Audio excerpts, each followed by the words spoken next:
watching RSS commentary on Tuesday, December 8th. I'm your host, Kayla McCullough, and today's top story, Deep State! Well, we've been talking about Chinese military that has been hacking into America with their cyber warfare operations almost all summer. If you'll notice, you'll see a lot of Winnie the Pooh bears up in some of these thumbnails. And it's because I'm trolling China, Xi Jinping, because he looks like Winnie the Pooh. And it's almost parallel universe. I know a lot of people would say this guy is crazy, always talking about deep state, but obviously, did I do that 3 times? I got to redo this. Exactly 2 level tablespoons is much better tasting.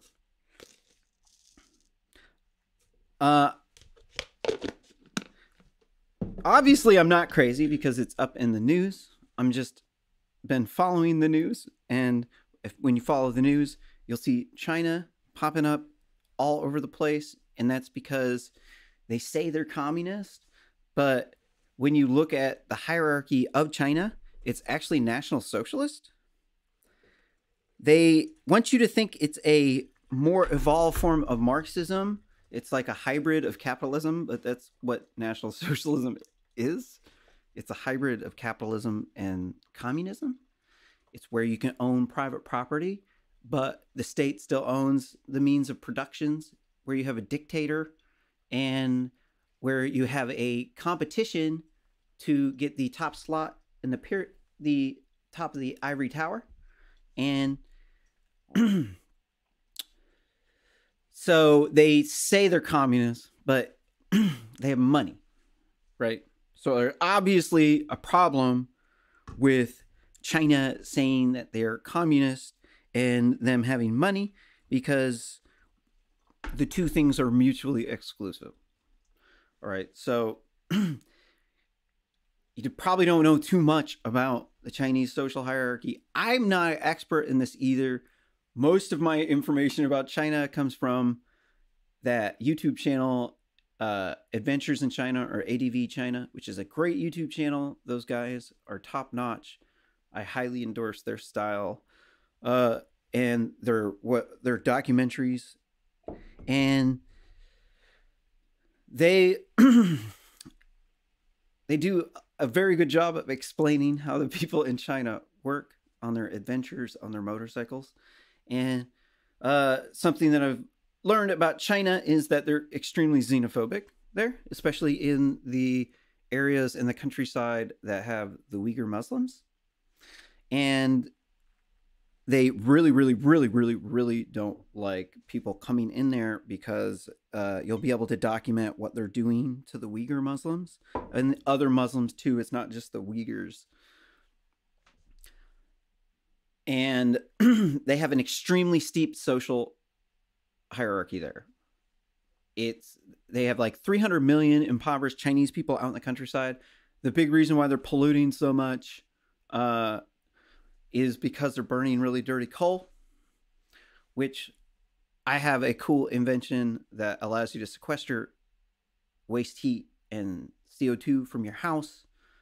I need an investor.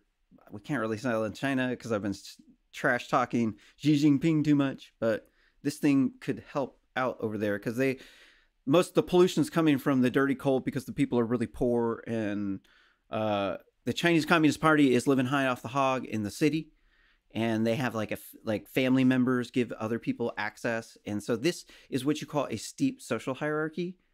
It's far right, as in the left-right political spectrum, where the farthest left is possible is anarchy, next to that communism, and then the farthest right is, you're going to find Nazism and Sharia law over there. People get, some people are like, think you're like criticizing Muslims when you say Sharia law is far right. It's like insane. Like they say that a theocracy is far right because uh, the people who run the theocracy, who are in the in-group religion, they control everything. They're like a dictator. So it's like a steep social hierarchy where the people at the bottom don't have any say. Oftentimes there are or typically they're slaves. And so, okay, what does this have to do? So these people, these Chinese people, they're running a scam. So their scam is they have access to cheap slave labor. I've been covering this all summer. Okay, so they use the like Uyghur Muslims and other denominations of Muslims as slave labor. And they, because of this, if you want to get used as slave labor, you gotta give bribes to the Chinese Communist Party bosses. These people are rumored to have more money than Elon Musk in bribe money stashed away. They're the richest people in the world, and they're controlling things behind the scenes because they have all this access to slave labor. As well, they have the entire government coordinating not only mass intellectual property theft, they also are giving people inside deals, such as China Joe Biden's crackhead son, Hunter Biden, the one that likes to bang underage prostitutes and smoke crack, and his teeth were like falling out. Right. So that guy, this, oh, shoot. Hold on, let me fix something real quick.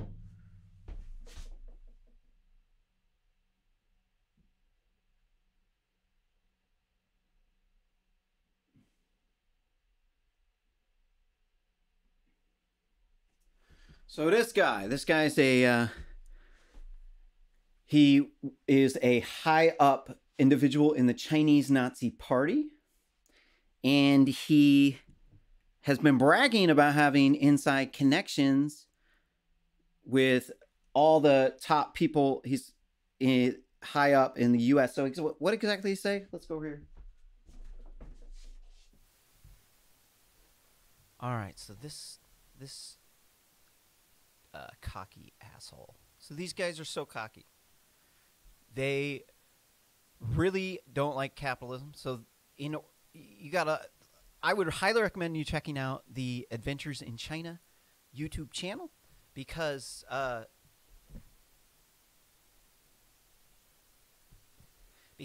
they're so enlightening on how the people are there. You got to understand the people at the bottom are good people. They're just like everyone else around the world are human beings, and then the government is extremely repressive. So they make students recite Mao Zedong and Zinni the Pooh literature. Zinni the Pooh is Xi Jinping because he looks like Winnie the Pooh, and he hates that. He absolutely lividly hates that.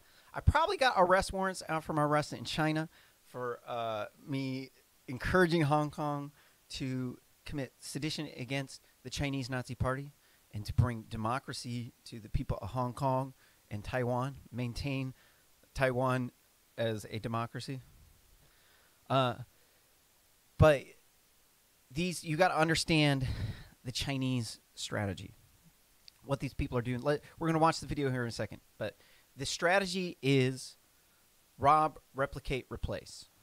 That's what the formal strategy is. So they go in and they rob your IP. They force you to manufacture there so you can use the Chinese Nazi Party slave labor. If you want to, and then we can't sell our products there in China, but they can sell our products here in America. Obviously, you can see this is very problematic because the Chinese Nazi Party rigs who can be in there. They give people backroom deals such as China Joe Biden's crackhead son, Hunter Biden, the one that likes to smoke crack and bang prostitutes. Hey, man. Honestly, I can't say I wouldn't be taking lines of coke off of the stripper's ass, too. But this is China Joe's son, and we can't be doing that because I know how corrupt these people are. I live in Oregon. It's right next to California. These California people flood up here. I know all about their drugs. I know all about their transients with their pit bulls that they occasionally maul people, that they rob people who are homeless downtown, that they basically destroy it, leave a path of destruction everywhere because they're heroin addict pieces of shit, and they leave a trail of death that has your friends and your family's bodies in it, possibly even you. And they're getting the fentanyl from one place. They're getting it from China. Actually, no, they're bringing in also labs. They've been doing labs. That's not true. I have read about fentanyl bust, actually, too, but China is a massive source of the fentanyl. They're shipping it in here because they're doing a cyber warfare campaign against the United States where they are trying to target the majority of the people that are fighting age, military age, that are going to be the most productive in society. They're targeting those people with fentanyl, with discrimination in the workplace, with replacement of you in school by their grad students who can pay more money to the school, and Beijing will oftentimes give donations to the school to support anti-racist and diversity, inclusion, and equity training programs that end up turning out to be anti-white racism. Because of what they're doing, what these people are doing, they're doing cultural Marxism. Cultural Marxism is a very detestable belief that has killed millions of people in the past century. It's where the Marxists say Marxism isn't what failed. It's not why World War II happened and hundreds of millions of people died. That it's the culture that was the problem, because there's these racist people that won't share with us, and they're messing up everything for everybody else. So we got to get rid of their culture. We got to annihilate their cultural institutions, take out their educational facilities, and conquer them, their economy. And that's how you get rid of the capitalists. It's the anti-capitalist versus the capitalist. And on the anti-capitalist side, you've got the communist and the national socialist. And then all of the people who are the Nazi sympathizers along the way. And then eventually, in every single communist regime, what's going to happen is the economy is going to collapse because people don't have incentives to do the hard work and the innovative, scalable businesses.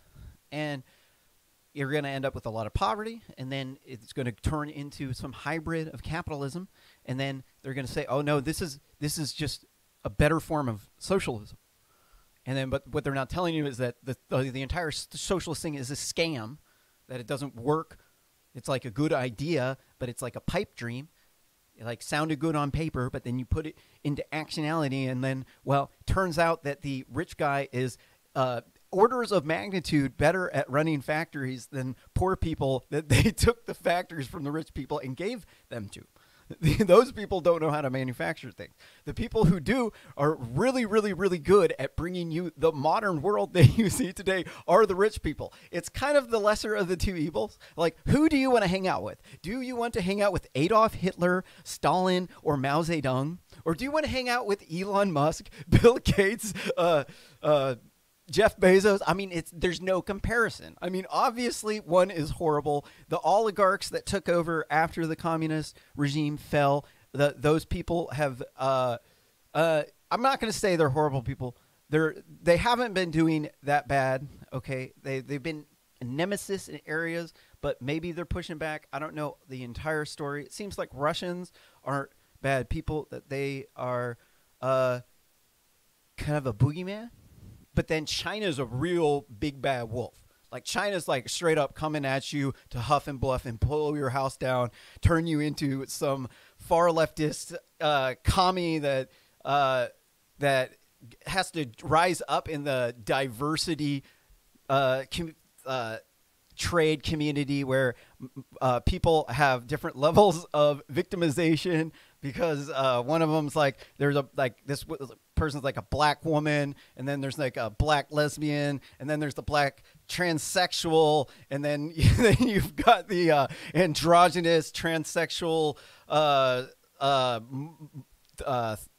2/3 woman, 1/3 man, and then from there and just goes down the shit chute into crazy land. And that's what the Chinese Nazi Party wants. They want us to do drugs, not get good grades in school, not open up businesses, and they want you to do their fentanyl, buy all their cheap products, and die. That's basically the story, because they want to be the world's #1 superpower. The Chinese Nazi Party is losing their grip over China because people know about Tiananmen Square. They know about the oppression behind it. It's not too hard to realize that whenever you're typing messages about Tiananmen Square into WeChat and it disappears, that the government has censored this. And obviously there's something going on, because every single time you type in Tiananmen Square into WeChat, it just disappears. And that's because the Chinese Nazi Party is only maintaining control through the Great Firewall, where they have 50 to 100,000, according to Wikipedia, there's 50 to 100,000 Chinese military doing cyber warfare operations against the United States 24/7. Maybe not all of them 24/7, but round the clock. Which is how I became aware of it, because I was seeing all this really suspicious activity on Wikipedia whenever I was banned for questioning some anti-racist stuff on there.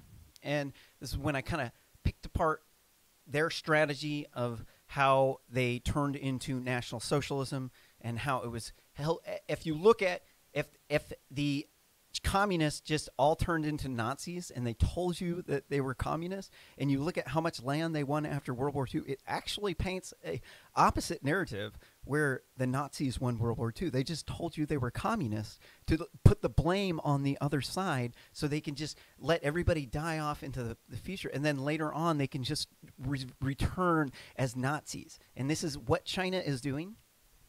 It's their strategy. I figured it out using an A-star search algorithm, shortest possible graph. It was like, okay, what's the shortest possible graph to overthrowing the world with Nazism? Well, you commit a whole bunch of genocide. You burn all of the evidence. You pay off all these people with all the money that you jacked from from the people you just mass murdered, and then you turn on the communist. And so Hitler was on the same side as Stalin at the beginning of World War II, but then he actually switched sides. He attacked Stalin, and there's two competing narratives. One, that he was running out of gas and food because he's socialist and tried to expand too much. They were trying to be the size of the United States because Russia was on the other side attacking them, which kind of justifies the start of the war, but not their atrocities. But basically, they turned on each other because it's easier to control the war. And then the Allies, if they hadn't done that, the Allies would have swooped through and taken all of Europe, and then it all would have been capitalist. But instead, if you use the narrative of we switch sides, tell the Europeans or the Allies that we're fighting each other, and then it allows them to, one, divert resources from one flank to the other to hit you harder, and two, it allows you to shift into the other side, say that you're communist, when really you have a steep social hierarchy. It's not communist anymore once you have a dictatorship. After that point in time, it turns far right. And if you're highly competitive, trying to take over the world, and you got slaves, and you got private property and money, then you become Nazi again. So if you look at it like that, what they did was they just took over and they jacked everybody, and they said, you're slaves now. You're a communist. You're a slave. You're working for me. And then they took all of the money from the slave labor, and then oh, well, we're going to use money now because we want the money. And so now they got this lockdown on all this slave labor over there in China. And now you got these rich multinational corporations that have private property, that have money that they funnel into China. But they just have all these people out in the countryside who are slaves. They just keep them impoverished. They keep the Uyghur Muslims and other denominations of Muslims locked up so that people will know that you need to comply or else you're going to disappear, then what you're left with is absolute National Socialism. There's no way to say that this is not National Socialism, because you can't have money in communism. Let's watch this video.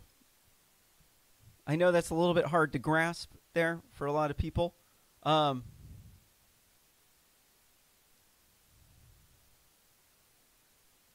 covered in Tucker Carlson last night. Hi, I'm Dr. Jeff Toll with RexMD.com. If you've ever considered trying ED medication, right now you can go to RexMD.com and get real prescription ED medication delivered direct to you. Here's how RexMD.com works. Just fill out a brief survey, and if appropriate, you can try a sample pack of generic Viagra, which are currently available to new customers. Your consultation is free. There's no copays, office visits, and your shipping is always free. RexMD.com is now offering sample packs of generic Viagra. Visit RexMD.com. Thank you very much for ruining our experience here, but hey, you know, they snuck their ad in, and then, oh, great. I'm messing this entire video up. Let's hope they don't have the video, the ad. Hey, you know, you got to pay the piper. You know, I'm trying to sell their newspaper for them, you know. I don't know if there's incredible arrogance among the Chinese elites. And that's what I take away from this video. You know, there are a number of instances that Dee talks about, and I don't know if they're actually true or not, but the point is that this is what Chinese leaders think. And because they think that way, they're going to push a President Biden around. They're going to do things which are dangerous because we're going to have to push back. Under President Trump, the Chinese didn't try this because they were afraid of him. So what I'm concerned about is the state of mind of China. We see this from Xi Jinping, the Chinese ruler. The state of mind in China is aggressive. They are trying to dominate us to be the world's #1 superpower. They hate capitalism. They think that they're better than us because they've been told their entire life that this lie that communism is better than capitalism because the racist white man won't share equally with the minorities, and so it's not us that is the reason why you're impoverished, living out in the sticks in China, freezing your ass off, burning dirty coal, breathing in really bad pollutants. No, it's capitalism, and so you have to believe everything that Xi Jinping tells you, because if you don't, you're going to disappear. And if you question anything, you won't be able to do business in China. So over there in China, you're not allowed to talk about politics. Like this show in China would be like they would have the cops busting down my door, and we would not be able to do this show at any way, shape, or form in China. This is absolutely completely taboo. You can't do anything like that. So they've rigged our economy through their business contacts because they're so much larger. It's like the world's second largest economy. And this, because they have the government that's going around mass robbing everybody's IP with their cyber warfare operation, and then they share it all. And then we force us to manufacture our stuff there because we can't compete with slave labor. And then they take our IP, and then they replicate, they rob your IP, they replicate it, and then they replace you. That's what they do. Because you're a capitalist, you're a racist white male, and that makes you the target of the cyber warfare operation of China. Because they want you to be strung out on dope, not in school, not starting businesses, and using their products all the time, using their technologies, their buying their products, their physical products, any services they have. They want to take over. So that's what they're doing. All the way down to this guy, Di Dongsheng. This is dangerous. So he's out there less than a month after our presidential election saying essentially, we admit it, we are in control, our friends in the business community in the United States, Wall Street specifically, are on our side over and against the U.S. government itself, the current presidential administration, and we pull the strings. Do you think that's bragging? To what extent is that true? Well, that part of the video is true. What I was referring to was the politics and prose incident, which is very interesting. But okay, in terms, I don't want to hear Tucker's thing. That was great commentary there, Tucker. But where is the video? Come on.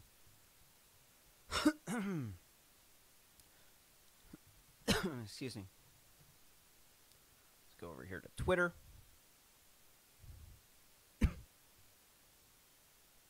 And then search.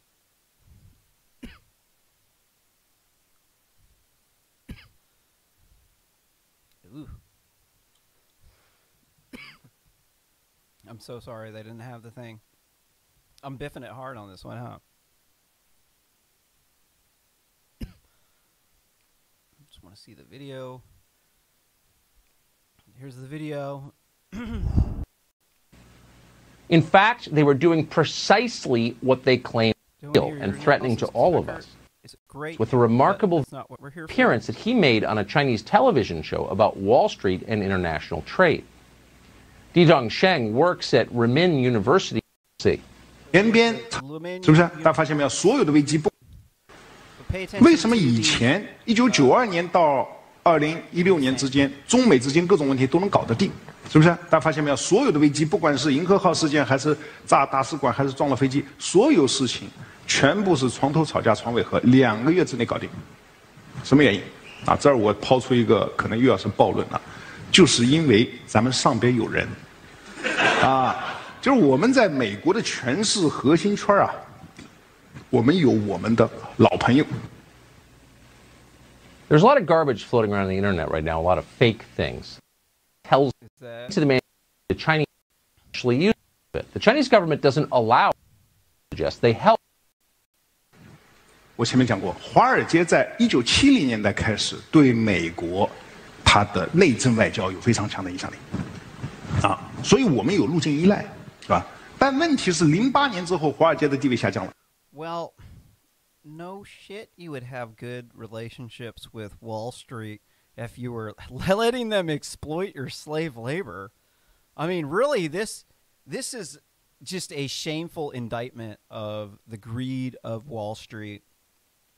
That they won't stop because they do control the world, because they got all the money and they got all the access to the slave labor, and they got the lockdown on all the AI technology. And now coming into the future, now your children are going to be stunted. You're going to have these heroin epidemics going on, and your friends and family are going to be not in school, and they're not going to be competing. And then in order to make up for the deficiencies in the funds, they're going to bring in more foreign exchange students. And then your kids can't compete with them because these kids aren't even allowed to work when they bring in these foreign exchange students. Like, I mean, I wish that, I was able to live in that situation, but I wasn't lucky enough to do that in engineering school. And, their grades were definitely significantly better than the white guys' grades. I don't know if they're significantly more innovative. I mean, they're really good at math, and it was like we had some deficiencies in basic calculus and the trig from our deficiencies in the high school education system here, and they weren't pushing kids hard enough, and they were holding too many kids back, not allowing them to get into calculus and to get ahead in the summer. Instead, they try to save money on the school bills, and then they don't do calculus when they should. And, the rest of the world just doesn't have these weird things like the United States has a lot of weird things that we do with our education system. That other countries don't have these traditions, like our holidays are kind of weird. A lot of other places, you don't really have any other option other than to work all day for $5 or less a day.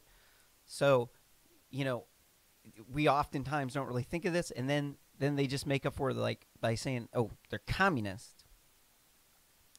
And then it kind of justifies them being poor because they're like, oh, right, we're just working for the better good because money is evil. And secretly, the people up at the top of this really steep social hierarchy that we call the ivory tower, the Chinese Nazi Party members and their families, they're living high off the hog. They're not playing by the same set of rules. They got private property. They own multiple large buildings and multiple vacation homes, and they have a large boat, and they have lots of friends that all do the same thing because the Chinese Nazi Party is trying to replicate this as much as possible and then have them spread out and then send their web of tentacles all throughout the world so that they can control the world. And it's because they're trying to overthrow capitalism. It's cultural Marxism where they are okay, so recently the NASDAQ has instigated a rule that says that they have to have a diversity board in all of the NASDAQ traded companies that ensure the proper amount of minorities in the company. And so this is a backdoor. You got to understand these people are globalists. And so when they say diversity, they mean non-white people. What they mean is that they're people who are not white, who are controlling most of the tech industry through all of these backdoors deals and bribes through to Chinese Nazi Party bosses who are controlling the slave labor in China. These people are pulling the strings behind the system, and they got ties all the way up to China Joe Biden and his crackhead son Hunter that was helping Joe Biden or China Joe stuff his pockets in the back room with these shady deals. One deal was with the Ukrainian energy firm. Another deal was with for over $1 billion investment into crackhead Biden's company he was working for. And that's how they work. They give you loans, so they'll give you stuff that is way more value than what it actually is because they're making this stuff with slave labor. And then they'll trade that slave labor maybe for some other cash. So they'll put some bribe money on the books. They'll stick it in there. And like, our people can't compete with this. There's no possible way that we could compete with that because that's some straight up gangster mob shit. Like, that ain't anything that we would want in our country. It's diametrically opposed to our way of life, and it is a threat to our way of life. We cannot allow this to happen here. Let's continue in this. See what else he is saying here. 更重要的是，16年之后，华尔街搞不进特朗普，为什么？很尴尬。特朗普以前对华尔街有过一次软性违约，所以双方有矛盾。Okay, so it says some people can't read, so I'm going to interpret because these ones are harder to read than the last set of subtitles. So he just said Trump can't be fixed. So what does this mean? This means that Trump was not part of the crony establishment. He wasn't supposed to win the last election. He won because their election rigging isn't perfect, and the Electoral College allowed Trump to get into office. Then he started the trade war, and he started America First policy and Space Force. Fuck yeah. Yeah. Fuck yeah. Yeah. All right, let's just give it up for Space Force. Woo! Yeah. All right, so he started the trade war, and then this hits the Chinese interest. They all, they say they're communist. They say they're trying to share equally, right? But they don't want to share with us. That's the problem.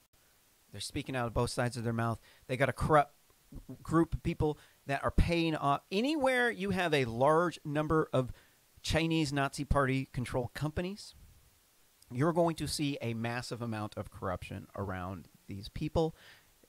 They have all of the large ports rigged. They got the people paid off to ship in their fentanyl and other goods for their exotic goods, like their crazy weird tinctures from endangered species that they're not supposed to use. They don't have any sort of municipal benefit, but they don't care. They think that if they eat some like ball sack from a endangered tiger, that it's going to give them more testosterone, because they got some weird kooky Taoist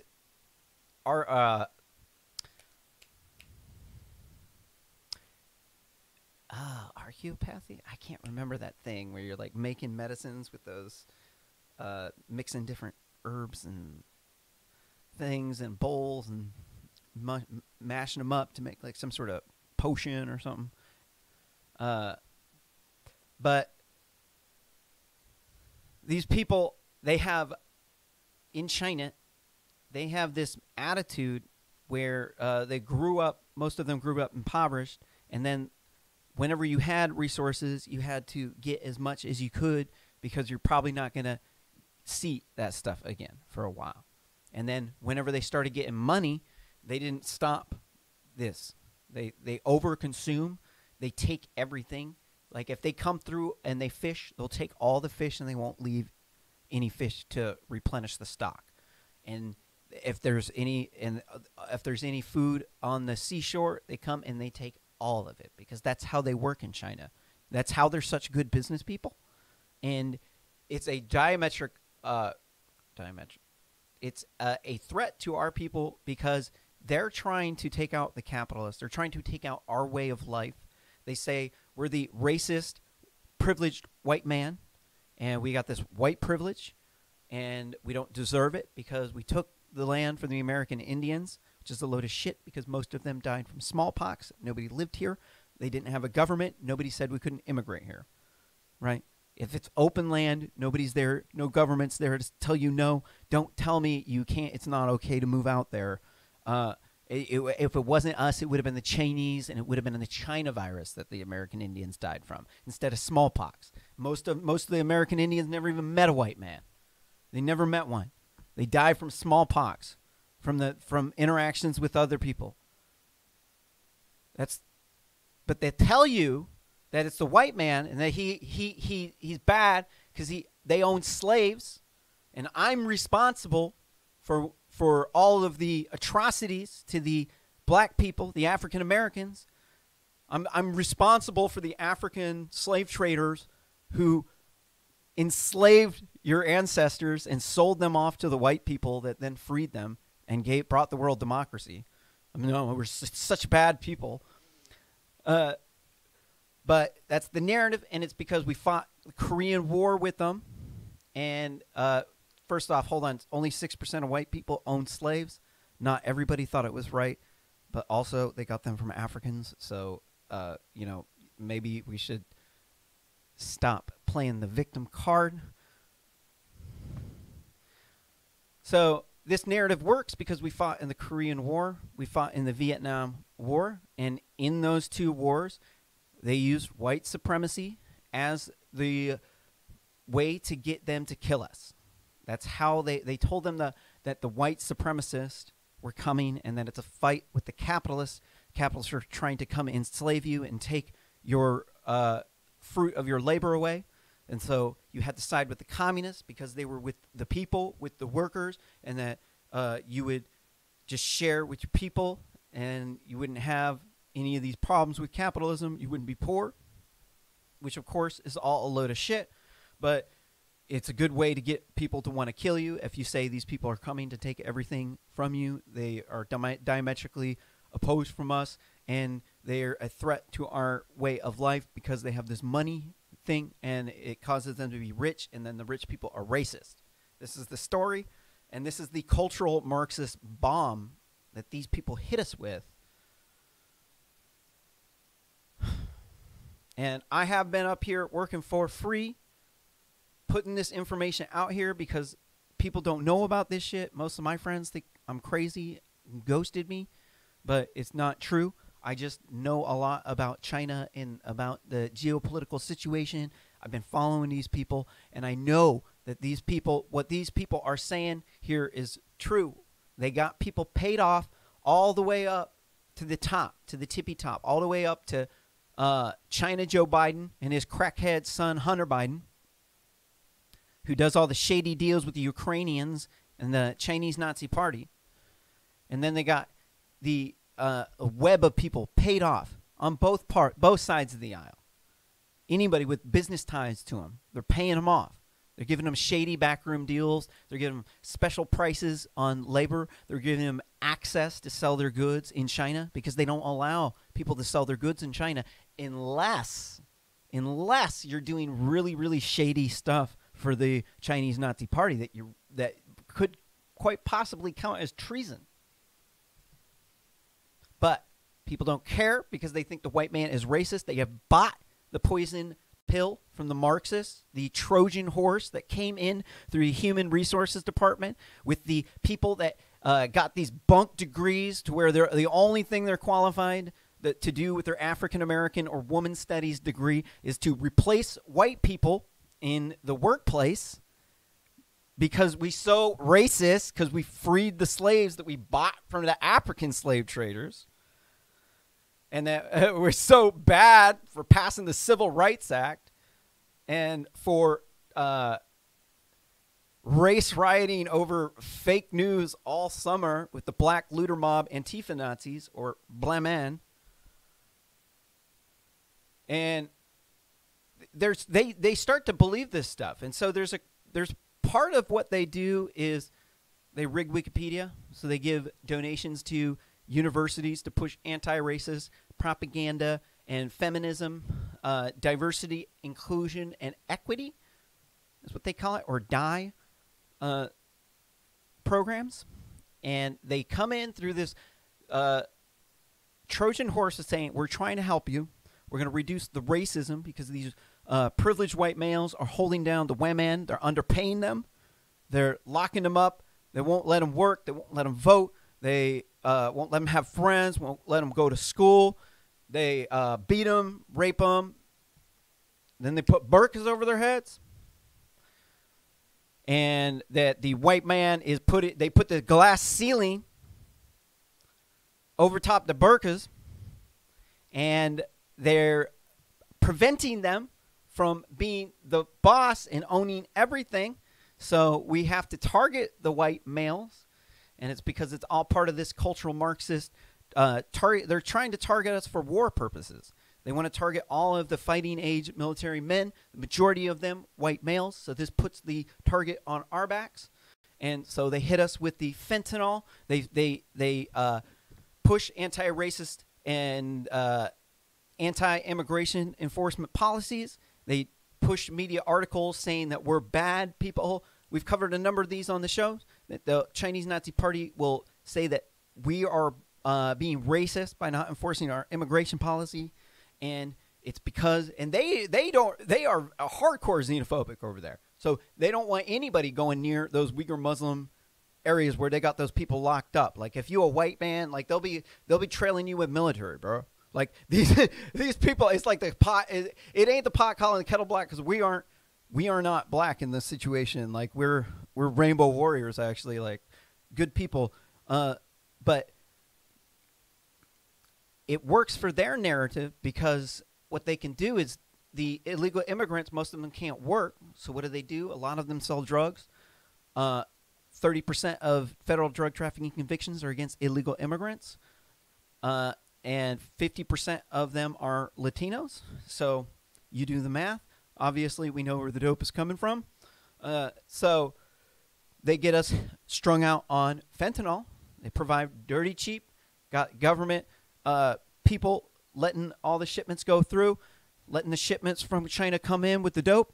And that allows them to hit us with chemical weapons, the drugs, while at the same time hitting you with psychological weapons through their it's called soft power. I know this stuff is just sounds insane. There's so much stuff to it. It's all real. It's all 100% real. This is how they work. They do soft power donations to universities, and they bring in their foreign exchange students, and they're good, lovely people. I've had nothing but good times with these people.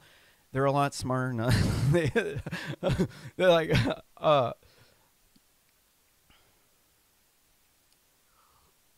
Like, I wrote the world's fastest number printing algorithm, has less than half the division instructions, and I've got a large plethora of awesome body of work, but they even kicked me out with a 2.9 GPA out of my engineering school. Well, it was a little bit lower than that, but I failed some classes. And then the foreign exchange students, they don't have this problem. So I got replaced from my engineering school by the foreign exchange students and the women on the diversity student tickets, because the foreign exchange students pay more money. But then Trump happened, and then now they don't have the foreign exchange students, so now they have enough seats to put me in there. But I can't compete. This is the strategy that they use to take us out. Hit you with drugs, make you use their apps all the time. They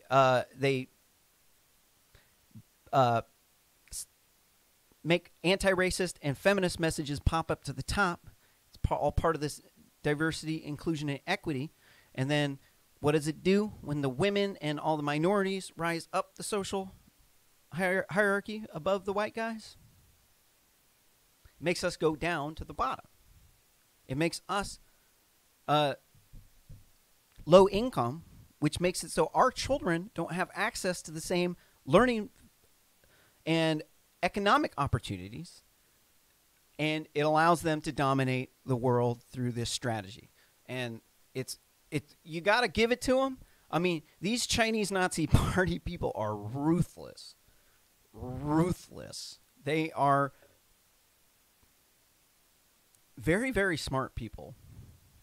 It's like communism doesn't make you stupid, although I think you're stupid if you support communism. It makes your economy suck. And then it's hard to scale up things, and then it just goes slower, and it's like it's retarded, like slowed down, retarded. It retards your economy. But it does they've had a lot of genius stuff. It's not like they didn't end up on the moon too, the commies. Like, it's definitely, commies been going to the moon. But I would argue that they were leaning into National Socialism at that point in time. It's just an inevitable that communism just will not work, and that you will have to have a steep social hierarchy, and that eventually capitalism will start to return, and then it'll fuse with the communism and then create the same conditions that led to Nazism, which then leads to Nazism. And that's what we've been seeing in China.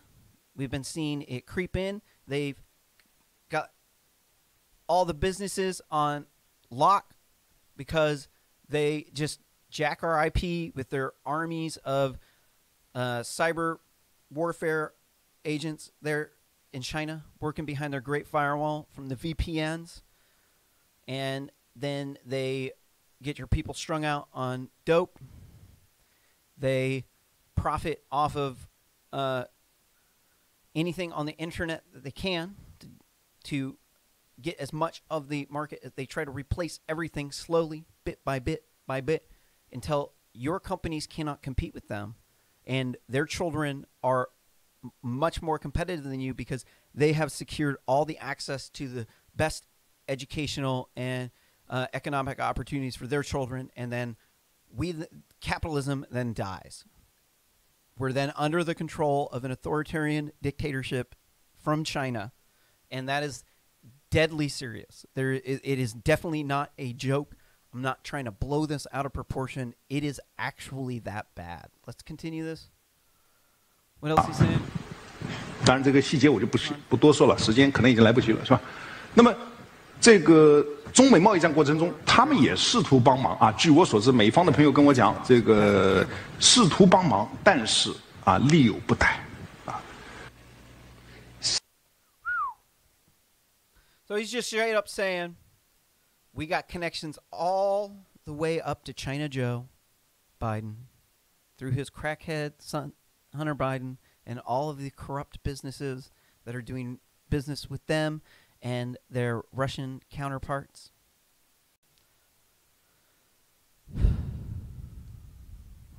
Is there any more on this? Looking through. If you want to watch Tucker, you can go watch him. But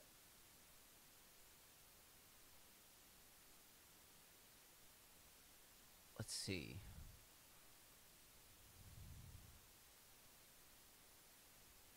All right. So I'm going to make another video out of this. Now, actually, I'm going to continue with this here real quick. This is another article from Axios. I know this is getting long. It's been 50 minutes. This article says, exclusive, suspected Chinese spy targeted California politicians.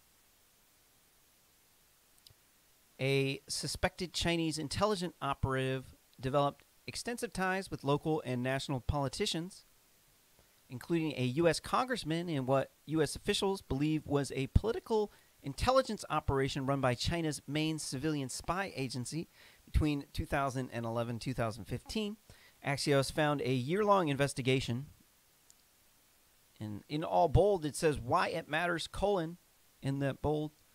The alleged operation offers a rare window into how Beijing has tried to gain access to and influence U.S. political circles.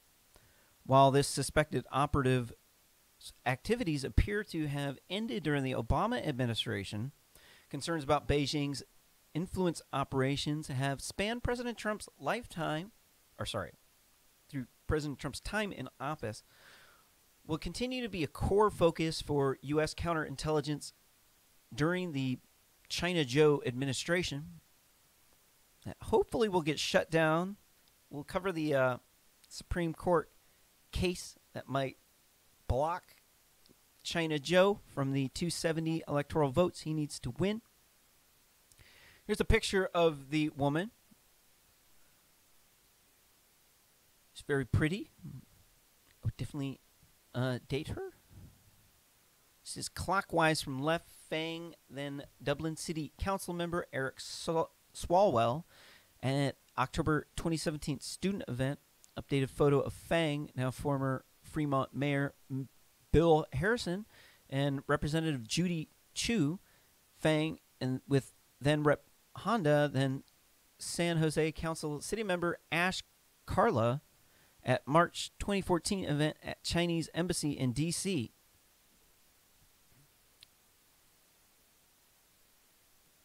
You know, anybody trying to hobnose up, trying to come up on some of that Chinese money, probably going to be floating over there trying to get some business contacts. That's how they get them. They start patting your pocket with money. The woman at the center of the operation, a Chinese national named Fang, or Christine Fang, targeted up-and-coming local politicians in the Bay Area and around the country who had potential to make it big on the national stage. Through campaign fundraising, extensive networking, personal charisma, and romantic or sexual relationships with at least 2 Midwestern mayors, Fang was able to gain proximity to political power, according to current and former U.S. intelligence officials and one former elected official. Even though U.S. officials do not believe Fang received or passed on classified information, the case was a big deal because, open quote, was a big deal because were some really, really sensitive people who were caught up, and quote, in the intelligence network, a current senior U.S. intelligence official said. Private but unclassified information about government officials, such as their habits, preferences, schedules, social networks, and even rumors about them, is a form of political intelligence. Collecting such information is a key part of what foreign intelligence agencies do. Among the most significant targets of Fang's efforts was Republican Eric Swalwell, Democrat of California. Fang took part in fundraising activity for Swalwell's 2014 re-election campaign, according to a Bay Area political operative and a current U.S. intelligence official. Swalwell's office was directly aware of these activities on its behalf. The political operative said. That same political operative who witnessed Fang fundraising for Swalwell's behalf found no evidence of illegal contributions. Federal Election Commission records don't indicate Fang herself made donations, which are prohibited from foreign nationals. Fang helped place at least one intern at Swalwell's office, according to those two people, and interacted with Swalwell at multiple events over the course of several years. A statement from Swalwell's office provided to Axios said Representative Swalwell long ago provided information about this person, whom he met more than 8 years ago and whom he hasn't seen in 6 years, to the FBI. To protect the information that might be classified, he will not participate in your story, end quote. How long is this? It's pretty long. I don't know if I want to read the whole thing, because this is crazy long. What's at stake? Chinese Americans find themselves in a difficult position in 2020, being squeezed by the influence campaign from the Chinese Nazi Party and a rise in anti-Chinese racism in the United States. Man, it's irritating when people mix up white supremacy with disliking someone from a different country. So look at it from I think the best example here is, do you really care if a Japanese person doesn't like a Chinese person? You got to look at it from the perspective of a Japanese person. Their birth rate's really low. They're like only children. And their elder population's dying off. And the Chinese can just do the swoop and flood people in there and just take over China really quick. And they want to take over Japan. They would love to do that. Chinese Nazi Party would love it if they had Nazism return to Japan. That would be the best thing in the entire world to them. So why on earth would you think they wouldn't do that? All right, is this really racism? No.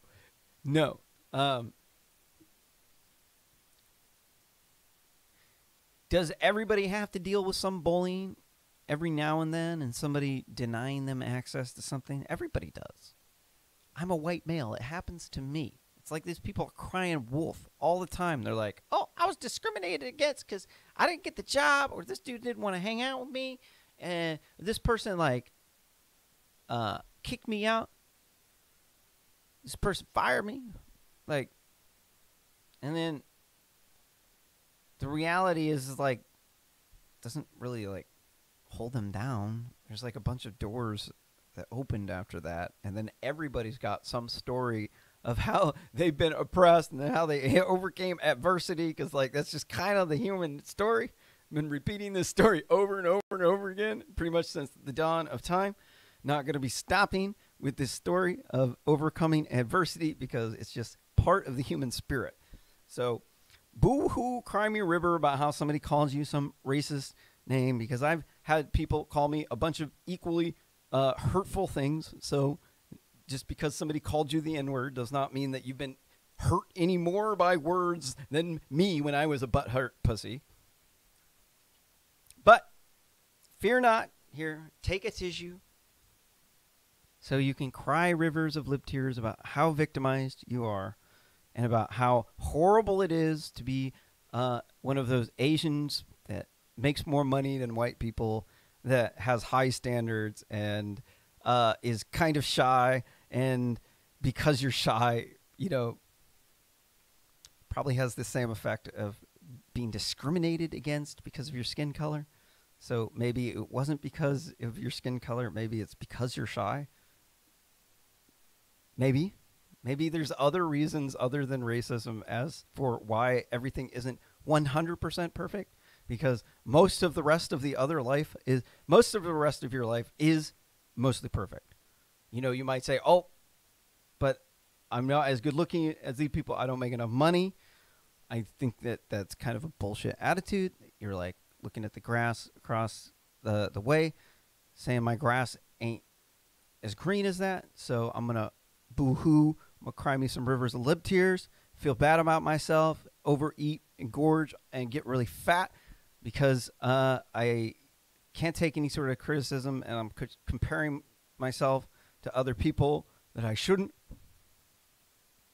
So just take a moment and just take one of the tissues and just know that you're not alone, that I too also used to be a butthurt pussy, And there's a cure for it. It's called bucking up. You should try it.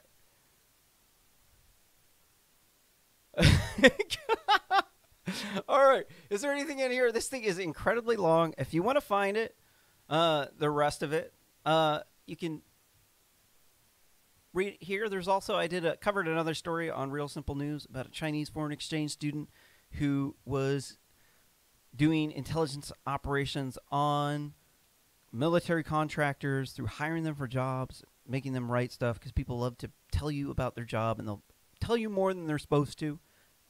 They're probably violating their non-disclosure agreement or anti-competitive agreement. I don't know, whatever. Probably non-disclosure. So they're gaming that. So it's another way that they do it through. They recruit people for job interviews, and then they get you to work for them for a little bit, and then they take the IP from you. So, yeah, we got to do that. We got to decouple ourselves from China.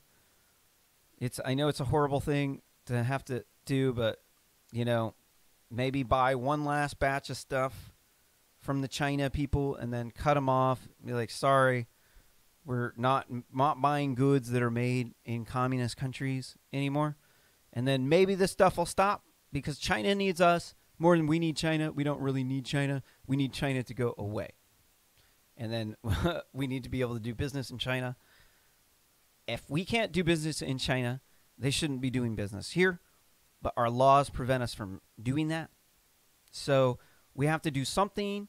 Maybe we have to pass some laws that will make our laws comply with the real world and the requirements when other people aren't very nice and they're more competitive than you. And then they'll shame you for being racist, and then they'll take over because of your kindness and generosity, because it's a cutthroat world. You're a fool to think that those people aren't going to shice you for everything that you got, dude. They're going to fleece you. They're going to take everything.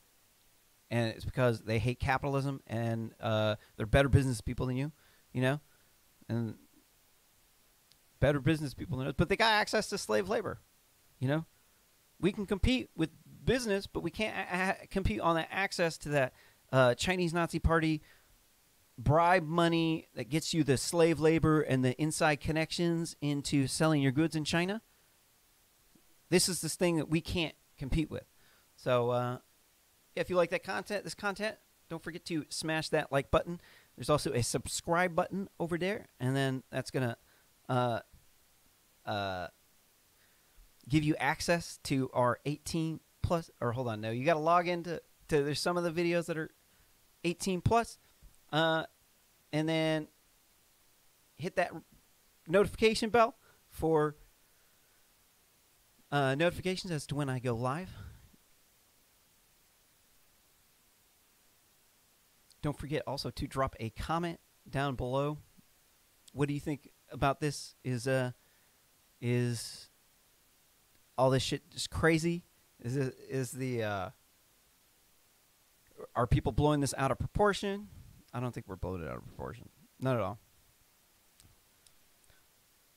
RSS Commentary is an open source news organization. You can find us on GitHub at github.com/RSS Commentary /Kale McCullough /issues /114 for this show. That's going to bring you up to this issue ticket, and you'll be able to find links here to the articles that were presented.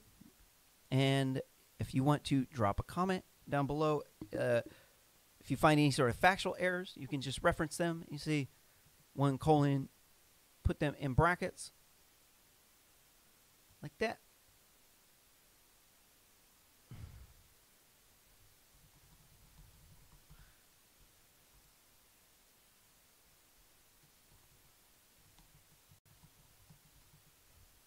And here's how to do a fact check. You can just drop a comment in there, and then I will make sure to update the website. Also, too, we are an open source news organization. We do need help with our website. I am a website developer, and I can't figure out why GitHub won't build this Jekyll theme. It's like there's no errors in it. But the website won't update right now. So if you want to volunteer to help Also, too, we'll be putting out open source RSS reader. And you can also make a donation to the show at rsscommentary.com, where you can find the episodes here. And then you can go to /donate, where you can make a donation to improve the show and keep it going here through PayPal. We used to be Real Simple News. Well, we were always RSS Commentary, but it was like Real Simple News on RSS Commentary, and then somebody else had an app called that. So, just simplifying it. It's just one thing. RSS Commentary with Cale McCullough now.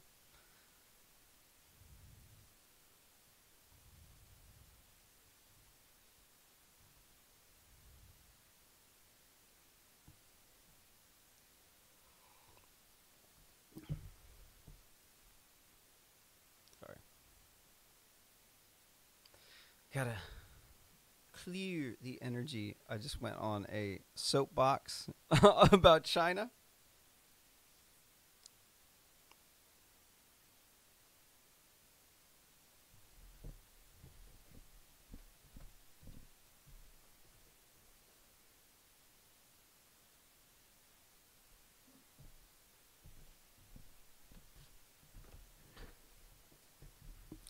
After about an hour or so, I get coffee lips and like a big bunch of coffee up on my lips. All right.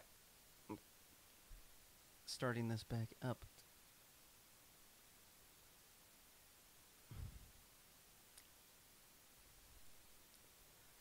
In this next article from Breitbart, Texas sues Georgia, Michigan, Pennsylvania, and Wisconsin at Supreme Court over election results. Yes. If you're unfamiliar with what deadline just came, the deadline to certify your elections and to resolve the conflicts is on December 9th. So you have to have all the conflicts settled by the 8th. But then Texas comes in. What is now yesterday, but we're after midnight. So on the 8th, Texas came in, filed this lawsuit, said y'all didn't follow the Constitution when you switched to mail-in voting. And their argument is great. So this argument is killer. So they're saying you changed the rules at the last minute, and then these rule changes caused mass election irregularities. So, and then we weren't all playing on the same rules. The mail-in voting was biased towards Democrats when the entire country didn't switch. They didn't follow all the constitutional laws to change to mail-in ballot, and then they delegated the responsibilities of the Electoral College to the popular vote, which is not how our country runs. The legislator is supposed to be in control of the popular vote because we're supposed to be avoiding demagogues from basically if people say, no, if the legislators who are duly elected by their states, if they say, no, this person's way too corrupt, don't care, can't have this guy, antithetical to our democracy, then it's kind of like, the president's the CEO, and it's like, it's kind of like they have, it's kind of like they own 51% of a corporation, and then they're allowing the people who own the 49% will do what you say if it sounds like a good idea, but then if it's a really bad idea, we're going to overrule you on that. That makes a lot of sense because the people who are part of the state legislators are elected. So it's not really undemocratic. Some people are like, oh, that's completely undemocratic. Not really. You elect your state representatives, and then they'll elect the delegates in your legislature. And so it's not, it kind of skews it towards the current establishment, but I feel like that's actually a good design because it's like toppling a third world dictator. When you topple a third world dictator, you're going to get a lot of conflicts, and then you're going to get something worse in its place.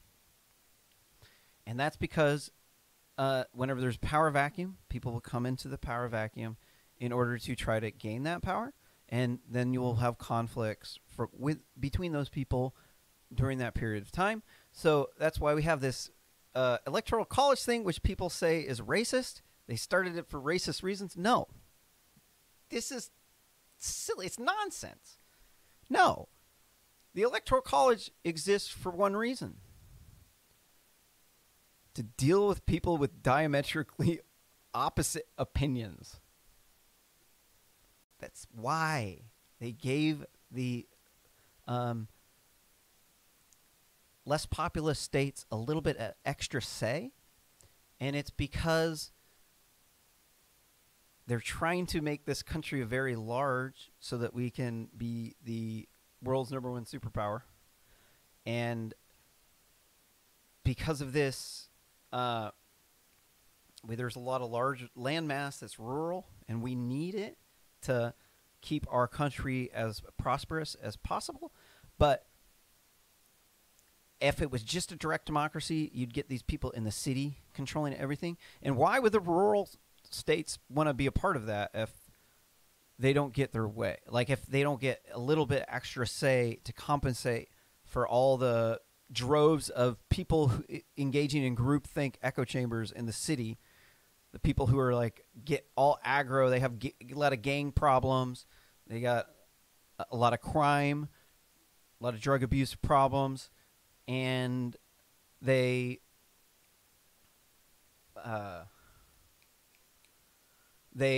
because they're in big cities, they're in close contact with people, and then it allows you to spread fake news, do disinformation campaigns a lot easier. It's a lot harder to do a disinformation campaign or to spread fake news out in the country because people aren't talking to each other. The people that they do talk to, they know a lot better. They know who to trust. They know not who to trust. So this is why the Republicans are the sane, rational ones, and why the Democrats have turned into wingnut lunatics who are trying to burn down the city, burn, loot, and murder the Antifa Nazis or the Blam Men. And they're going crazy because they are always victimized. They got this victim mindset with this pyramid where they're all trying to get that diversity ticket so they could rise up to the top of the social pyramid, up to the top of the ivory tower. And so they play this victim narrative because most of them didn't get good degrees. They fucked up in high school. They do drugs and party. They're a bar floozy. They go to rave parties all the time, and they're too busy doing ecstasy and being asexual, pretending like they're sluts when really, honestly, they don't. They very rarely put out. They want to pretend like they're. Hold on. Like they're living this lifestyle, but it's all kind of fake because it's a lot of they go back to work, they take off the rave clothes, they come off of the ecstasy, and then they go back to work and they're a complete stick in the mud. But then you go out to the party and then you're like, damn, dude, that girl's like half naked, guts like rolling tits on Molly. And you're like, all right, there's a disconnect because she's not a slut. And then she goes back to work and she's not doing drugs all the time. But you think that this woman is all promiscuous, right? But then they're not. And so this is the entire liberal culture is kind of based off this fake narrative. So that's, clues into why they're race rioting, because they have these dual lives where like they can go out and race riot all summer. They can go out and do their rave party or hang out with their crew of ravers because they shut down the party scene. So, but they still got friends in the party scene, and they can still go to their house and do little mini parties. They'll just if you get like 10 people, then the cops are coming. Here in Oregon, they just legalized drugs, so you can show up. You could be like banging heroin, like some dude's like on the couch nodding out, dude, and the cops are like, open up the door. They're like, "Can I help you, officer?" Dude's like next to Odin on the couch with the needles hanging out of his body. Like, yeah, how many people do you guys have here? oh, 10. Oh, busted, going to jail now. He's like walking past the dope on the counter. That's Oregon, man. That's how crazy these liberals are. And so, what does this have to do about this? This is the people that these Democrats that rigged the election. This is what these people support. They have a culture of crime, drug use, of this la-di-da hippie shit. And so, well, here, let's lead into the thing. I'm sorry, that was a little bit tangential. The state of Texas filed a lawsuit directly with the U.S. Supreme Court shortly before midnight on Monday, challenging the election procedures in Georgia, Michigan, Pennsylvania, and Wisconsin on the grounds that they violate the Constitution. Texas argues that these states violated the Electors Clause of the Constitution because they made changes to voting rules and procedures through the courts or through executive actions, but not through the state legislators. Additionally, Texans argued there was differences in voting rules and procedures in different counties within the states, violating the Constitution's Equal Protection Clause. Finally, Texas argues that they're violating irregularities in the states with the result of the above. So, it's like, it's like they changed the rules at the last minute. And they didn't go through all the procedures to change the rules. And then because of that, it's skewed. One, we had the irregularities. And then two, it also was skewed in the favor of Democrats. And they did it. They violated the procedures that were supposed to be there to change the rules so that they would win. Reading on the article, Texas is asking the Supreme Court to order the states to allow their legislatures to appoint their electors. Lawsuit says certain officials in the defendant state presented the pandemic as the justification for ignoring state laws regarding absentee and mail-in voting. The defendant states flooded their citizenry with tens of millions of ballot applications and ballots in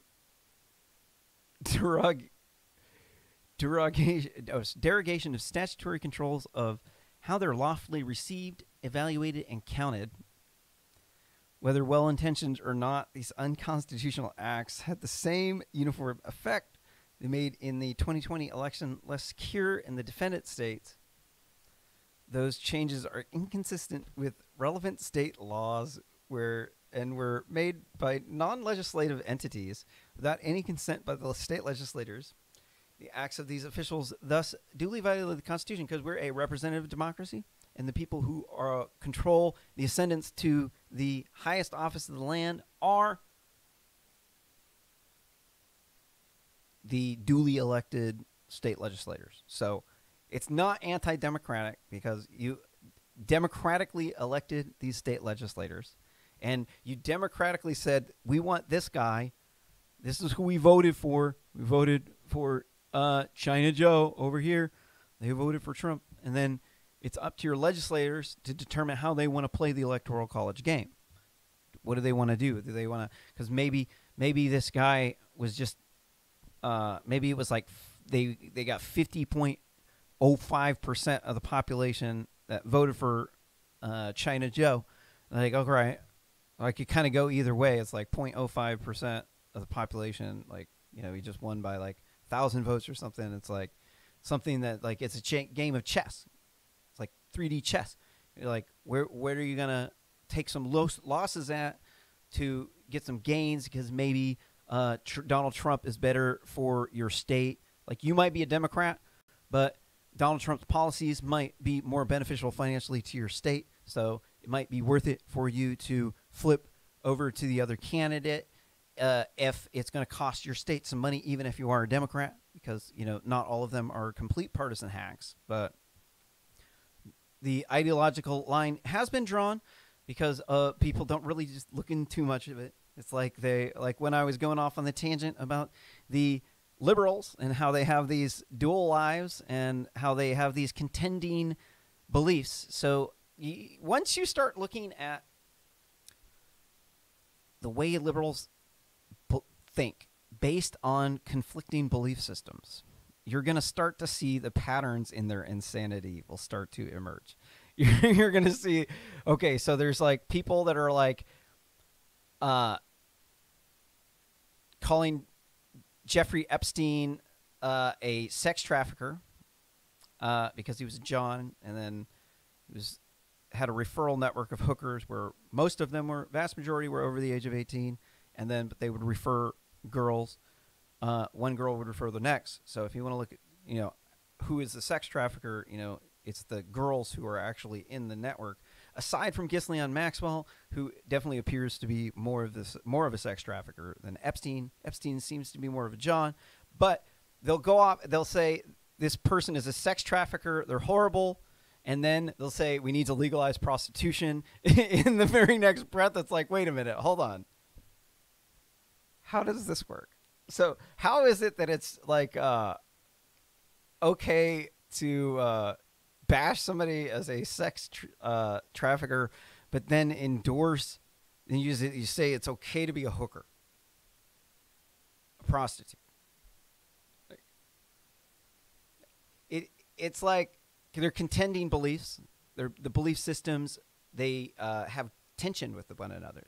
So there's this guy named Steven Pinker. He came up with this idea of universal morals at Harvard University, where he's a psychology professor. And these morals, he found in a study that people around the world have different classifications of morals. There's cleanliness, authority, self-protection, and fairness. And so all of your morals are going to be, you're going to weight them differently. And so whenever you weight fairness above the other ones, you get a lot of really conflicting beliefs. So you're saying, okay, why do we not want to shame prostitutes? Because you're like shaming women, you're slut shaming. All right, this only happens to women. Like, she's already got a hard enough time as is. Then you're like, okay, so do you just like roll with the let's legalize hookers thing? All right, I see a lot of harm coming to the women who are engaging in the sex trafficking. It's harmful enough that they're engaging in the sex trafficking, adding, making it so that more women are in that situation. This doesn't really sound like a good idea.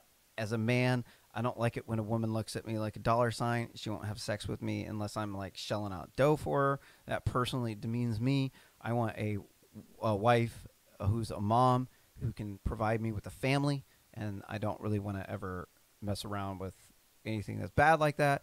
I don't treat women badly, and just not into like having sex with somebody who's had sex with a lot of other people. I don't want to get your diseases. There's a lot of reasons, why we wouldn't legalize prostitution, but you can see that there's a contention in the belief system where, one, you want to just immediately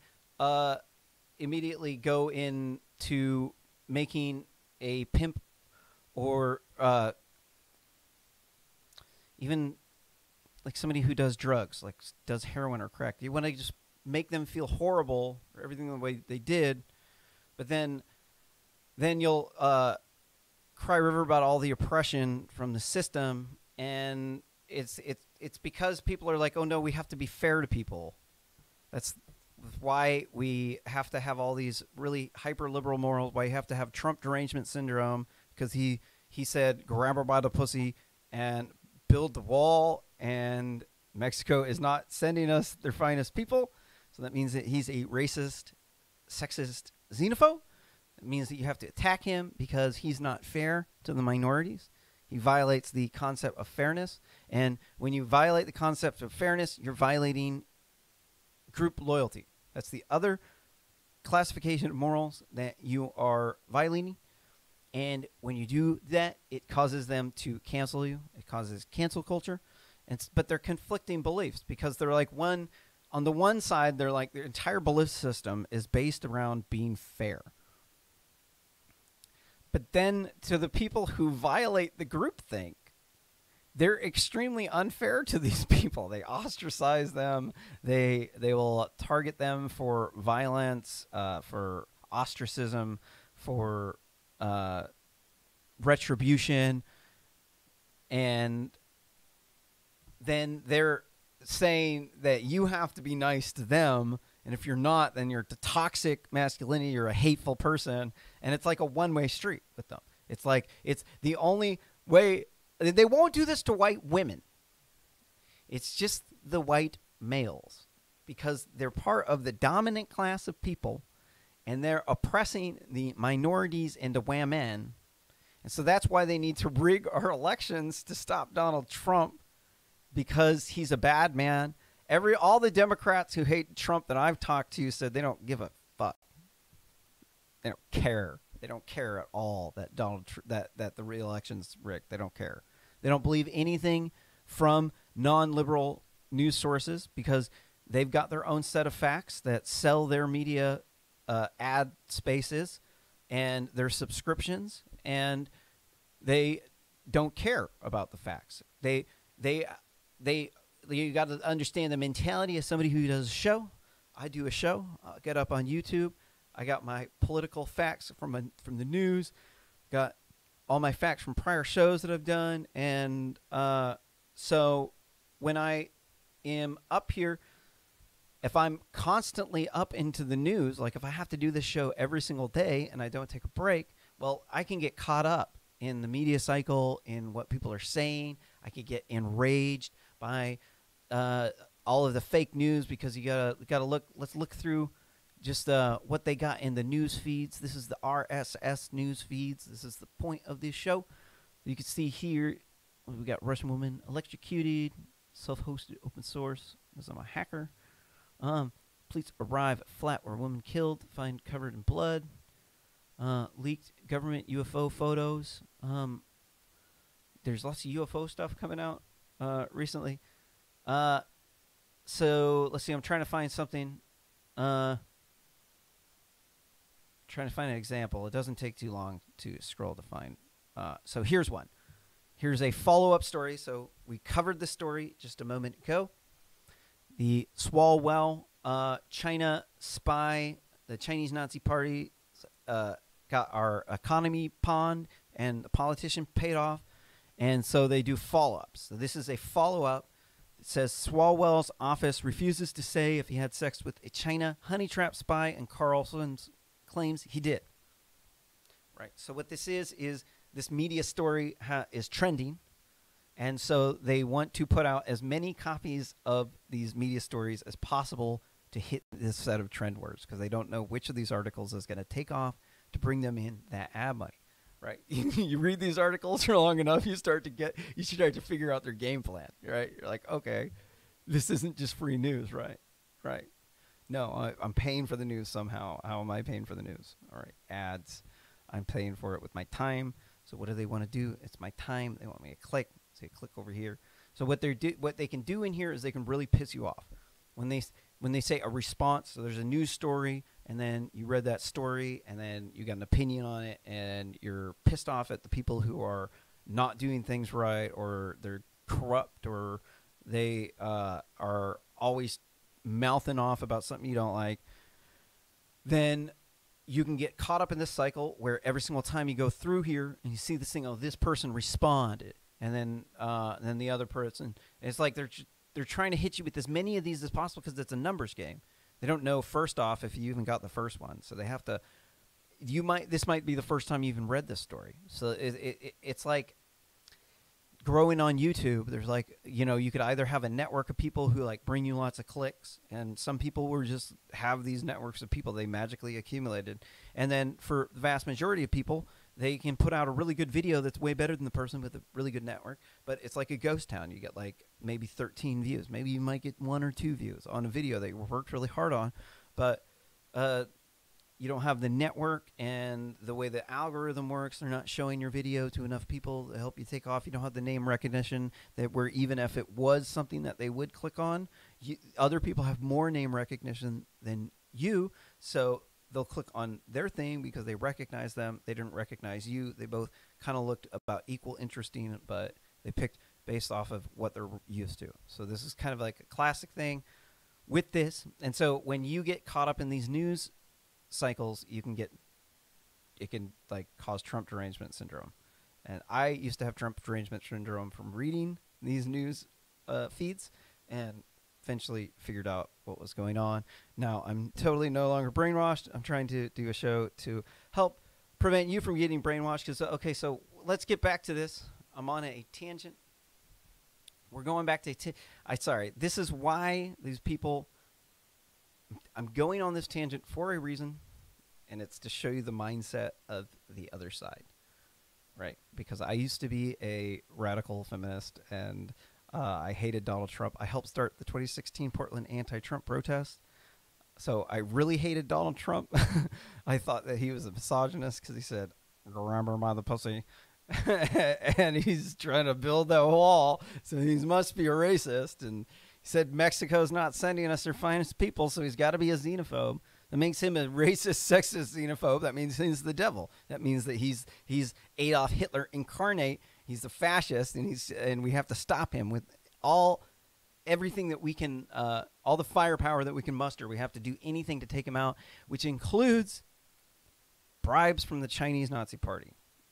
So there's a point to my tangent here. Anybody who actually put up with my tangent, I'm going to give you a high five. I try to make them as interesting as possible. So let's go on further in here. This case presents a question of law. Did the defendant states violate the electors clause by taking non-legislative action to change the election rules would govern the appointment of presidential electors? These non-legislative changes to the defendant state's election laws facilitated the casting and counting of ballots in violation of state law, which in turn violated state electors clause of Article 2, Section 1, Clause 2 of the U.S. Constitution.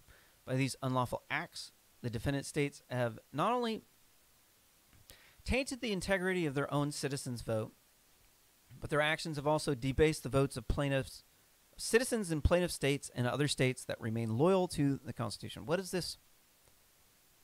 Electors Clause, Article 2, Section 2, Clause 2. What is this one? It says, the electors shall meet their respective states and vote by ballot for two persons, of whom one at least shall not be in the habit of the same states with themselves. It says shall. So this is the key right here. If it says shall, it means you have to do it. They shall meet in their respective states and vote by ballot for two persons, of whom one at least shall not be in a habit of the same state with themselves. So what does that say? Like the VP can't live in the same state as the president? So, or they get two votes? So it says vote by ballot for two persons. So not like president and then the VP, right? It's just you're just voting for the president and that's his VP. Of whom one at least shall not be in a habit in the same states with themselves. So what that's saying is let's see, Donald Trump's from New York. So the electors in New York would only be able to vote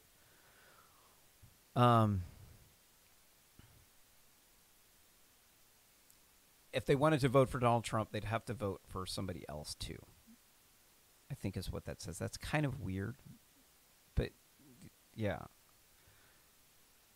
Electors shall meet in their respective states and vote by ballot for two persons, of whom at least shall not be in a habit of the same states with themselves.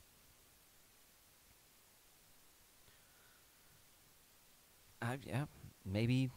I don't know. I think that one's the last part's a little bit silly, but maybe they had a good reason for it. These people did a really good job of making the Constitution very robust and span test of time so far. Let's see, Texas approached the Supreme Court directly because Article 3 provides that it's the court of first impression on subjects where it has original jurisdiction, such as disputes between two or more states. And this was where Donald Trump was not able to sue, although I think I feel like Donald Trump could have sued because it says anybody who's in the Constitution, anybody who works for the federal government, they also have original jurisdiction there. So like Ted Cruz tried to sue, but he got rejected. That was another story I couldn't cover because this is taking too long. But it seems like the state... Okay, so I think the problem is that it's a matter of state law. Okay, so that's... I seem to remember that multiple times they said, look, this is up to your state. If your state doesn't want to do that, they can do the elections however they want.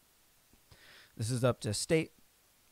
It's not a matter of your constitutional right because you don't have a constitutional right to vote. You don't. It doesn't.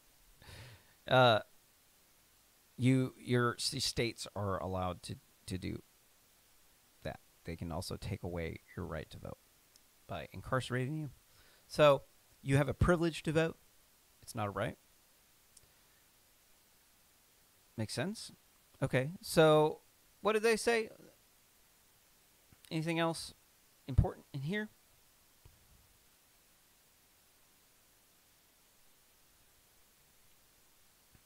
Bill of complaint.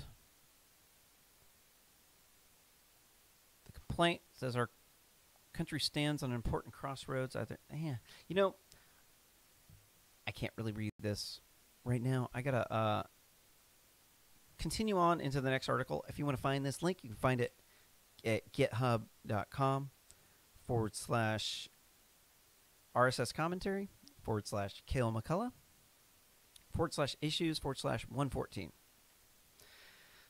Don't forget to smash that like button if you like this content. Also, hit that subscribe and notification bell so that you're notified whenever we go live. And best way you can help this channel grow is to share this video on social media.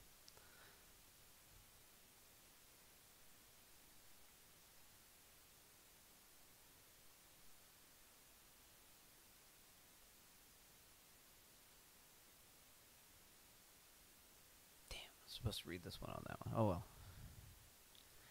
In the next article from Newsweek, Alabama and Louisiana AGs want to join Texas election lawsuit against battleground states. Oh, we just covered the first part of this story where Texas sued Georgia, Wisconsin, Michigan, and Pennsylvania because they did not follow the Constitution when they switched to universal mail-in voting, and this caused them to be deprived of their constitutional rights. And we had an issue with the private citizens bringing the complaints to the Supreme Court, where the Supreme Court repeatedly said it's the state's jurisdiction. Have to deal with it in the state court unless they're depriving you of your constitutional right to vote, but you don't necessarily have a constitutional right to vote. It can be taken away from you, just like your right to bear arms can. It can be abridged legally if you're in jail. And also, too, if you don't vote on time in the election, they have to have some deadline. And it can't be like you forgot to vote.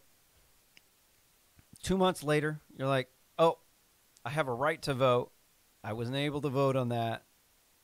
So I have a right. And then you can change the election afterwards. There has to be some sort of deadline. It's just reality, part of the world. So they set the deadline at yesterday, no, today's the deadline for, or I think maybe it was yesterday was the deadline to get rid of the conflicts around the election, so any legal challenges. And so by Texas coming in and suing at the last minute makes it so they can block these states from getting their electoral votes, which is very interesting. And now we've got some other states joining in. Let's see, what do they got to say? The attorney generals of Alabama and Louisiana have expressed interest in possibly joining a lawsuit filed by Texas AG Ken Paxton to have the Supreme Court invalidate election results in 4 key battleground states, Georgia, Michigan, Pennsylvania, and Wisconsin. The suit seeks to have each state's lawmaker decide their electors rather than having electors reflect the will of their voting citizens. And that's the way our Constitution says it. Just went through the Constitution here in the Electors Clause. It says each or the electors shall meet in their respective states and vote by ballot for 2 persons, of whom one at least shall be not be an inhabitant of the same states with themselves. Okay, so if you went to, so for instance, New York couldn't just do a popular vote because Trump's from New York. All right, so the electors there would have to vote one for somebody else, for Biden, one for Trump, or one for Mickey Mouse, one for Trump, basically. I'm not sure about that rule. It's kind of weird. But, you know, it's in there. It's got a shall. It says they shall meet in their respective states. All right. And they shall vote by ballot for 2 persons. All right. So it doesn't say the states shall vote and then the voters shall overrule the electors' free speech. Because in the First Amendment of the Constitution, it says you have a right to unabridged speech, which means that the government can't abridge your free speech. Doesn't necessarily mean other people have to respect your free speech. It just means the government can't pass any laws that are like penalizing you for your speech. You got unlimited right to speak till those words start to harm other people, like libel, slander, yelling fire in a crowded theater. So the electors, you can't just tell them how to vote. It's not legal. Imagine if the government would say, no, you're legally forced to vote for who we want you to vote for. No, you can't do that. That wouldn't be democracy, right? It would be antithetical to a democracy. Same thing with the electors. I mean, we have the Constitution because we did this funky electoral college system to get the slave trade states into the Union. And it's not racist because we did that. It's just, it's all about dealing with people who have diametrically opposing views as you, such as the slave people and then the abolitionists. Those people met the slaves. The slave traders represented the Confederate states. The abolitionists were the Union states. So, obviously, we had a lot of differences about this because we had a big war about it, the Civil War, and so that's why we give the rural states more say, because we need the landmass, we need the all the resources, we need to have a large enough country to where we can be the world's world's #1 superpower. We can't just like do that with a population the size of France. It's not going to work. France is like one state in the United States. You know, whenever they made the European Union, then Europe became more of a force, and then now we have to deal with all their stupid liberal nonsense and their anti-free speech laws.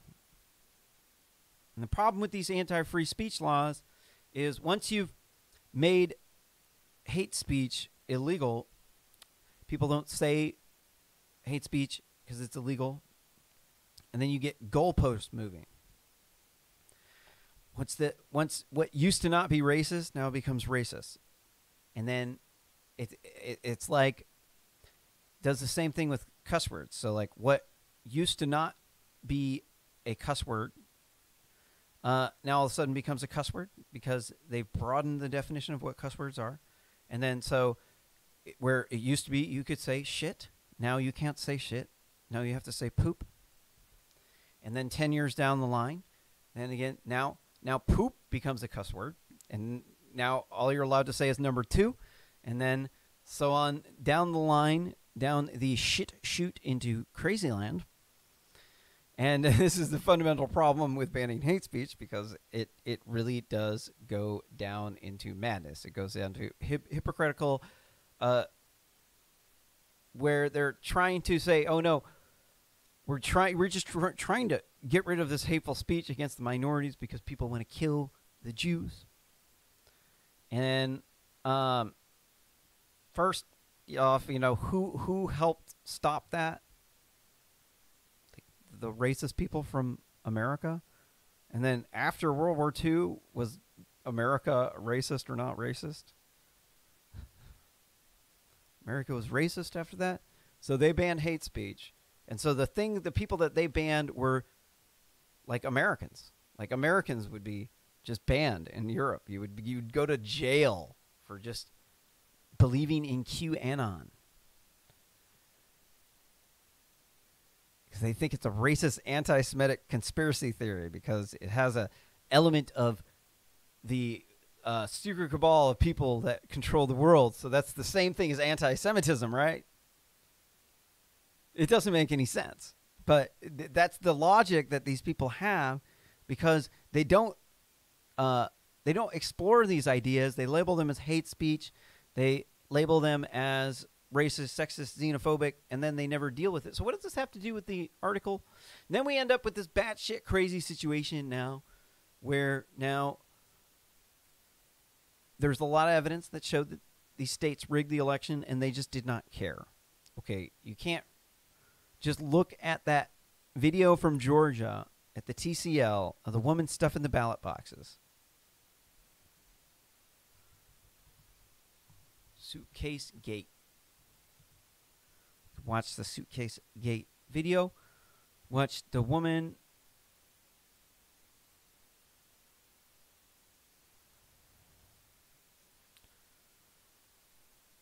President Trump's team opportunity here.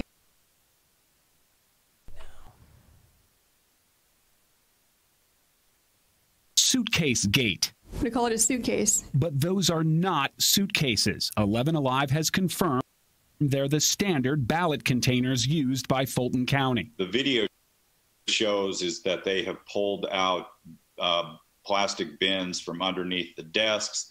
Those are bins that they keep under their desks near the scanners. They've investigated this repeatedly, that they had a monitor on site the entire time. And frankly, this has been debunked for weeks. So, first off, they said there were water pipe burst. And that's why they needed to kick everybody out. They had to stop counting the ballots. And then whenever they were stopping counting the ballots, then this woman takes these suitcases out with all these ballots in them. And then almost all of them are for Biden. And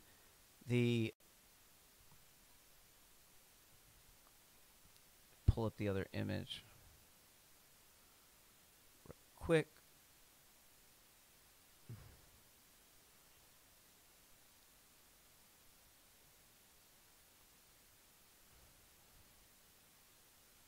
Where'd it go?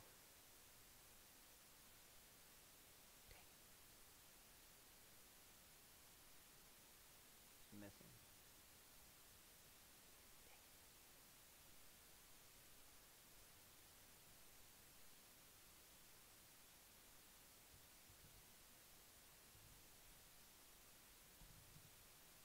find this image real quick.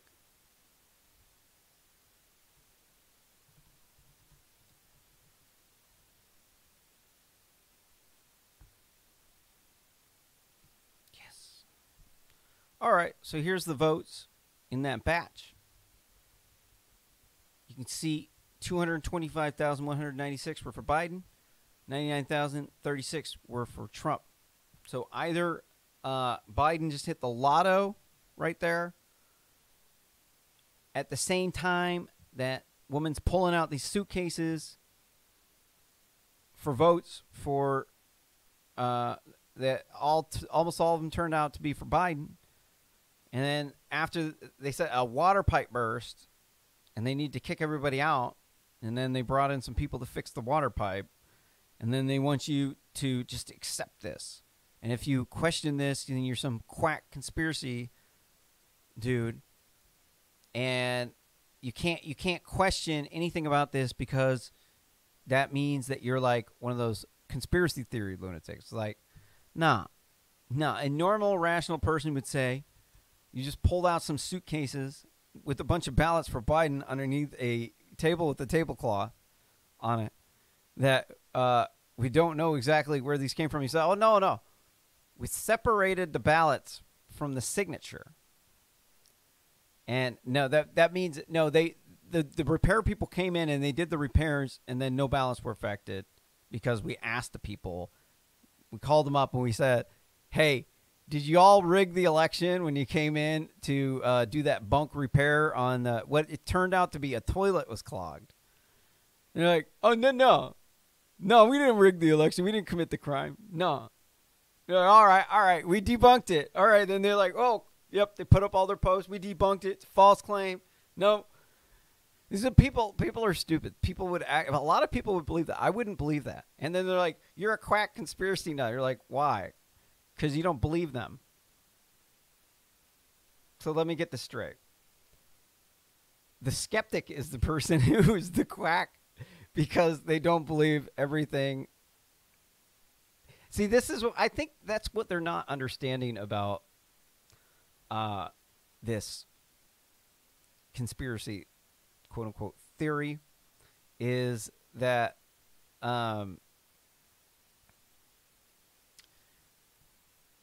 they're saying, wait, how can you not believe it? How can you not believe what the media is saying? You know, and then the other person to say, well, you're supposed to prove it to me. Like you have to prove it. And then they're saying that you're the crazy one. No, the skeptic is not the crazy one. The person who did not believe your crack nonsense, who did not look at their, oh, yeah, they called up the maintenance people and they asked them, oh, did you guys bring in a bunch of fake ballots when you did your maintenance cleanup? They said no. Oh, so it's debunked, right?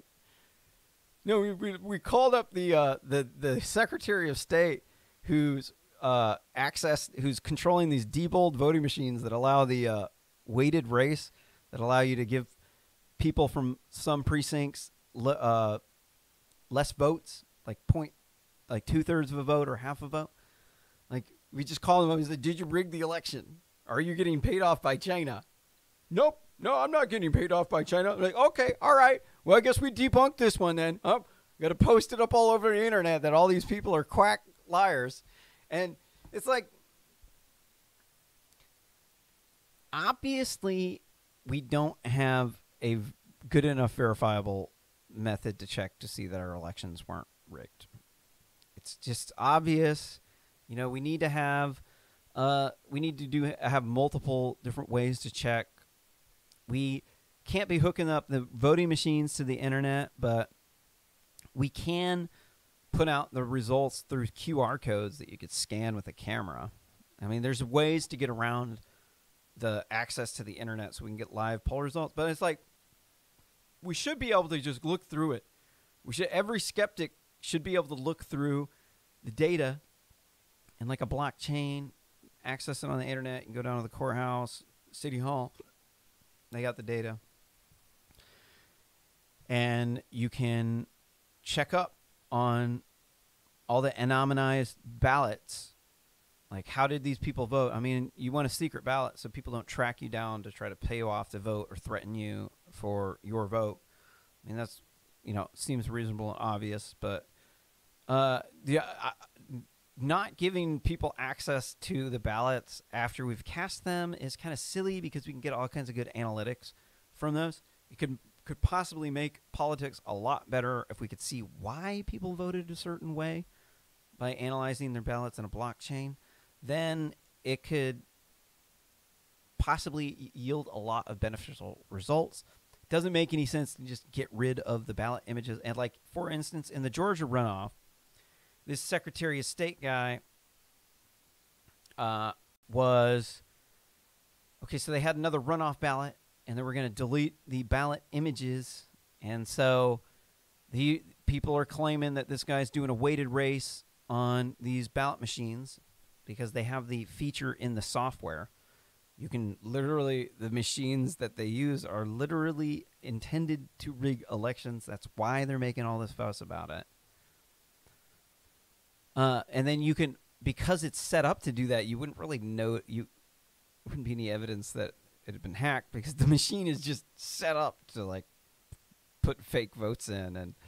And then if you don't violate, if you weren't strict about the chain of custody, like making records of who had what, when each batch of ballots gets tracked, which you end up, they do that in the corporate world to monitor their inventory because people steal inventory all the time. Like when you buy something on Amazon, like I can see it, I can see where it's at shipping in real time. And when I get it, I can inspect it. And if it's not right, then I can send it back. But we don't have the ability to do that. Like if you fudge your signature on your mail-in ballot, they don't really have a method to call you up and be like, your signature didn't match. You need to come in and vote in person by this day. And you don't have really a way to check to see whether or not your ballot was received and filled out right. For all you know, you got half a vote, and then the people in the opposing party got 1.5, and you just didn't notice because when you added them all up, it just the numbers added up, and you just didn't notice it. Like it was like a trick in the numbers that some really smart dude just fooled you with. We should know this stuff. The way that they have these voting machines set up, in the ones that they use in Georgia, the software has access to all of the memory, and so this is really bad. It's like it's really easy to hack it and to change the results when you just have access to all the memory. You're supposed to have some sort of machine that's like a log. So you have a scanner, and then the scanner sends a message, and then that message is put into one huge log and then we're able to see exactly when and where all the messages came from, and you can't change the votes afterwards. Like you can't run the machine and then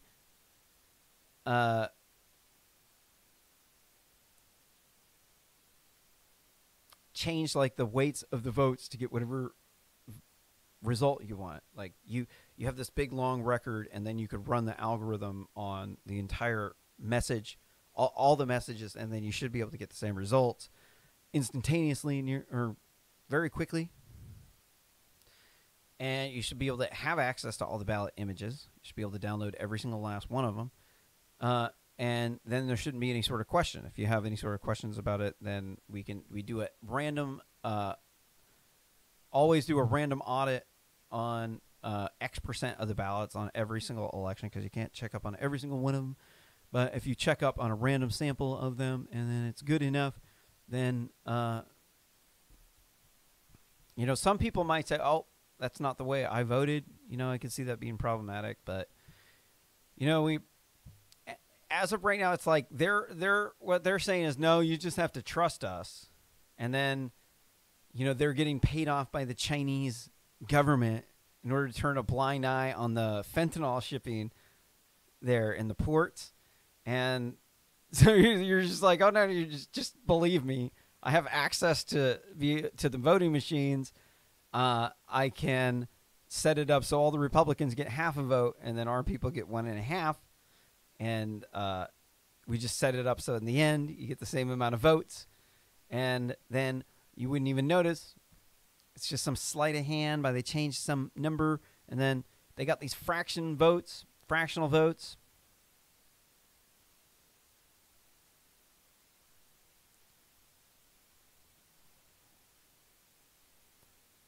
Here's an image from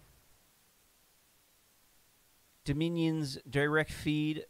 Sorry. This is in the last election. You'll see these are the Dominion machines. They're running on the Diebold template, the code, whenever they broke up that company. I don't know the whole history of it. But you can see the votes, got these fractional vote counts. And you're like, anybody who knows anything about floating point numbers knows that that's not right. Okay, there's absolutely no reason why you should have a decimal there. There's none. There's no reason. I think they're saying, basically, they're saying, oh no, that's just how like the thing works. But it's not. I'm a software and computer engineer. I've wrote the fastest integer printing algorithm. It's got less than half the division instructions, and use it to print floating numbers in like Roux and GrisU2. The fastest floating point algorithms. Well, Roux is the fastest now, like quite a bit. But you still use my algorithm to optimize their algorithm. So I know a fair amount about printing floating point numbers, the code that goes on in here. I could build an entire voting machine with my technology. I got my own network protocol. I could build it all from the ground up with CPU, with circuit boards. I could just make that at my house.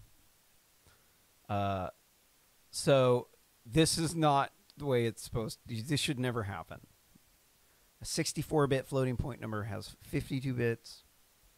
You can't store it in a 32-bit floating point number. The only way that you can get these numbers like this is if the number is not equal to 1 vote per person. It's the only way. Not physically possible to do it any other way. Because the floating point number has a mantissa with 52 bits. And what this means is that it can represent a lot of numbers, way more than the amount of people on this planet, by many orders of magnitude. And when you add these numbers together, when they're all in the same base, you don't get these errors of converting the base 10 to the base 2, because you're just adding integers, and it works just like a normal integer. So the fact that there's fractional votes in here should worry you. It's not something you're supposed to see here. It's not the way the machine works. It only would work that way if some of the votes are not equal to 1 vote, and that's extremely problematic, especially when you're claiming it's a democracy. I mean, if it was not a democracy, it would be expected, and maybe that is or isn't problematic. Maybe if it's not going on, that's even more problematic. I don't know. Some countries are crazy and everything's backwards, but in the real world, this would only happen if they're trying to multiply a vote by some scalar, basically a weighted race. And that's what they're alleged to have been doing, and then they're refusing to do the signature audits. And then if you did the signature audits, it would then reveal whether or not they just have stacks of fake ballots that they're getting. And there's lots of allegations of stacks of fake ballots coming from the Chinese Nazi Party.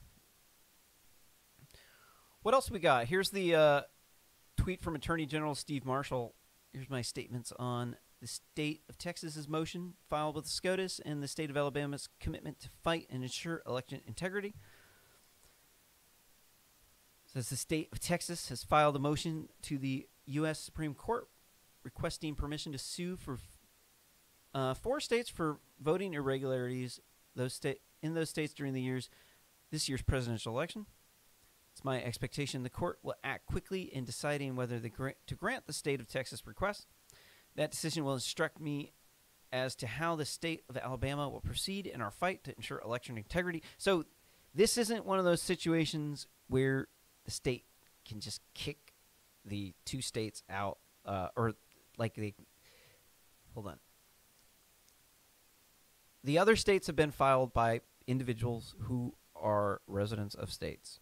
And so this has allowed the Supreme Court to kick them out really quickly by diverting it back to the states. And then they're just basically saying you didn't file it before the election was certified. So then the other court said, oh, no, you have to wait till after the certification. And then after certification rolls around, then you go up to the next court and you say, oh, well, we couldn't work it out here. They certified it, so we need you to intervene. And then the other court says, well, nope, you waited till after the deadline. Now it's too late.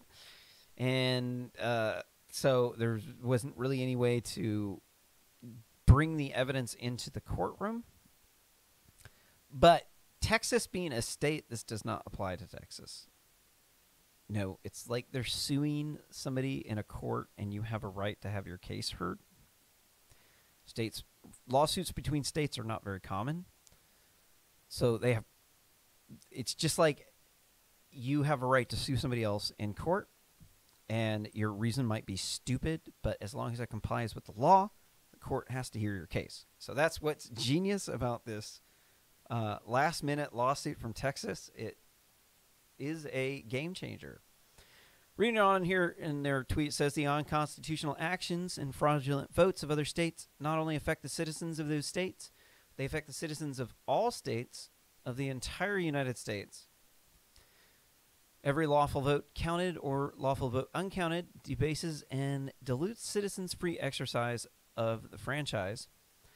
The state of Alabama will continue to pursue any legal remedy available to protect the people from such disenfranchisement. Both our rights and the Republic demand it.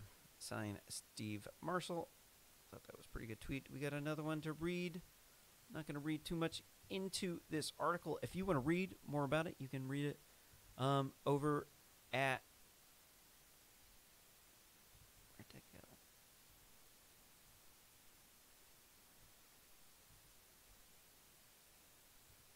Sorry. Looking for the issue ticket here. Apologize. Yeah. Really sorry. GitHub.com/RSS commentary /Kale McCullough /issues /114. I know that's a mouthful. GitHub.com/RSS commentary /Kale McCullough /issues /114 /. And then you'll be able to find a link to that here. Just going to add it real quick. You can also make a donation at rsscommentary.com /donate. And if you like this content, don't forget to smash that like button. If you thought it sucked, hit the dislike button and drop me a comment down below about why I was wrong, why you are right, and then, oh shoot, I lost the article. Dang it. Sorry, I'm trying to find the article.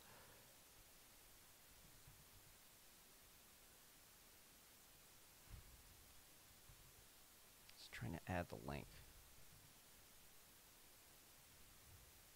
And the best way you can help this channel grow is to share this video on social media. Smash that subscribe button. Smash that notification bell. You'll get notifications for whenever I go live.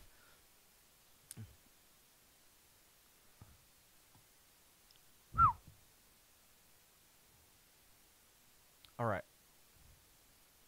We got the thing up there. What else have we got? Got to cover some bases. That was a long section of the video for only 3 articles. But the show must go on.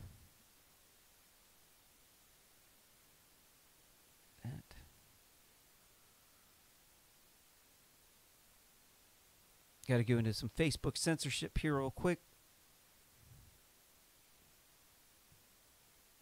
Cover some important bases.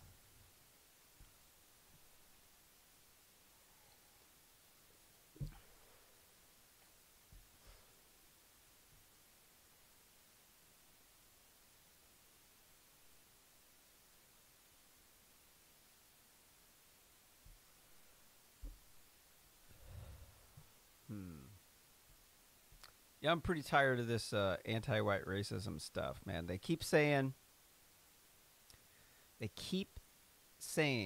that it's okay to target white people because they're the dominant class. That it only affects people who are not in the dominant class of people, the oppressed people. Those are the only people in the world that are affected by racism. This is crazy. I'm getting ahead of myself. I'm sorry. I have to pee.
All right.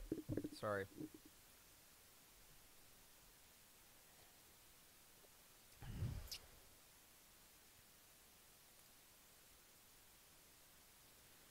In this next article from the New York Post, Facebook to rank anti-black hate speech over anti-white comments. Facebook, the company owned by the people who just poured $400 million into funding our last election, the ones that censor your speech, the thought police, they've updated its hate speech algorithm, reversing years of neutrality to prioritize anti-black comments while making anti-white slurs the lowest priority. The tech giant's new system for detecting hate speech, known internally as the WOW Project, will automatically delete hateful language directed at the LGBTQTI2CB MAOI beep beep community, Jews, Muslims, and African Americans, which has ...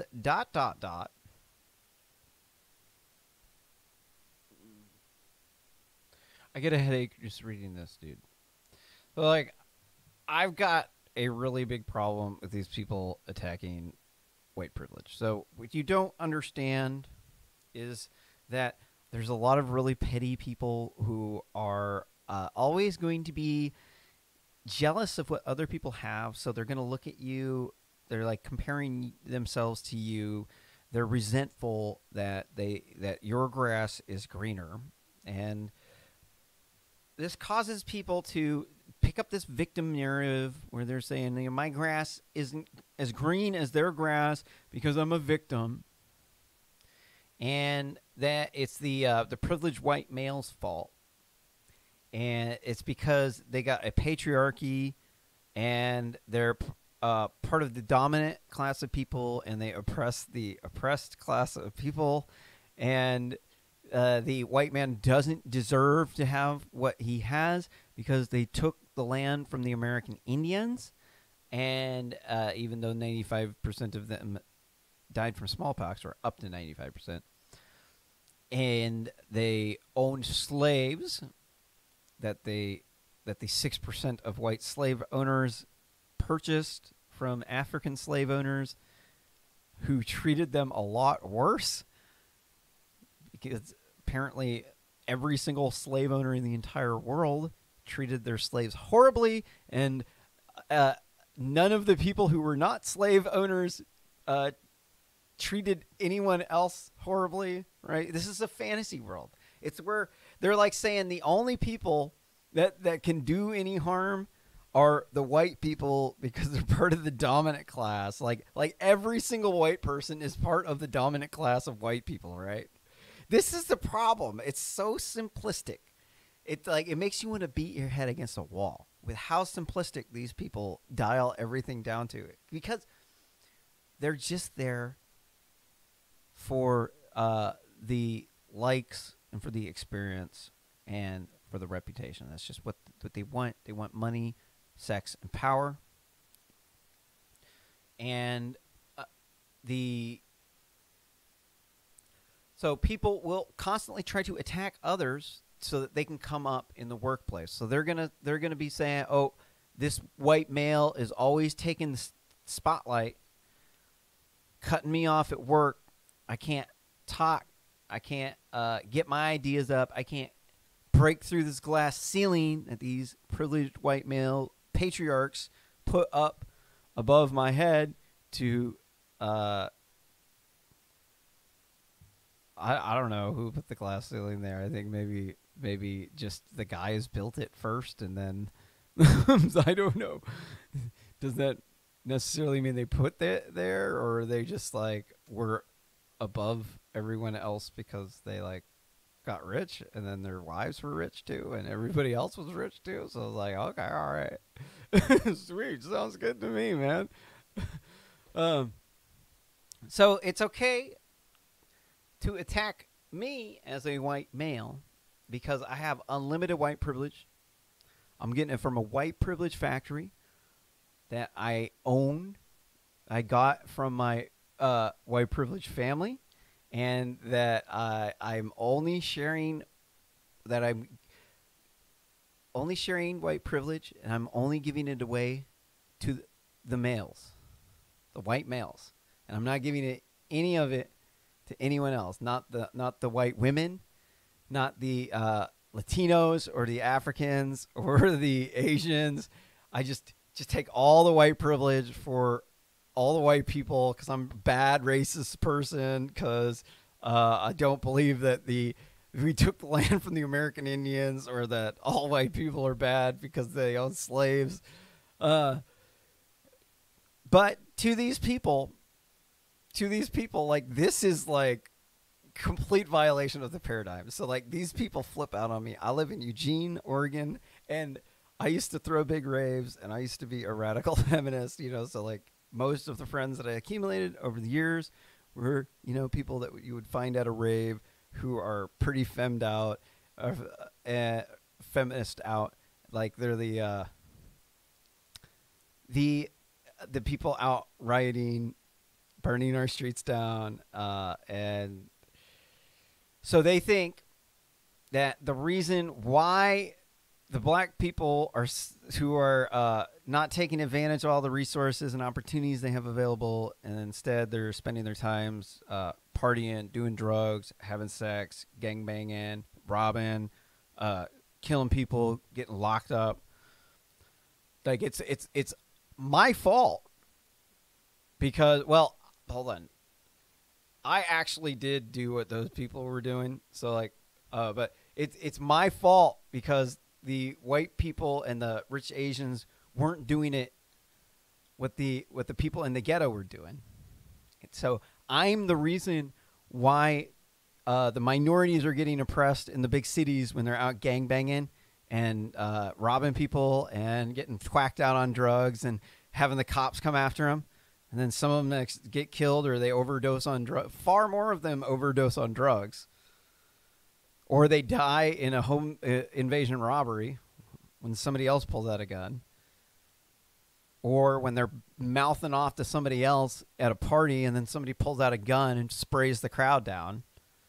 Like, I'm the one that's the problem as to why they're not doing well in the big Democrat-run shithole big cities. Because it's my white privilege, because I'm not a fuck up.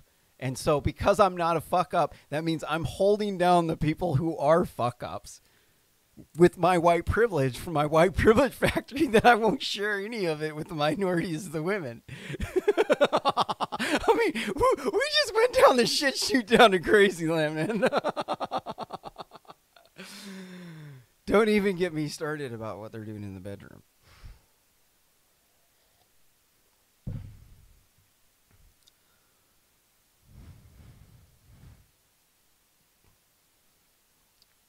It's saying the tech giant's new system for detecting hate speech. Oh, sorry, I already read that. So the companies now begin scoring hate speech and offensive posts and remarks about men, whites, and Americans are now marked as low sensitivity. The report said users can still report harmful speech containing these words, but the company will be less quick to act on it. So basically, it's okay to attack white privilege. It's okay to attack white males because they're white privileged. And they got this patriarchy that's holding down the women and the minorities in the big Democrat-run shithole cities. And they put a glass ceiling so that none of the feminists can get above it. They're forcing them to take dick and have babies. And this is causing, now it's causing their birth rate to be really low. In America, it's about 1.8 babies per woman, as opposed to birth rate. If our population is going to stay the same, you're going to have 2.1 babies because some people die, can't have kids. So it's the patriarchy that's giving you that good dick, paying for all that shit, giving you all the good times, taking you out on the vacations, buying you that ring, doing all that stuff for your birthday, cleaning up the house. It's that dude that's holding you down by working extra hard so he can come home and give you that good dick. And it's that dude is the one that is making it so that you got a glass ceiling above your head and making you have babies from all that good dick. I know it's so goddamn oppressive because it's like, I know it sounds like, because you're like, okay, well, what's the problem with 1.8 babies, right? What's the problem with it? Well, they're doing it because they want to put off having a baby till they're 30 so that they could rise up the corporate ladder so they could become a manager and be a corporate slave and work 14 hours a day or 12 hours a day. And then when they come home, they need a couple hours off before they even can have sex. And then by the time they're ready to have sex, you're like passed out. You're just like totally not interested anymore. Like, and then your marriage degrades. And I'm a bad person because the white people owned slaves and they took the land from the American Indians and they prevented you from being a corporate slave and then having an only child. And, like, what's wrong with having an only child? One of your kids not as competitive because they don't have siblings to compete with. And then two, if all of your family members only had one child, one generation, your family will be cut in half. So your family dies off. Your family dies when you do that. And so it's okay for them to do this because of the racist, privileged white males. And so we got to attack their white privilege because they're the ones that are holding down, they're in the dominant class of people, and they're holding down the people in the oppressed class of people, preventing the women from getting that good dick and getting knocked up and having babies by putting a glass ceiling over them so that it forces them to not work as hard so they can have a couple hours off before they get out so that they're ready to, like, have sex. Then they're like, oh, no, you're just using the woman as a sexual object. You're like, all right, fine then. No dick. No dick. sleeping on the couch, baby. You're like, all right. Well, what's the other option? All right. Husband works harder. Gives you that good dick. You got a bunch of babies. Your family's going to grow. And then when your family grows, there's more people. Each person in your family has X% chance of succeeding, right? So what happens when you got twice as large of a family? You got twice as large of the chance of succeeding. Okay. All right. So what happens if you have, if you weren't born? Because your mother was a feminist and she only had one kid. Well, then you would be dead. You would be dead. So tell me which one's more oppressive. The one where you're getting good dick, your husband's working extra hard so that he can give you that good dick when he comes home and pay for all the kids because he wants extra babies. And then you can have a little bit of extra time off of work so that you can develop the social network, and then you can bring around all these friends. And then everything is like happy in the family-friendly world where you're not throwing your husband under the bus for a raise at work. Right. So this is what these people are institutionalized because they bought into this bullshit feminist propaganda line where they think that a woman has to be exactly just like a man, which there's a problem with this. It's like I have a penis and she has a vagina. Like if I am doing my wife doggy style, you could probably swap me out with a black dude. If his penis is the same size, she might not notice. Right? So, like, the black dude's interchangeable with the white dude, right? Right. If you raise the black dude in the same house as the white dude, the black dude would probably act like the white dude. The white dude would probably act a little bit like a black dude, right? Right. But if you raised a man and a woman in the same house, what do you get? You end up with more than likely she's going to act like a woman and he's going to act like a man. They're not interchangeable roles. Neither do they need to be. In the workplace, you need as many people to do the job as possible for as cheap of a price as possible. So what do you do when you put more people in there? Supply and demand. You got more supply. Wages go down because there's more people, right? So it doesn't really make sense from a supply and a demand side to just cheapen your labor so that the stuff that the companies are raking in the dough on, that they could just get away with paying people cheap price because you got twice as many laborers, right? So like the supply and the demand of the whole thing doesn't work out. But the way that this is set up, it's a one-way street dumping up on the white dudes because what they want is they want that diversity ticket. See, because they saying the grass is greener over here. I can't compete with this white privileged male. He's got that white privilege factory, only sharing that white privilege with the white people, the white males. He won't give that white privilege to the white women or to the Africans or to the Latinos or to the Asians. He's greedy because he's racist. He won't share. And then so it's okay to attack him because he put that glass ceiling over top of the white chick you want to bone. But we can't say anything back to you. No, because that would be, I'm in the dominant class of people, and then they're in the oppressed class of people. So that makes me a bad person because I'm a white male. This is the fundamental problem. And it's like, you really are going down the shit chute to crazy land. It is a slippery slope that is nearly impossible to get these people to actually come back up on. I mean, you can give them a helping hand like, dude, you're going down a shit chute. Dude, it's nothing but poop in there, dude. And then after a while, you're not allowed to say poop because it's a cuss word and you have to say number 2.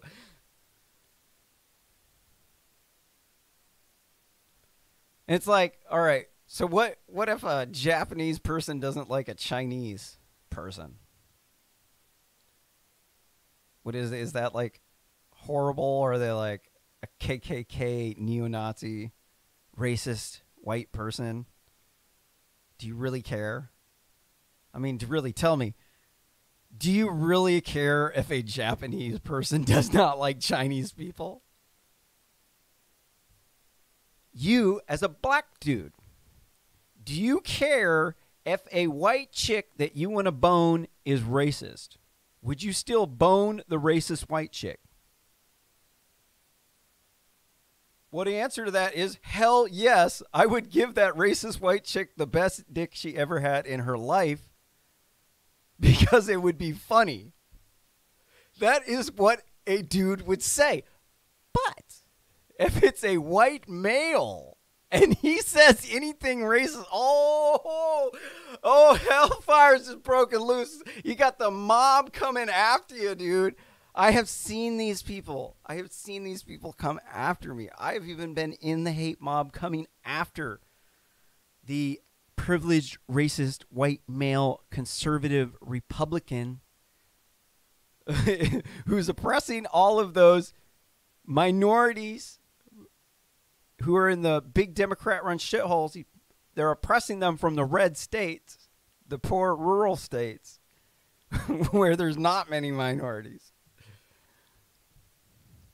But these people, they don't know how to do statistics, all right? So they're like, okay, well, no, we did some study, and there's like 25% of minorities say that they've been victim of racism. Okay. And then we did studies, and we showed it was only 15% of the white people were affected. So that means that the minorities are more affected by this because they have less money, and their kids are doing really bad in school because they're off partying, doing drugs, having sex, getting into fights and gangs and getting in trouble, getting locked up because they came from a single mom. But it's got to be, it can't be that they actually did anything to themselves because minorities can't actually do anything wrong. They're actually incapable of doing anything wrong. It's only the white people that are actually able to do anything wrong because they're in the dominant class of people and they're oppressing the people in the oppressed class of people. Shut up! Just shut up!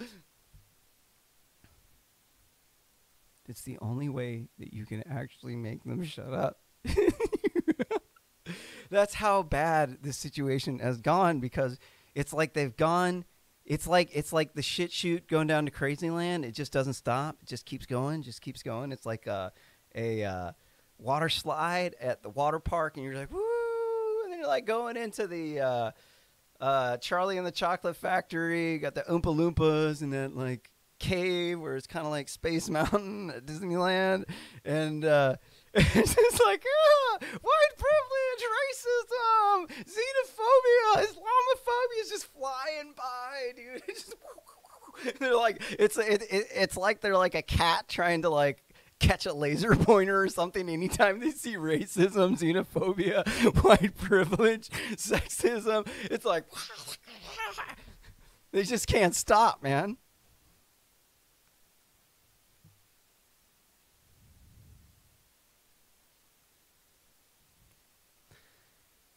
It says founder Mark Zuckerberg, the one who poured $400 million into rigging the 2020 presidential election, promised to accelerate the crackdown on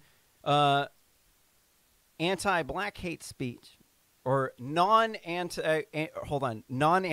hate speech. So let's classify this. What are they saying? They're saying it's okay to target white people, white privilege, white males, because they're part of the dominant class of people that oppress the oppressed class of people, because they took the land from the American Indians and they 6% of them owned slaves. And so it's much worse that 25% of the minorities say they experience racism and 15% of the white people that experience it, but then they don't take into account at all the size and the populations. You're like, okay, well, there's 6 times as many people. These are real numbers from a study that I pulled out on the show at some point in time. There were 25% of minorities said they were victims of racism. 15% of white people said they were victims of racist attacks against white people. But then you scale it up, and you're like, okay, well, there's 6 times as many white people. So then once you scale it up, it's like it turns that 15% turns out to be 3 times larger than the other population, like 25%. How much was it?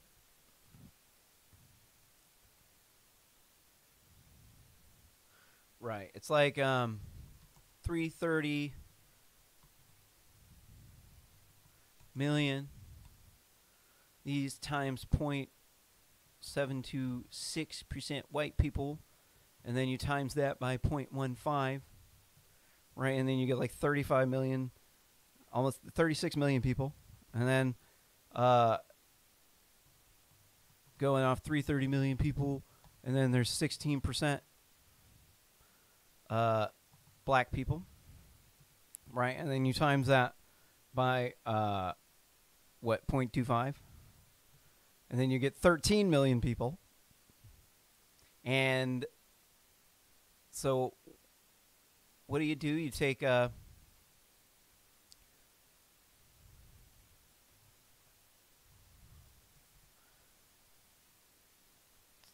this one.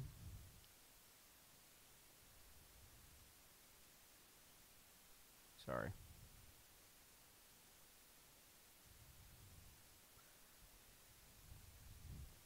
And you divide it by this one. And you could see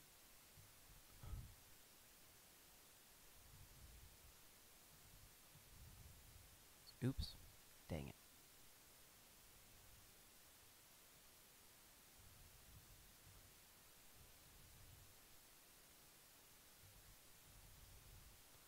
That it's almost 3 times more people who are getting harassed from the anti-white racism as it is the non-anti-white racism. So they're just basically saying, okay, well, it's okay because they're the dominant class of people, but then they completely neglect out the fact that the vast majority of people, of white people, are not part of the dominant white male class of people that they're even saying are causing a problem of people. And in the reality of the world, when they want to go seek someone to hang out with, they're not going to come seek me to hang out with because I am poor. They're going to go seek out one of these privileged white males that they're constantly bombarding because they have a good life and they're a good person and they did everything right because they didn't waste their time partying, doing drugs, having sex, getting in trouble with the cops, and fucking up their ability to be a privileged white male. I mean, really, is it really white privilege? Is it really white privilege, or is that just the privilege that you get when you do things right? Because the Asians make more money than us. They are smarter on average than us. They have advantages over us. The higher ups in the corporations tend to be Asians, and then they tend to hire other Asians.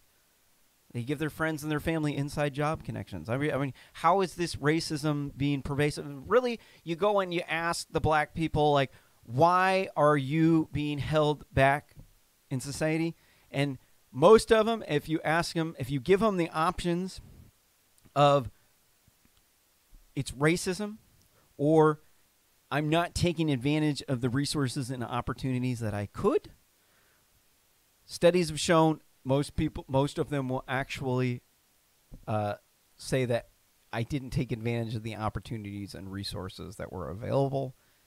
And that's the reason why. It's not that I wasn't getting hired at the good jobs, because it actually tends to be more of a class thing with these people. If you're low class and you're hanging out with hood people and you're getting into gang fights and you're doing drugs, hanging out with some sketchy people, like people won't go to the other side of the sidewalk when they see you walking down the street because they don't want to get raped or robbed, then you gotta expect that you're not going to be able to come up as fast in a world with these other people. But the other thing that they leave out, they say, oh, why are these black people poor? in the first place. It's because the white people holding them down. They got all this white privilege from that white privilege factory that Kale's got, and they won't share it with the minorities and the women. They put a glass ceiling over the women, and they're making them have babies and making them have husbands with good jobs. These bad people, bad, evil, privileged white males. And then as it turns out, you start to investigate the finances, and then you'll see that black people spend a lot more money on flashy stuff. And the white people tend to not buy the flashy stuff. They tend to stockpile the money and then invest it into their children.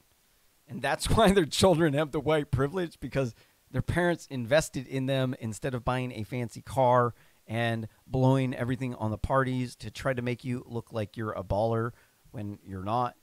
And all of the women that bled you dry, that you were womanizing, and then they're complaining that they're not doing as well as the white people and the Asians, when if they actually had the job, they would say, this is way too much work, bro. This job's oppressive, man. You're oppressing me with all your work. And just like, shut up. Just shut up.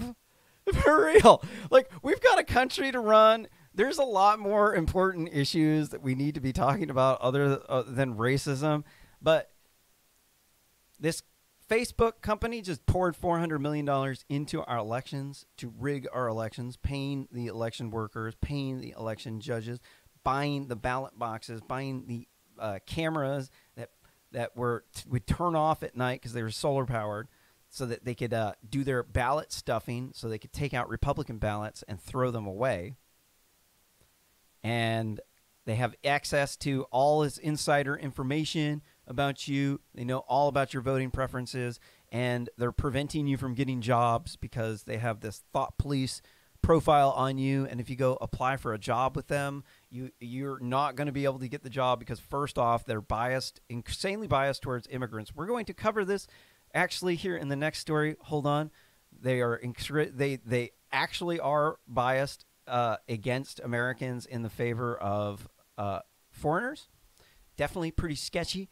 And I've been talking about this for a while. It's nice to actually see concrete proof from the big MSM that shows that what I've been saying on this show is actually indeed legit. I was ahead. I've been ahead of the curve for a while now. Definitely, I was one of the first people to notice that the death count was not going to be was going to be about the same as it is in 2018. We discovered that one in September. Didn't hit the media until a couple of weeks ago. So, what am I saying? Okay, so let's get into a little more details about this one. Facebook previously, the WOW project will see the social media company delete 10,000 fewer posts a day, according to the report. And so when they delete these posts, they give you a strike on your channel. Like, I got suspended for a day on Facebook for saying women are crazy, because there was some video of a woman being just lunatic. And I'm like, man, women are crazy, dude. But this was hate speech. Got flagged as hate speech. And it's because I'm a privileged white male in the dominant class that oppresses the oppressed class of people. It's this same, like, it's the shit shoot to crazy land. It's like crazy. I was crazy once. They locked me in a rubber room. It was cold down there, so cold that I died. And then the rats came and they gnawed on me. They drove me crazy. Crazy. I was crazy once. Racism, misogyny, sexism, white privilege, patriarchy, dominant class, oppressed class, racism, xenophobia, Islamophobia, sexism, ageism. And you're just like constantly going around in this water tunnel that's just like in the Charlie and the Chocolate Factory, where they're going in that down the river constantly going faster. It's accelerating, and it's like there's like just constantly going by. Like there's like these TVs that are like blasting up like white privileged males doing bad things, just being sexual harassers and being racist against black people, Islamophobia, homophobia. It's like toxic masculinity, just and they're like cats with a laser pointer, and they're like just like constantly going after the laser pointer, and they're just never satisfied with it because it's like they're just constantly. It's like they've gone insane. They're just like going from one thing, one stimuli to the other. It's like ping, ping, ping, ping, ping, ping, ping, ping, ping.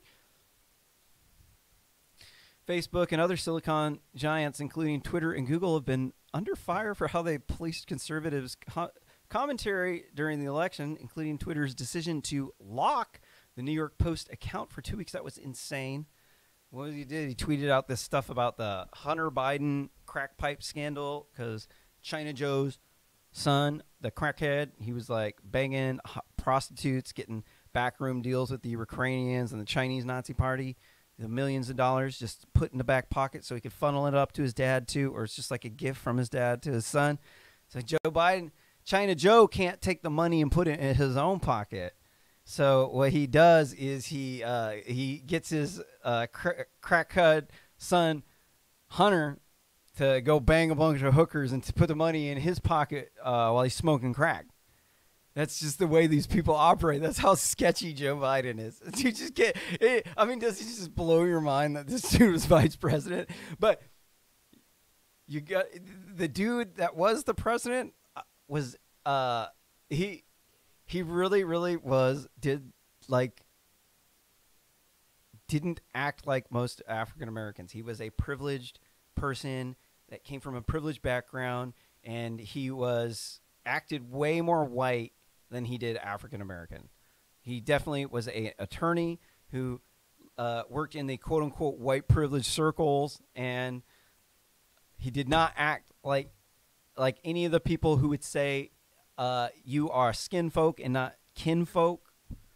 No, he would definitely be in on with the white power circle with all of the white dudes. And that's why he had China Joe, one of the whitest dude that used to support segregation, because this dude is so old. He's been around the Senate for so long that he supported segregation. You're like, what? This dude's still around and he's in the Oval Office? What? And he used to associate with KKK members?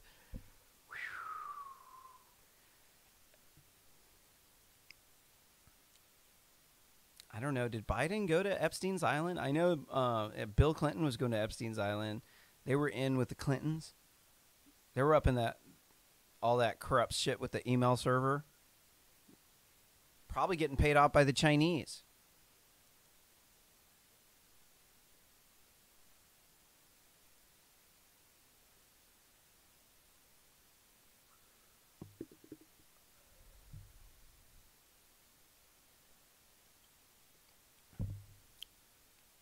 Now, Facebook is openly embracing critical race theory, which rejects principle of colorblind roles in law enforcement in favor of open discrimination. And, quote, was that?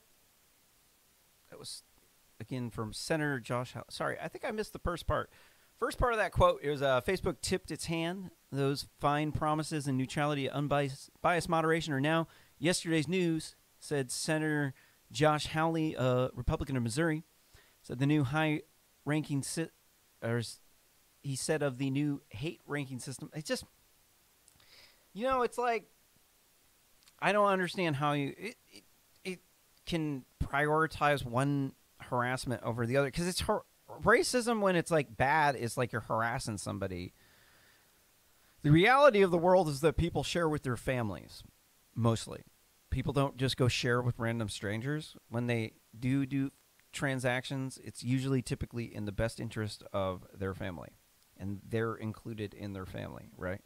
That's just the way the world works. But people, they just want to exclude this. They just want to say, oh no, you're racist because you're sharing with your family instead of blowing all your money when you were young, pimping hoes, trying to be a hip-hop producer, selling drugs, and trying to look like a baller. Instead, you saved that money, and then you invested that money in your family, and now you're a bad person for that. And then it's okay to attack you people because you're part of the dominant class, and then they're in the press. It's like crazy. I was crazy once. They locked me in a room. It was cold down there. It was so cold that I died. Then the rats came. They gnawed on me, and it drove me crazy. Crazy? I was crazy once. It's just like that. It's like these people, the people doing this are the most white privileged out people. It's like, okay, if they're not white privileged Silicon Valley scum, they are scum leftists over there. I can't stand their class of people. They act like they're nice to your face. This is the problem with these people. They always act nice to your face. Behind your back, though, first off, you're not qualified to be their friend. They're high up in the white privilege circle, and they're even competing with the Asian privilege. So you're not part of their community, and then you wouldn't be. They would never give you a job because you're not skilled enough, because you didn't. Your parents weren't white privileged, and they didn't invest extra money into you to make sure that you were more successful than them. And so they preach equality, like they want diversity, inclusion, and equity, while at the same time they don't practice this in any way, shape, or form at all. No, they work in I'm a software and computer engineer who runs a startup company. I know how these people act. It's whoever has the money and the resources now. It's first come, first serve. That's the way it is. You're fooling yourself if you think that it's any other way. It's not. It's first come, first serve. Whoever's families would secure the resources, they're going to have inside connections going forward in the future. And you're like, wait a minute. So these people who got the ultimate white privilege, who are like on the status of Asian privilege here, the people who are controlling the ascendants to the top of the ivory tower, they got the inside connections with the jobs from their family and their friends. They went to the right school. They got the degree in the right period of time, and they knew the right people. They got them the right internship. They got them the right job. But it's people like me that are causing the problem, that's causing the minorities to be the oppressed class in the Democrat-run shitholes. It's the Republicans who don't live in the city, who have probably never even been there. It's their fault that all this stuff's happening. And the reason why is because if they actually told you, no, this is a hyper-competitive meritocracy that's controlled by rich Asians and rich white people, and the blacks and the Latinos don't have good enough grades, and so we just hire them with diversity tickets, and so we say that we're hiring for diversity, but then the black guys' grades aren't good enough. The Latinos' grades aren't good enough. But if we didn't hire the Latinos, they'd say we're racist. So this is a true story. I used to work as a minority outreach counselor for Portland State University, and my Latina supervisor, I was a student ambassador, and my Latina supervisor told me that we weren't recruiting the black kids because their grades weren't good enough. We were just looking for the Asians, the Latinos, and the white people. And I didn't think of it at the time. But now that I think about it, it's like, wow, you people are fucked up. I mean, really, how hypocritical is that? How hypocritical is that? You're going around preaching inclusion, diversity, and equity, and then you're telling, no, the black guys' grades aren't good enough. But we have to take some Latinos because they call us racist if we didn't. And the Latinos are the big new customer in town. They got more money than the blacks do. There's more of them, and they got more money. This is how these people operate. You got to call them out on it because they're fucked up. They don't even know. A lot of times they don't even realize what they're doing because they're so white privileged out or so Asian privileged out that this is just the norm. Like their parents brought them up to like knowing how to do this to people. Like they hear about this stuff growing up at the dinner table. They've internalized it. They know you don't mouth off to the Chinese Communist Party because we're getting our products made over there from slave labor from these Chinese Nazi Party bosses that they're paying off so they can get access to the Uyghur slave Muslims. You also have to bring in the other denominations of Muslims. It's not just Uyghurs, too. And it's not just Muslims. It's a large amount of people who are in these re-education camps that range from dissidents to Muslims to Tibetans to Mongolians. Don't forget about them, too. That's what, man, whew. It's like there's enough stuff to talk about China. You could just like I could just keep going on and on and on. If you just stick more stories in front of me about China, we can go on and on and on down the rabbit hole of how fucked up China is and how they have pawned our system with this anti-racism, this pro-feminism stuff, because it's like a cyber warfare operation, doing a psychological warfare. These people are doing every kind of warfare operation that they can that it isn't a hot war. It's like they're hitting us with fentanyl through they're giving the fentanyl manufacturers in China a pass, not arresting them because they're exporting the fentanyl to the United States where they can deliver the chemical weapons to us using illegal immigrants who are not allowed to work, and then they end up selling drugs. 30% of federal drug trafficking convictions are of illegal immigrants. That's a fact. You can look it up. 50% of the convictions are of Latinos, who comprise about 15% of the population. They used to comprise like 3 not too long ago, but then they flooded the immigration gates open. It's because these Democrats who were getting paid off. They're paying off Hollywood by basically most of the Hollywood movies make way more money in China, and the movie doesn't have to make much money here. They can make way more money in China. So this allows them to do cultural Marxism, allows the Chinese Nazi Party to select which videos are spotlighted in Asia. It allows them to control the speech, control the words, the context, the meaning of when these are acceptable to be used in. And then it allows them to make some actors come up and then above others because they can just fund more films that are from this actor who spits this particular anti-racist and pro-feminist propaganda.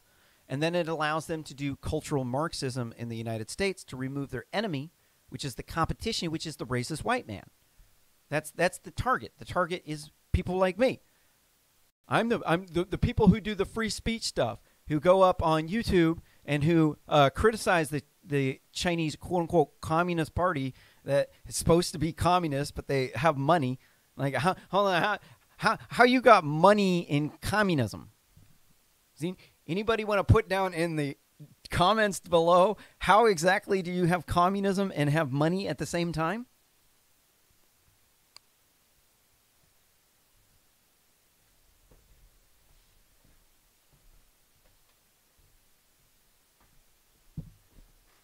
The answer is you can't. The two things are mutually exclusive. You can't have communism and money. The only way that you could do it is if you were a hybrid of communism and capitalism. And what is the hybrid of communism and capitalism?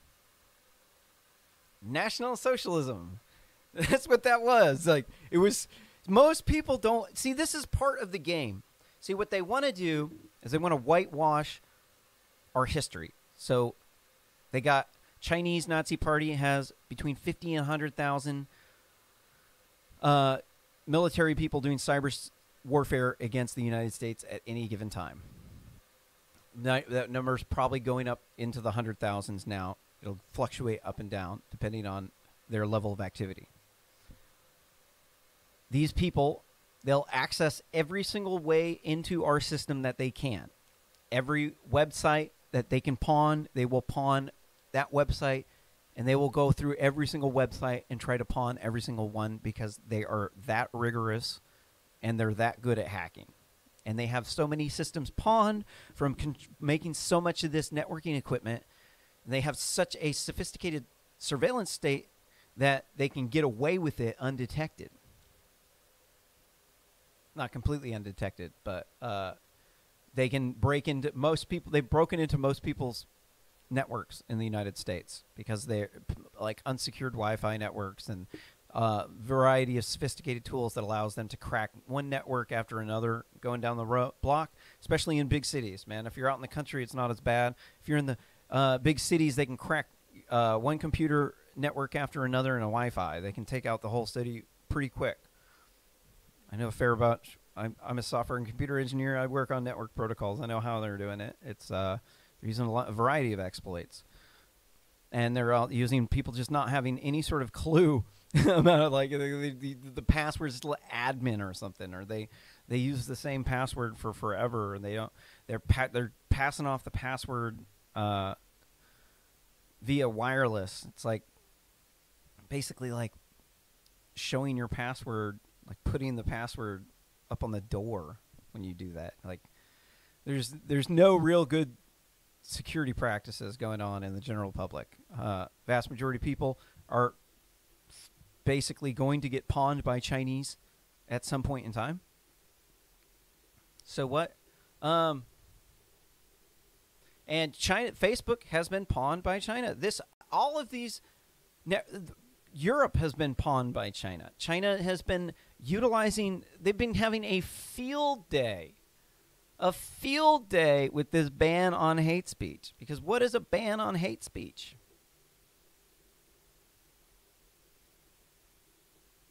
It's targeted at who?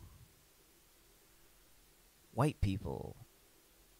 The Europeans, the Americans, right. And then what does it have the effect of doing? It can cause you to lose your job. It can cause you to get ostracized. And then it can do what? Weaken your society. It turns into an attack vector that becomes pretty gnarly. Once you start expanding the definition of far-right racism, xenophobia, sexism, through controlling Wikipedia and by controlling different media outlets through giving soft power donations to, for instance, newspapers that are not doing well. You give them enough donations. You send some friendly Chinese people who are very lovable to go help them out. Like, you're like, no, I'm just being a communist. I'm just trying to help you out. No, they came over to the Chinese Communist Party controls which companies are going to be able to do business by controlling. They have the access on the slave labor, like the Uyghur Muslims and other denominations of Muslims and other like Mongolians and Tibetans who rebel. They put them in re-education camps, and we don't have access to that slave labor. We can't compete with that. If you want to do cheap business in China, the world's second largest economy, you got to have clearance from the CCP or the Chinese Nazi Party. They're not communists. They're Nazis, National Socialists. So you want to do that, you got to do what? You got to either bribe the Chinese Nazi Party boss to get access to the slave labor, or they bribe you to get access to something that you want. And then what do? They establish a business ties with you, and then they end up taking over control of our economy, and they do it through anti-racism, through propaganda fed to you through the companies that they're doing the soft power, giving money for in turn for what they want. They're doing it all behind the scenes like puppet masters. They're puppet masters, man. They are brilliant people. And cheers to how good they are at that. Cheers. I mean, they do deserve credit for how dangerous they are. They do. But now we can't criticize them. You can't criticize them because they're a minority group. even though there's 1.5 billion Chinese, and most of them are extremely xenophobic. It's okay for them to hate on us and to slur anti-white racism at us, to kill our culture with cultural Marxism, to turn us into these drugged out cisgender, polyqueer, LGBTQA, 2CB, MAO, BB people with no white privilege. Everybody's from a single mom. Everybody's got all these fucked up problems, getting strung out on dope. How about that? Chinese Communist Party fentanyl they getting through the Mexican cartel from all the illegal immigrants. And then you can't say anything about it because it's racism, right? This is like our people die because we're getting strung out on the dope from all the illegal immigrants. And then they're allowed to bring in as many immigrants as the country can possibly even bear at one given time. And then we're not allowed to, like, restrict immigration in any way, shape, or form because Wikipedia says it's far right, and some people on Facebook, and it'll cause people to, like, say that you hate Latinos, and then they are allowed to bully you, and then the Latinos are growing, and they're all going to be the majority. We're going to be a minority white country by, I think, like 2060, like very soon. And then they're going to be the majority, but like we can't criticize them because they're a minority and then we're the dominant oppressed class, even though the average age of white people is 58. So it's like, wait a minute, hold on, wait a minute. The average age of black people is like 23, and even younger for Latinos. Like they're really young. So the white people are going to die off, and then there's going to be equal amount of white people, black people, and then Latinos. But we can't criticize them because we're the dominant class, even though we're the recessive ones that are going away. And the thing is they're the ones that are in control now because they're the ones, they're younger. And so we're supposedly the dominant class and they're the oppressed class, but actually we're like the old people that are like going to need people to take care of us because we're like aging out. And but then no, it's us. We're the ones that are oppressing the youth that get a fresh chance at life, that are living in one of the most liberal and accepting, racially tolerant countries in the entire world. But they'll tell you all day long they're the oppressed ones, while at the same time they won't give you a job. They don't want to hang out with you, and they would never have sex with you. So just remember that next time they spew out a bunch of diversity, inclusion, and equity garbage, that they will not include you. So when they say diversity, what they mean is white dudes got to go because they're a privileged white male, part of the oppressed class that's oppressing the. So they're part of the dominant class oppressing the oppressed class, and they don't deserve to be here because they took the land from the American Indians, and they own slaves. They bought from other slave traders from Africa. And then they don't tell you the whole story. All they tell you is this circular referential thing of why white people are so bad for having this white privilege. And then they just constantly attack you for having the white privilege. And it's like, I thought white privilege means you're like supposed to get it better. I thought the white privilege meant you're supposed to not get harassed and have people call you insults and prevent you from getting jobs. Isn't that like what the point of not liking racism is about? I mean, I used to be anti-racist. I remember very specifically when I was anti-racist, I thought the entire point of anti-racism is because these people were being mean to these innocent people that didn't do anything, and we had to stop them because they're these privileged racist white males that are oppressing the minority groups in the big Democrat-run shitholes from these poor rural red states. But then it's okay for them to constantly peck at us, and it's because we're going to be the minority. It's because they've become the majority. They might have less numbers right now, but they have way more youth, so they're getting put into a larger and larger percent of the jobs as compared to the demographics of today, because the people are going to start dying off. The average age of a white person's 58. That means that they're old people. They can't have babies no more. That means the other groups of people know they're taking over, and they're not being nice. They're not, nor would I expect them to. I would expect them to be as savage and brutal as most of the people around the rest of the world to be, because that's what you would expect. You would expect people to behave somewhat similar to the other groups of people that are around the world, right? You wouldn't just expect them to all just be egalitarian and say, oh, no, we're just going to all hold hands and sing Kumbaya. And then we're going to circle jerk each other. I'll talk about how we're all cisgender and that we're white privileged racist. And then the world will just magically be better. And then we won't have anybody oppressing anybody else ever again. And this is just batshit crazy. Like, there's no sanity to it. Like, there's the Chinese Nazi party. They say they're communists, but they got money. Communism can't have money, mutually exclusive. Like, these people are trying to dominate the world, to take over the world with National Socialism.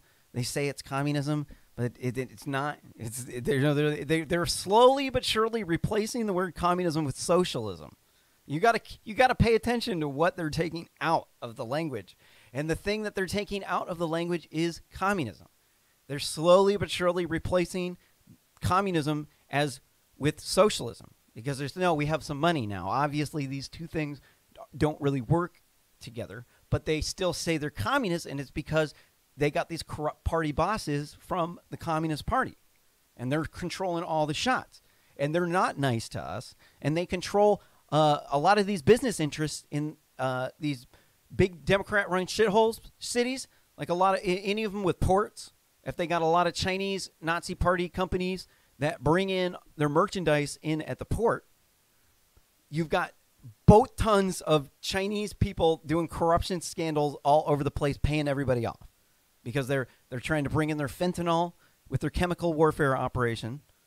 They're trying to do their cyber warfare operation, which means that they have to control the tech industry, which means they have to get high up in the tech industry, and they have to be able to manipulate these algorithms so that they can keep you addicted, so that they can maximize the amount of time so that they can deliver their chemical weapons in the form of fentanyl through the illegal immigrants. When they restrict our ability to restrict immigration, they make it so it's so taboo that you can't even talk about it, because that's going to make you hate immigrants now at this point. Now you're far right.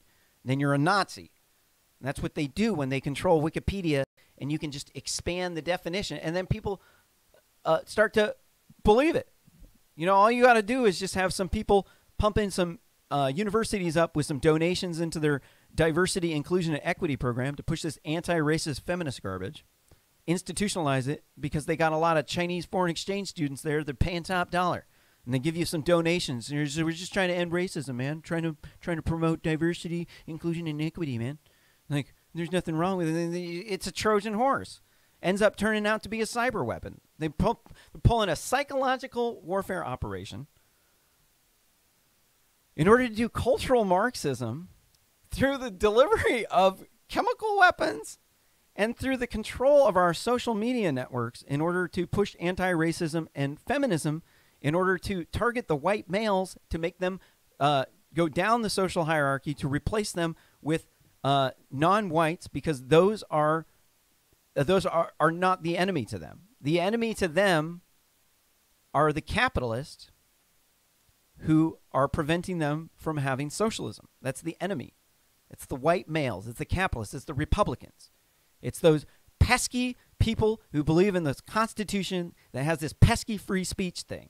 It prevents them from controlling the narrative and rewriting history so they could whitewash our history. That is what's going on. This is a gigantic cyber warfare, psychological warfare, chemical warfare, and cultural Marxism military operation from the Chinese Nazi Party that they've infiltrated all up into Facebook. They've infiltrated into Hollywood, the big MSM, and they've pawned the entire system. And they're paying off politicians. They were paying off this one Harvard professor to he was like chair of like the biology department, and they were paying him $50,000 a month to give them access to research and send them their top scientists. And it's because they're trying to dominate the world. So how do they do it? Soft power.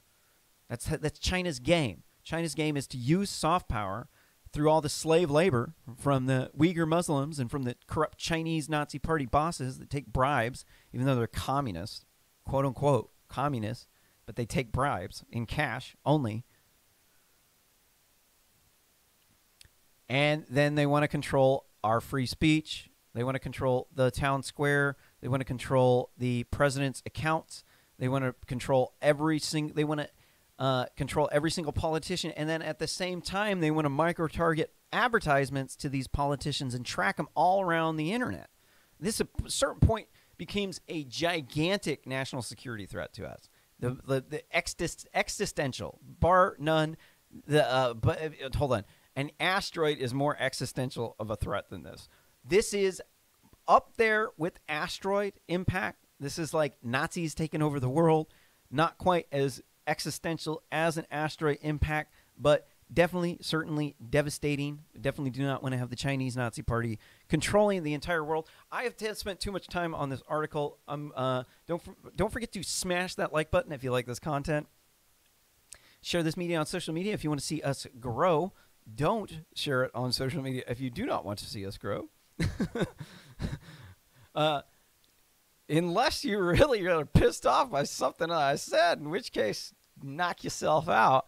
Don't forget to leave a comment down below about how stupid I am and how much I suck, exactly why you're right. We can get to the bottom of it. Who knows? Maybe you are.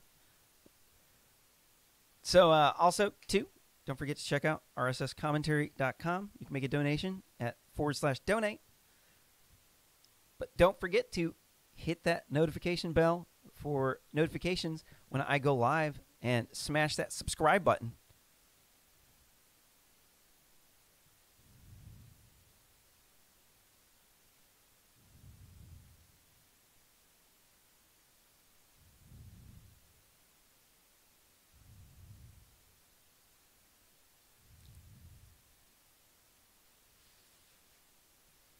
Well, I want to do that one.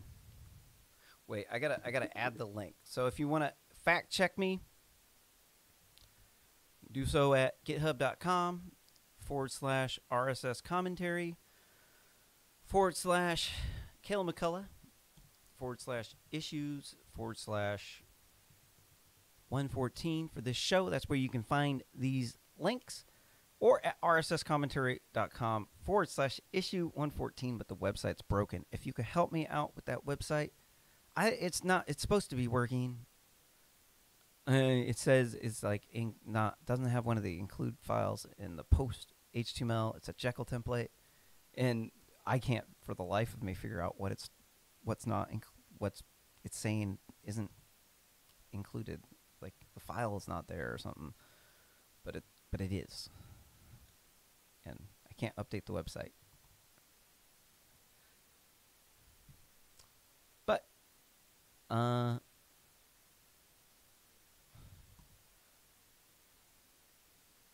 or else I would say, go over there and then you can find it there, but the website's not updated.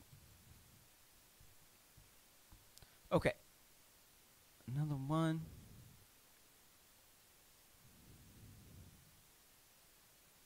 Look at this one.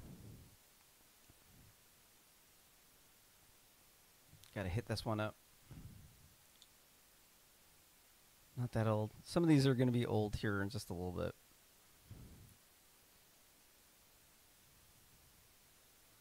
From Hacker News, Google fired employees for union activity, says U.S. agency. This is coming at you from the Baloney Broadcasting Company. Sometimes they spit out fake news from these crazy, radicalized Europeans who think that anything is hate speech because they banned hate speech, and then they engaged in goal shifting where what used to not be hate speech is now all of a sudden now hate speech. And then 10 years from now, what is considered hate speech but used to not be is now considered far right and neo-Nazi. And then later on, it gets even more crazy until no one can take it.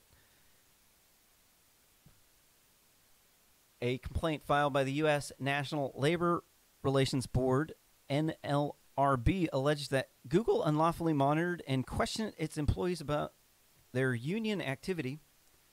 It fired a number of staff for violating data security, but the NLRB said the rules were applied only to those engaging in union activity. Google denies having done anything unlawful. Comes as another prominent Google employee, a leading figure in AI ethics, said she was fired for an email that she sent to employees. Why were they fired? ? The NLRB complaint deals with employees who were fired over a year ago in November 2019. Known as the Thanksgiving 4, they were officially fired for breaking security and safety rules, but the workers alleged they were fired for speaking out about Google policies. Reacting to the NLRB complaint, Google said it's always worked to support a culture of internal discussion. Yeah, they just fire you if they don't like your speech. Reacting to the NLRB complaint, Google said it's always worked. Sorry, I just read that. Sorry. Actions, quote, actions undertaken by employees at issues were a serious violation of our policies and an unacceptable breach of a trust of responsibility, it said. So what did they do? What did Google do? The complaint on behalf of two of the workers said the employees accessed basic tools like employee calendars and meeting rooms for the purposes of organizing union-related activities. Google interrogated its employees about accessing such information, which the NLRB said were protected activities under labor organizing rules. It also threatened employees with unspecified reprisals and demands that they address any workplace concerns through official channels only. And it also accessed any employee slide presentation that was part of a union drive. The complaint said, you know, these employees are problematic at these big tech companies. They live in these bubbles. They block out anyone that they think is racist, sexist, xenophobic, Islamophobic, any sort of other isms or bad negative labels that you would like to attach people. They are the privileged class of people. They have the fancy jobs. They don't associate with us because they're at work all the time, making that big money. And so this group of people are radicalized lefties, and it's kind of like the insane people can take over the insane asylum. So I personally don't blame Google for preventing the insane patients from taking over the insane asylum, because the way that these big tech companies work is that they're all crunching. So like they don't want people with kids to work for them. They want single people without kids who can crunch, and that means that you got to hit a deadline. So you're going to work 16 to 24 hours a day, maybe 36 hours in a row. And you got to hit the deadline, and you're going to be extremely stressed out, really tired, overworked, cranky, irritable. And so these tech companies are like a bunch of whiny children that can just go off and just explode. Imagine if you just got a whole bunch of people who are like borderline and some over the line PTSD from crunching too much, from so much stress, and their relationships at home are melting down. Their wife or husband won't have sex with them anymore, or they need so much time off after work to de-stress that they never have sex anymore, and then it turns them into a gremlin. And then next thing you know, you've got gremlins taking over the entire skyscraper, and then it turns into a shit show.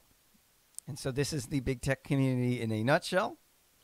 And then eventually they stop stressing out after some period of time, and then they become ultra woke, and they're way better than you, and they know how to work with teams of irritable people. They just kick everybody else out. They shun anybody who criticizes them. They turn into the petty vindictive master from the 48 Laws of Power, the one that you do not want to cross, that if you cross, this person will come down on you like a sack of bricks dropped onto your head from approximately their height. And it's these people who are up at the top, the petty vindictive masters that are just used to getting rid of anybody who causes problems. And then you have all the little whiny baby children underneath them that are like the mob of insane people that will take over the insane asylum. They're like the crazy far leftists that if you even dare question that there's only two genders, or that there's not two genders, and that there's not 50 genders, and that being a cisgender polyqueer is more normal than heteronormative behavior, then you are now the toxic masculinity one. And you got to understand these people are so stressed out from doing these crunches that because most of them are doing the grunt work. You got the people high up in the establishment. I'm a software and computer engineer, so that's how I'm able to tell you how these people operate because I run my own business. And so in order, they're up at the top of the ivory tower. They control who comes up to the top. They're very protective. Everybody wants to change everything. Everybody wants to get their design in. And so you have to tell everybody no. And then they get ultra woke. They're like that Jack Dorsey dude. They're like got the hair going down like here, like he's like hasn't like taken a shower or shaved or done anything for his appearance in months. Like he's been eating too much acid or something. And they act like they're all heady and woke. Like, oh no, I would never engage in cancel culture. I'm all for free speech. My hands are tied. But what you don't understand is that he's in a culture of people who do the same thing, and they all are self-censoring. They're all engaging in goalpost shifting. They're all experiencing lots of stress from the large workload. They're all fighting to keep their own position in the workplace.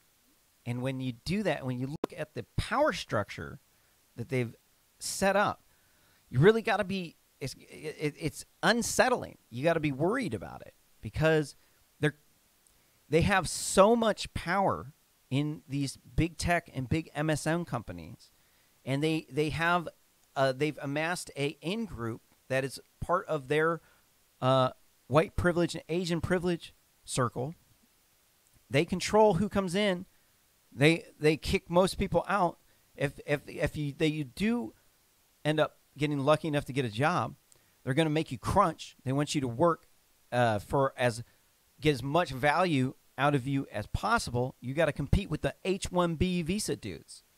So they bring in all these smart people from all around the world, like these Indian people that were like they spent large amounts of their life dirty poor, and they were on computers and learned everything about it, and because they didn't have anything else to do because they were dirty poor and they had to, and then they're like genius doctors, and then they come over and like we can't compete with them because they had a privilege growing up. They didn't have to worry about the other things because of the poverty, and they keep saying it's white privilege that like is like preventing the black people from coming up like the Indians and the Asians, Chinese, when in reality the poverty actually was an asset because it made it so that they spent most of their time on the computers learning all this stuff, and then they came up because they figured out how they worked.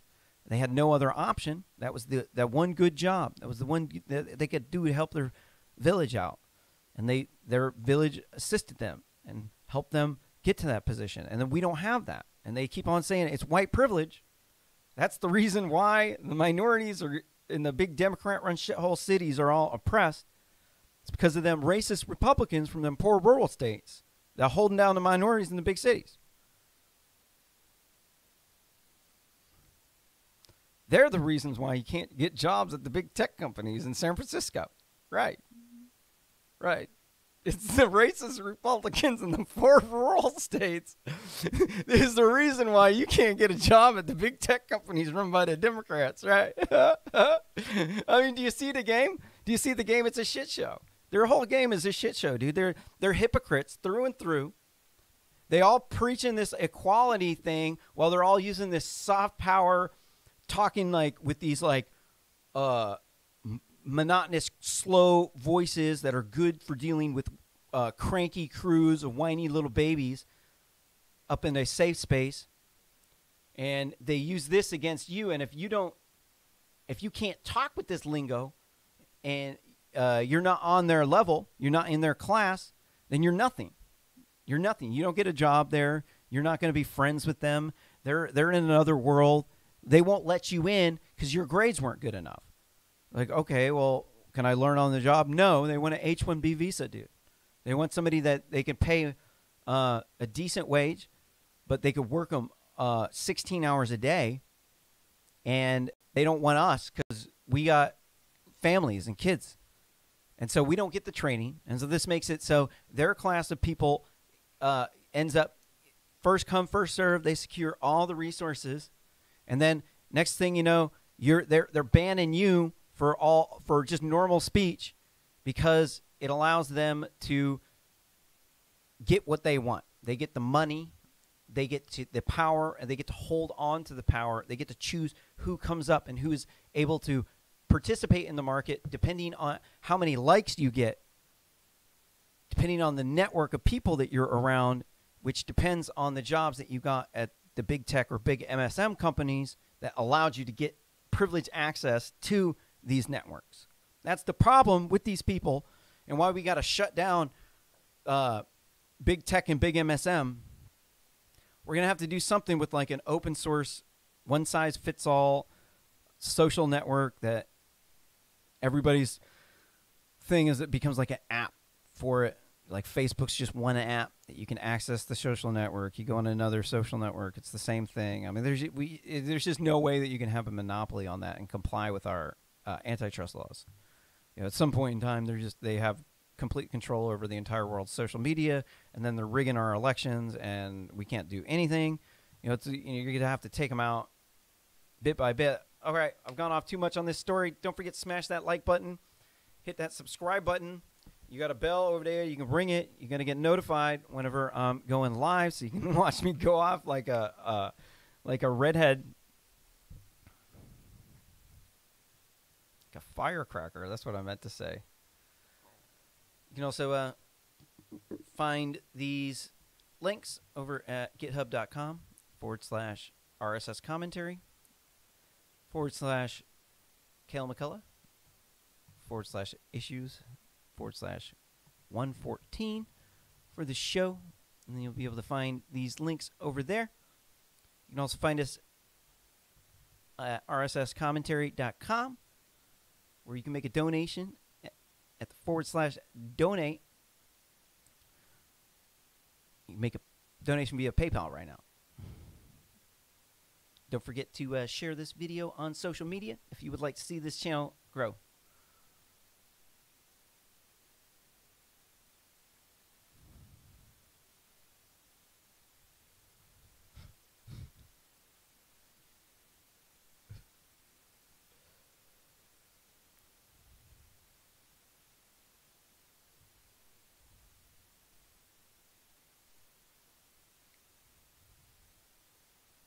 I'm gonna make another cup of coffee. I just want to get through these articles, dude. There's like some good ones in here.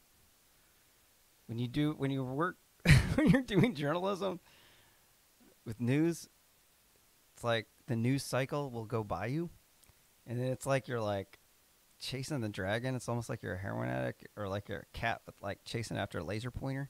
You're like never actually gonna get to the laser pointer. You're always just chasing the stories, and it's like you're like, there's a story, I have to chase it. It's like a laser pointer with a cat, and you're like,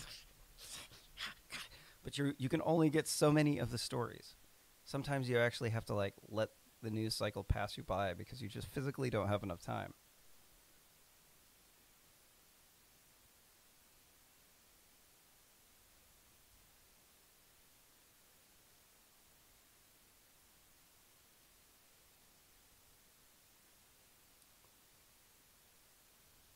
Probably should cover the UFO things.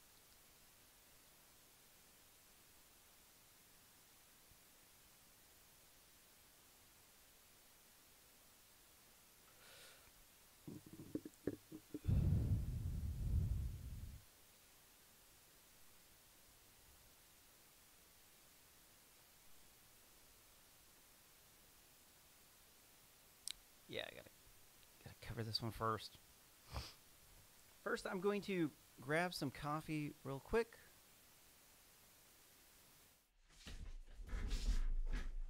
Woo.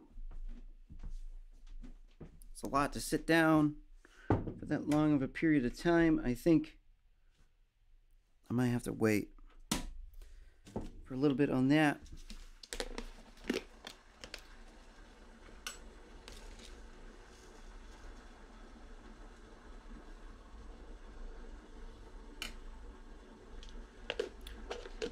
Kind of thinking about maybe trying to sell coffee in the Amazon affiliate links, maybe. That could be attainable. If you want to know what kind of coffee I'm drinking, I'll just start getting coffee from Amazon. You could also make a donation to buy me coffee at rsscommentary.com/donate, where you can make a donation via PayPal. You can pay for some coffee. I'm shelling out all kinds of dough for this show. Putting in all kinds of time unpaid. So any sort of donations do go a long ways.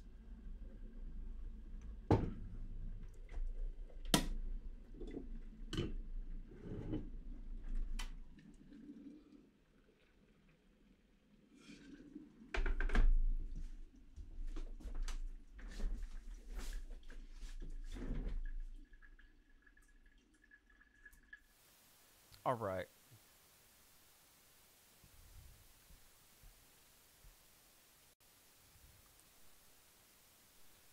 From Hacker News Best, Justice Department files suit against Facebook for discriminating against U.S. workers. I have been talking about this one for quite a while, actually, going off about how the big tech prioritizes H-1B visas, and as well, my engineering school prioritized foreign exchange students over the local population. Got kicked out when I had pretty much a 2.9 GPA, but I had failed a couple of classes, and my GPA was not quite as good, and they're like, replace me with foreign exchange students because their grades are really good, and they said I was white privilege, and there's too many white males, and we got to replace them with the younger, more diverse people. And so I wasn't good enough, so wasn't able to make any money off of that degree, and I had to shell out, over $100,000 with interest for everything, and then I don't get to make any money because the people are too lib and too white privilege and Asian privilege that I'm not in their class of people, and so I don't get any sort of these benefits from the white privilege because I'm in the lower class of people, because as it turns out, most white people don't actually have access to this white privilege stuff that you're talking about.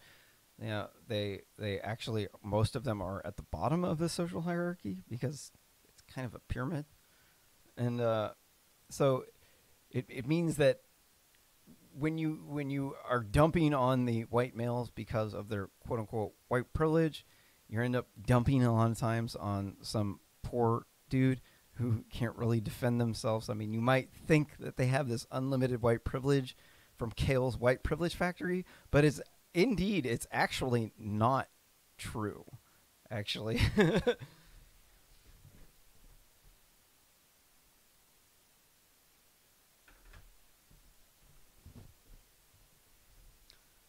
This comes from the Justice Department. It's entitled Justice Department Files Lawsuit Against Facebook for Discriminating Against U.S. Workers. Lawsuit alleges Facebook favors H-1B visa workers and other temporary visa holders over U.S. workers. And I think I've already gone off on this particular subject twice now on this show. I think a lot of people would say I'm being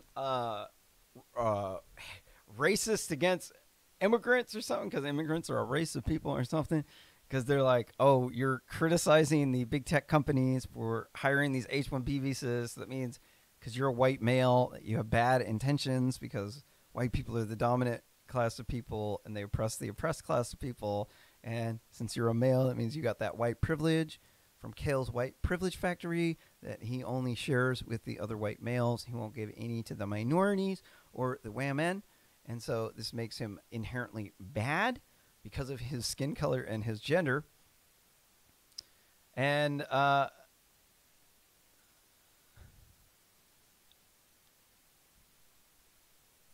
then the people dumping on you typically end up being part of the more privileged class of people. So that more class, that because they're part of the privileged class of people, then it means that they are basically dumping on the people below them in the class ladder because they don't have to deal with the repercussions of attacking white privilege. No, the repercussions that are faced by white males, because it's not just the it's not just like the women are sheltered. They're like, okay, the women are the oppressed class here because it's the patriarchy of these white males, privileged white males who put the glass ceiling over top the women. And so that's why we need the diversity tickets, because the guys like girls. They want more girls in the workplace so that they could possibly hook up with some of the girls or some of their friends. I think that's the only particular reason, and maybe the boss might save some money on the labor. I don't know, the owner of the business might make some extra money if the labor is cheaper. But these H-1B visa workers, okay, so you probably don't work in the engineering world. So these H-1B visa workers, they bring them in, they're like highly skilled workers from like India or Vietnam or China, and they work these people to death, pretty much. They're like damn near slaves. They don't, since they're from another country, they don't have family and friends here. The only, so they're at work most of the times, and they're expected to reach a certain level of performance in order to maintain their job there, or else they'll be replaced with another H-1B visa. And the companies prefer these people because they don't live, or because they live at work. They don't have like friends and family, and they want to go have a life. They want you to hit they want you to hit deadlines and make you crunch. They want to extract the life out of you and then move on to the next corpse. So these H-1B visa people end up being insanely toxic overachievers. They're lovely people individually, but then they're forced in the workplace to be a toxic overachiever, to go way above and beyond, and the other people can't match that. And when they do match that, try to match that, it causes a lot of harm to them. But these other people from other countries, they got this unique position, and they typically don't have kids, and they got a job where they got to go to another country. So they got their degree. A lot of times they came up through really hard work. Big ups to that. Respect to that. But then they got in this job at these big tech or big MSM companies, and then they got a privileged position, and then they work their butt off, and then they're viewed as more desirable than the white guys, because the white guys, they got all this white privilege, and because of that, it gives them some sort of quote-unquote advantage, which means that they have friends and family in the area, and they can't just like work all the time. So that means they can't compete with the immigrant labor, and so that means that they're not going to get hired. They're in the workplace, they're not as competitive to be able to move up the hierarchy in the workplace. And this causes a bias towards the international community, because our universities are just quick to hammer down on people for messing up with grades. Maybe they have to do that. It wouldn't exist otherwise. But our country had the war on drugs. Kids started getting strung out on dope, smoking weed, going to raves, and we became uncompetitive, became fat. We have addiction problems, been eating too many different pills, snorting too much cocaine. For some people, it's fentanyl. For other people, it's alcohol. They're drunks. And during this period of time, then China has not been doing that. They've been working really hard for cheaper, and what it allows them to do is corner the market on the labor supply, and then that gives a bias from these companies in the favor of the H-1B visas, because our people just aren't as competitive. And the only way that we could get on our feet is to be able to have a decent job and be in a community where everybody's focusing on the work at the company. But, these things, they don't really lend themselves well to wealthy, privileged, first world society, because people want to go out and they want to go to the bar, they want to eat fancy foods, they want to go on a vacation, they don't want to do slave labor. Typically ends up being poor people who had nothing else to do other than to go to school, learn, do good. And then you got the white privileged people whose parents taught them, their kids, and also Asian privilege. They taught their kids how to spend all their time doing this, focusing on the workplace, so they can get that good degree, get that those first milestones for the good job. Possibly they help them get the good job. And then everybody else, you're not in on this. This is the problem. You need to get special training. You got to be good at math. Most people testing in a math 70. And it ain't going to work. You ain't competitive. You're not hireable. It's like we got a cart and a horse problem. Like the people, it's not like impossible to retrain older people, but it's incredibly difficult. And it's like people are too frustrated, or they're too stubborn. They don't want to. They only want to show the teacher that they're right, and then it turns out they're just an idiot. And they'll swear up and down they know everything, and then you put them in a classroom with some 13, 14-year-old kids, and they don't know what the 13, 14-year-old kids are doing. They're lost. They need to go back to math 70. And you're like, all right. Obviously, there's a huge education gap between parts of the communities. And in China, they were working in factories, and they worked all day long. And then eventually they got sick and tired of working all day long, and they figured out how the machines work.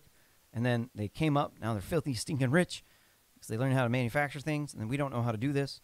And now the Chinese Communist Party is trying to take over the world.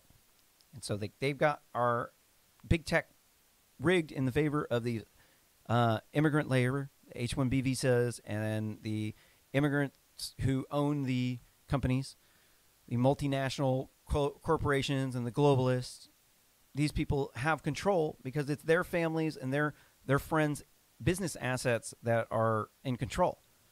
They have networks of people, and then with the Chinese Nazi Party inside connections where they have state-sponsored, the state helps your company out. We don't have, the U.S. government does not go around helping companies grow. But the Chinese Nazi Party, they do this massive intellectual property theft because they force us to make our goods in their country, then to use their slave labor, then they rip our products off after they learn how to make it, and they replace our products. They make it for better, for lower cost, and it's because they didn't have to put the effort into building the foundation of the structure, which we built. And then they just took everything, all our IP, and then they ran with it. And that's what China's doing right now. And these big tech companies are all heavily biased towards the international community. All with this H-1B visa thing. What are they saying? Lawsuit alleges that Facebook refused to recruit, consider, or hire qualified and available U.S. workers for over 2,600 positions that that Facebook instead reserved for temporary visa holders. It's sponsored for permanent work authorization or green cards.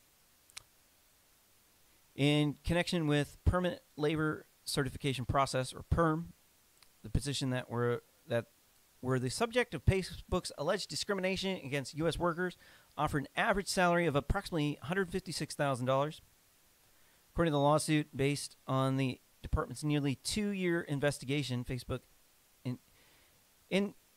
internally creating a hiring system which it denied qualified U.S. workers a fair opportunity to learn about and apply for jobs that Facebook instead sought to channel to temporary visa holders, and they want to sponsor for green cards. So this is another reason why they push this anti-racist propaganda.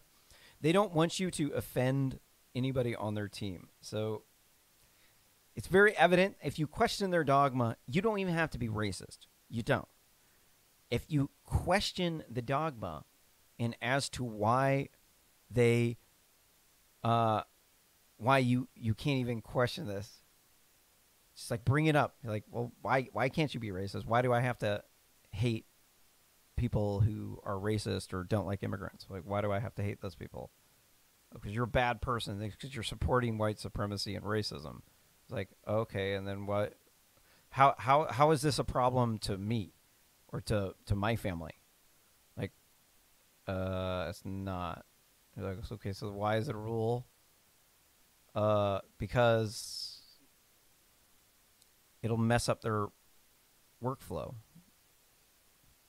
It's not functionally that somebody doesn't like them and then that's causing a problem for them because somebody doesn't like them. Because if somebody doesn't like you, it's like it doesn't physically affect you.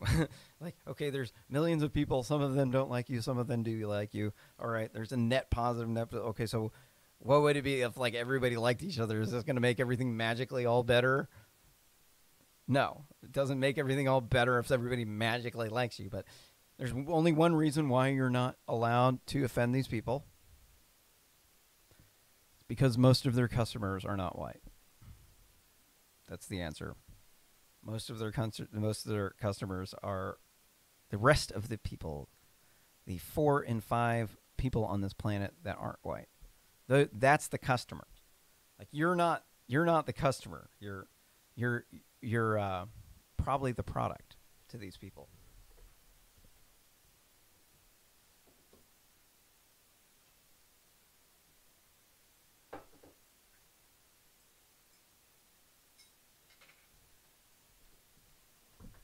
So the reason for it is not because the world would be healthier if everybody's all of a sudden nice to each other. Because the reality is they live in gated communities. They have lots of money. Their kids go to private schools. They live by a different set of rules than you. You're not invited to the party. You don't make enough money. You're not in their class of people. So they're all preaching love and inclusion, diversity, and equity because they want you to like them. That's what it is. It's because there's 4 of them for every single white person. So that means you're the minority. You're the one that has to be nice to them because you're the small group of people. They have all the control on the supply chains. They're the higher up people in all the big MSM and big tech. They're pulling all the strings behind the curtains on the hate speech regulations with all the cisgender polyqueers and the transvestites and the other LGBTQI, TCB, MAO, BB people They got up in the safe space, doing their circle jerk, singing Kumbaya. And just to say one more offensive thing, Donald Trump's awesome. Oh, man, I triggered the fuck out of that one. Heteronormative behavior. White privilege.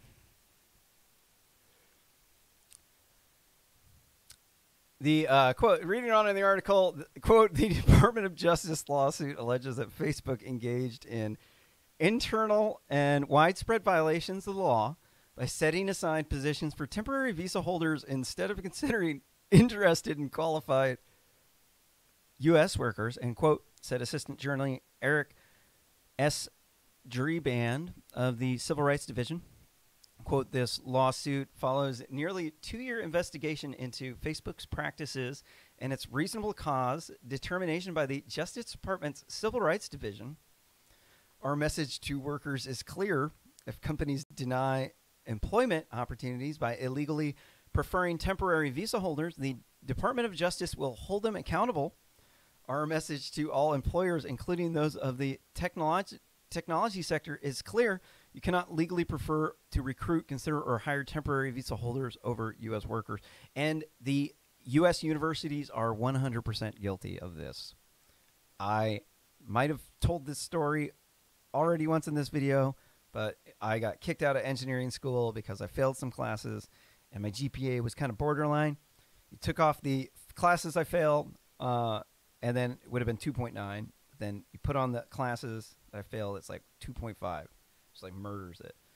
And they didn't want to let me continue because I was a white male, and they wanted to replace me with foreign exchange students because they pay a lot more money, and the Chinese Nazi Party gave donations to the school. That's how they do it.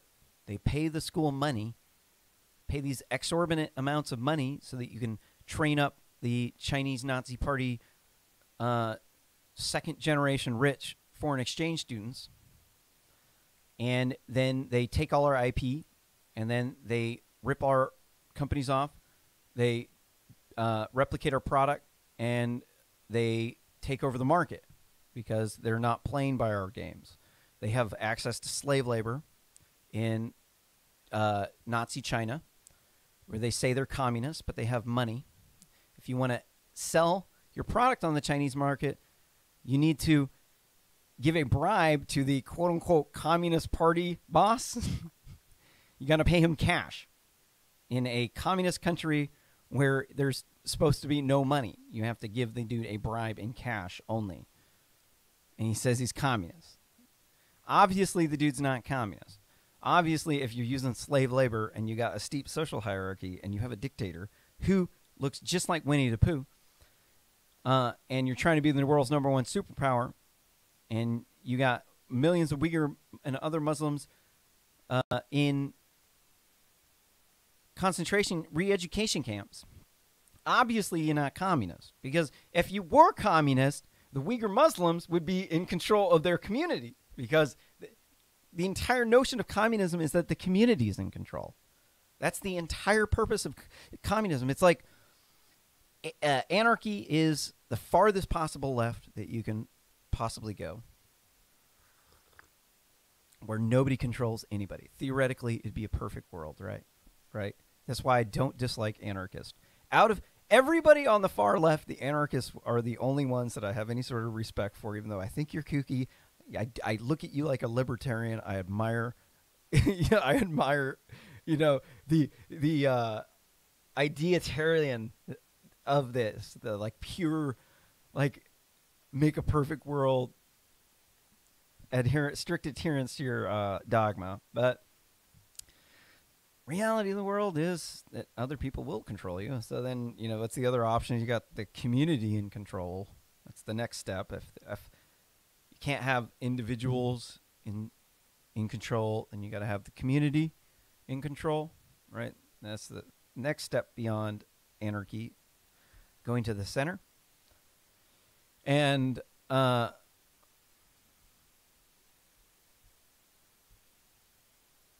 but they you know, when they're telling all their people, you're communist, there's no money, so we have to work all day because they're just been poor for so long, they're just used to working all day. They don't know anything else. And then you use them for slave labor, but then you have the Chinese Communist Party people help out their friends and family, and it ends up being a family of people along with a conglomerate of corrupt foreign assets that ends up taking control of the Chinese quote-unquote Communist Party, which is really National Socialist. They're fading out the word communism, and they're replacing it with socialism. That's their step. That's their transition before they just go full-blown Nazi. Replace that sickle with a swastika. And we cannot compete with that. I mean, that's why they're doing so good in the technology market, because there's so much slave labor that is involved in this. I run a high-tech startup company. Does a AI note scanner, helps you make viral videos, promotional videos, and got my own network protocol, my own SDK. And so I know exactly how much slave labor it takes. It actually takes a lot of slave labor, and it's definitely kind of communism over here, right? Like pretty much one step above communism, man. I'm like, you know, but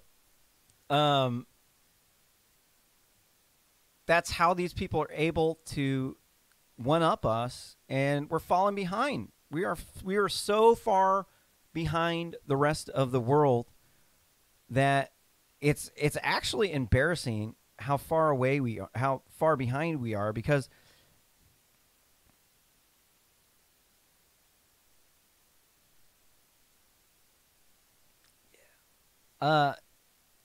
we built most of these technologies that they're abusing. They just like jacked our IP in this mass IP grab. And then their people are better slave labor than us, so then it allows them to give an advantage, because our kids just they're not getting into the good schools because the other people are more competitive. And then it's a slippery slope where it's like each generation is get more into the rut of the low social hierarchies, and they're not having class mobility to move up to the top because they're always getting targeted for their white privilege. They're saying, "Oh no, you're one of the privileged white males that's got the glass ceiling over top the wham man, and you're one of those racist Republicans in those poor rural states that are holding down the minorities in the big Democrat-run shitholes, because you don't live in those cities, so you can't."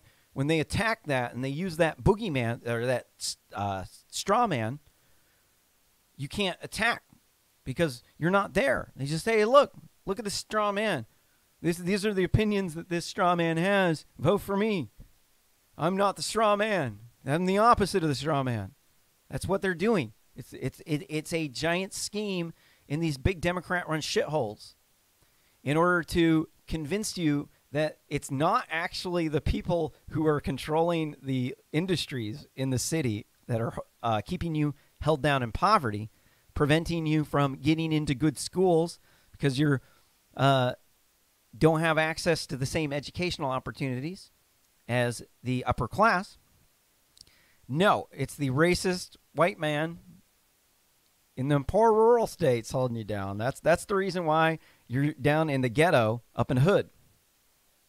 That's why. It's because of my white privilege, and so you got to take it away from me. And in order to do that, what do you got to do? Replace me with an H-1B visa, because the blacks and the Latinos grades aren't good enough. But they say they're hiring diverse labor force, so the Latinos' grades are just a little bit better than the black people's grades. So they got to hire the Latinos, because if they didn't, then they would be racist. Right? And if you don't believe me, I'm actually saying the truth here.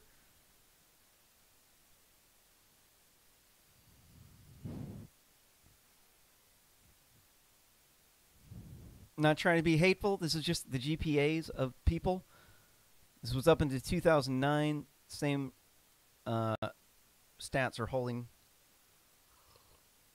You got the lowest grades are at the bottom. Your black African Americans. The African immigrants not having the same problem. It's just the African Americans.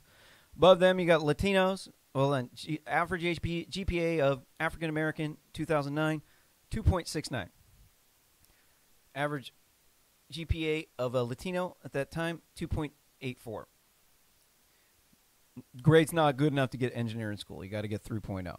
You have to get your grades up over 3.0. They kicked me out. My grade GPA was pretty much 2.9. I'm a white male. Why do you think they would let you in with less than a 3.0? They're not going to. You actually do need to be able to get through all of the work in a timely fashion, and your GPA is a indicator of whether or not you can get through that much work in a timely fashion. Not necessarily an indicator of how smart you are, but smart people are good at getting through work in a timely fashion. Here's the GPAs of white people. It's about 3.09 in 2009, and then the Asians were 3.26. So then let's look at the now let's look at the average incomes. So there's a little chart I made. You can see the average incomes of the different races. You can see the blacks had the least amount of money, Hispanics above them, white people above them, which is slightly over the average, and then Asians at the top. So you can see very clearly that the GPAs are identical to the income brackets. Sorry, I didn't say that right. The GPAs matched up to the income brackets of the races. And there's a lot of reasons for this. People are saying, oh, the minorities, the black people are getting discriminated against because you're taking into account their criminal records and that they mouth off to the teacher and get suspended more often, and that they the kids in the hood are acting like know-it-alls, and they're disrespecting the people at the top because they say it's the white privileged male who is the racist, sexist, xenophobe. That's the reason why I'm not at the top of the ivory tower. So then you start to look at the demographics. Here's in 2016, who voted for Hillary Clinton. You can see most Democrats live in big cities.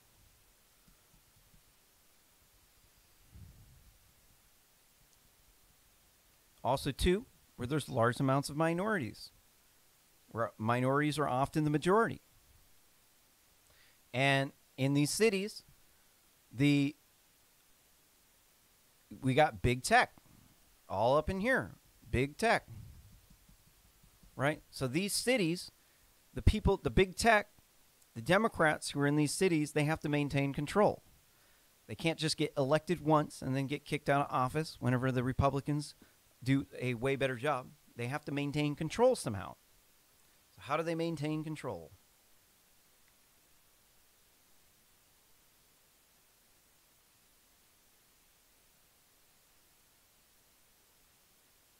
Immigrant labor. They maintain control by bringing in lots of cheap immigrant labor into the big cities where these blue bars are. And they want to stay up at the top. So what do? You got to think they're at the top and white people are already the minority here. So there's mostly non-white people. So there's big tech, and then they got to keep their power. They got to make sure that their family is able to maintain control over the business, over the to get them in through the inside connections, through friends and family, in the good jobs. So what do? They got to kick out people like me because I'm a direct threat to their ability to operate in the dark. They can just do this and you just have no idea what they're doing. And like, oh yeah, we're hiring diverse people. Except for the black people's grades aren't good enough. So you guys don't get jobs. And the Latinos' grades aren't quite as good. But if we didn't hire them, they're the big new group of customers in town.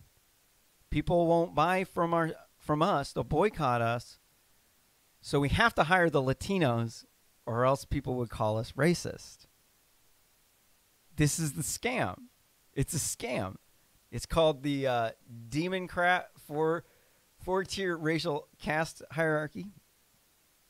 So what they did is they took the 5-tier racial caste hierarchy, which has the white man at the top, the white woman below the white man, the black man below that, the black woman below that, and then all of the other races below them in any order you want to dominate the caste hierarchy.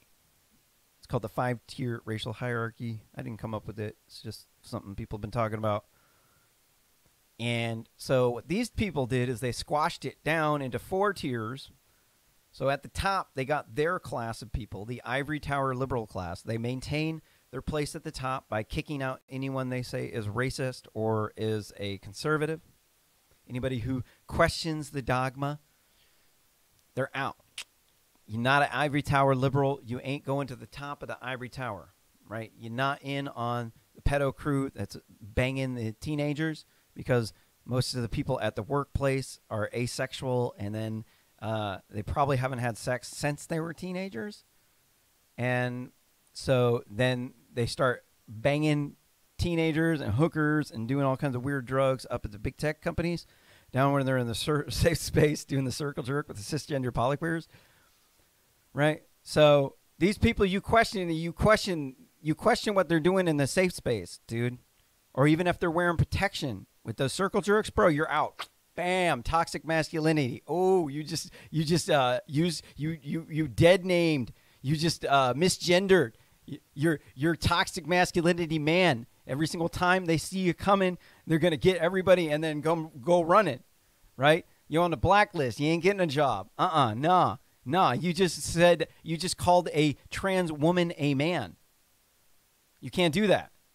You can't do that because there's like 50 genders, dude. And if you don't think that there's 50 genders, then we fire you. And this means that they are allowed to maintain their spot at the top of the ivory tower by getting rid of you. That's how they do it. And how do they get? And then that's why they're hiring all these H-1B visa people. That's why you can't criticize the immigrants, because the immigrants are their source of cheap labor. They own the tech companies. They own Quora. They own large percents of Facebook. They own large percents of Microsoft. They own large percents of most of the companies that are getting publicly traded, where they got a lot of Chinese people dumping money into the stock market to try to funnel those bribes to the corrupt Chinese quote-unquote Communist Party boss that's taking cash bribes only. Says he's a commie, but he's stuffing his pockets full of cash, using slave labor from the people he says you're communist. No, you don't work for money around here. We're communists. No, I just take the money and pocket it because I'm an insanely corrupt Chinese Nazi party boss. Right. And then, so below these people, well, it says white feminist. It's supposed to say radical feminist. I'm messed up there. Those are the radical feminists. These are the people who they hire in the HR department, the people with like the woman studies degrees or the African American studies degrees, and they are the only thing that they're qualified to do in the workplace is to fire white dudes to replace them with younger, more diverse people who will work for cheaper. Right, that's the only thing that do. So that's the closest they're gonna get up to the top of the ivory tower. Period. Right, and then below them you got hood Democrats. These are your low-income, big city Democrats that live up in the hood. A lot of minorities around there, and they get the diversity ticket. This is why they're above the poor whites. The poor whites are at the bottom. The communists, street kids, the Antifa. Blam man. So, but they don't get diversity tickets, right? Because they don't get diversity tickets, now they're at the bottom of the social hierarchy, and then the black people are above them. Hence why it's called the 4-tier Democrat racial caste hierarchy. It's so corrupt. It's so corrupt. You just have to see it. I started putting this together by looking at the demographics of who's voting and then how much money they made and what their GPA was. And then the striking pattern emerges of the people running the tech company are total scumbag pieces of shit. Right, yeah.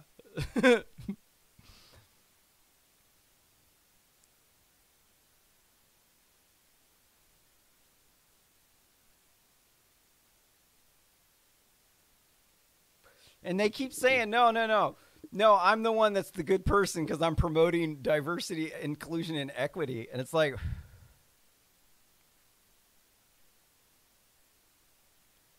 what the hell good does diversity and inclusion and equity do to me and my family when I get fired because I'm a white male and I'm too old and I'm not young and diverse enough? I can't work for as cheap as them because I have a kid and I can't crunch. I can't do 16 hours a day at the workplace and get PTSD from overworking trying to hit a deadline. Right? It's like, what on earth good does this do me? It doesn't do me any good. In fact, it's actually detrimentally harmful. It's actually really, really, really harmful for me and my family because I get targeted from the workplace because I'm about, my grades are, in with the Latinos, right? Better than the black kids, but about where the Latinos or kids are at. Cause like, that's kind of where my class status is. Came from a single mom who had to work her way up and just didn't spend money. And we were just poor. I remember growing up, we couldn't get CD players for both me and my sister. Only one of us could get a CD player this year, and then I could only get the Super Nintendo. And then, it was just kind of, that's the battle. You got to grow up. Like, I never grew up with any of this white privilege stuff any of them talking about. I grew up with a poor single mom, man. I don't know.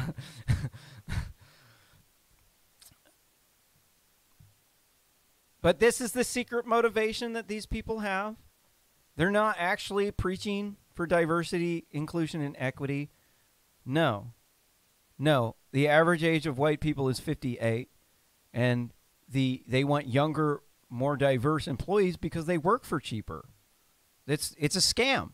They're scammers. That's why I don't like these people. That's why I can't stand these people. Everything about I think their class is parasitic. I think they're parasites. They really do. They're like they get in and then they start controlling, and then it's just their group of people. It's like they're extremely classist. And that's why they like feminism, dude. Feminism does one thing. Makes the women have more money than the men. People say, oh, women are underpaid. That ain't true. That ain't true. We can go over and look at the purchasing power of women, stats compiled by Walmart. And you can see women worldwide have 20 trillion in spending power. That they control almost 2/3 of the wealth in the U.S. We say 2/3 because it's going up to that. They're holding 60% of the college degrees coming out of college. They start 17% of startups, but they own 45% of businesses. Or hold on, no, they own 39% of businesses. 40. Never mind. Yeah, something like that. So obviously, there's a disparity between the number of businesses that women start and the number of them that they own. And that's because the amount of money that you make on paper is not the same thing as the amount of money that you have. The two things are not even a lot of times correlated. You might be insanely wealthy and make $0 per year. That's because you're always running some scam. You're getting filthy, stinking rich. Women get inside access, especially if they're pretty. If they're young, they can have a baby. They can get a guy to work, put off having a kid till their 30s, to try to have a baby with them so they could be the man. They do everything right. And then the women are young and pretty in college. Everybody wants to study with them because they're young, hot, awesome. Hey, nothing wrong with that. They're doing everything right. But the guys, though, they need money to pay for the date. Women don't need no money to pay for the date. So the guys got to do all these extra things because the guy's expected to pay. And it ends up causing the dudes to just get thrown under the rug. They don't get the help in college that they need in the study groups because they were too shy. I personally think we could change that one pretty quick. I've got ideas on how we can make this better. DM me if you want to work on making education better, working on some stuff for a startup for educational technologies to make better presentations quickly, also viral videos. And then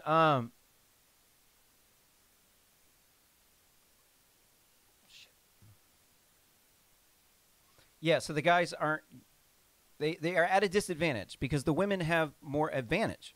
That's people are like, "Oh, you're a white male, so that means you got all these advantages." No. Why are they saying that white males are privileged? Because they got money and they're like higher social status, but I don't have money and I'm low social status. So obviously the white privilege thing just doesn't work for me. And when you treat me like I'm white privilege, when really I'm actually weak and I am very easy to completely destroy with anybody who's got a decent sized social network who can just take a shit on me when I need help to get on my feet. You know, this story is repeating itself all around the country. People that got thrown under the bus in the education system. They're too shy to ask for help to get in the study groups, and they fall behind. They start doing drugs. They have to work in order because they can't just sleep with somebody, an older guy who's got their shit together, who owns a house in order to get through college. Have the guy pay off all their fines and all their debts from all their other boyfriends that they were had paying for all their stuff. Like the guys can't do that. They ain't got no tits. They can't have babies. All the older women can't have babies either. So the guys don't really care about them. It's got a bunch of guys with good jobs that aren't interested in the women anymore, their age. So they're all going towards the younger chicks. Of course, you're gonna have a bunch of guys paying for all the women's shit. And then you end up with this institutionalized feminism. Then we got women are getting the diversity tickets because they want the younger, more diverse labor so they can get a lower cost on it. They can get you to crunch, get you to do them 16-hour shifts, sleep on the cot at work. You could take a shower in the shower there at work. You don't need to go home. You just crunch with all the other slaves who got PTSD. Right. And then they want the women to put off having a baby till their 30s. And what does it do? They might have one kid. And then what if everybody in your family only had one kid? Your family shrinks in half in one generation. You're cut. Your family's gone. You're dead. You went the way of the dodo bird, bro. Like your family just died off because you wanted to put off having a career until your 30s to go slave for Mark Zuckerberg, Jack Dorsey, so you can keep up with these H-1B visa guys. See, I was on a tangent. Wham. Oh, and then I hit you with the truth. Damn, I was spitting mad truth bombs. Yeah, because that's just the way it is. We live in a real world where men and women have different aging cycles. They have different requirements for social behavior. They have different points in time where they can make more and less money. They're not the same. Not the same with black men, or people of different races of the same gender, because they're kind of interchangeable, right? Like I could be banging my wife doggy style, and you could swap me out with a black dude that had about the same size dick, and she wouldn't notice. She'd be like, "Oh, honey, yeah, it's different. I like it." You know, she wouldn't even notice. But then replace me with a chick with a strap-on dildo, and she's going to be like, "Whoa, what just happened?" Right? Especially if you try to put it in her butt. You're like,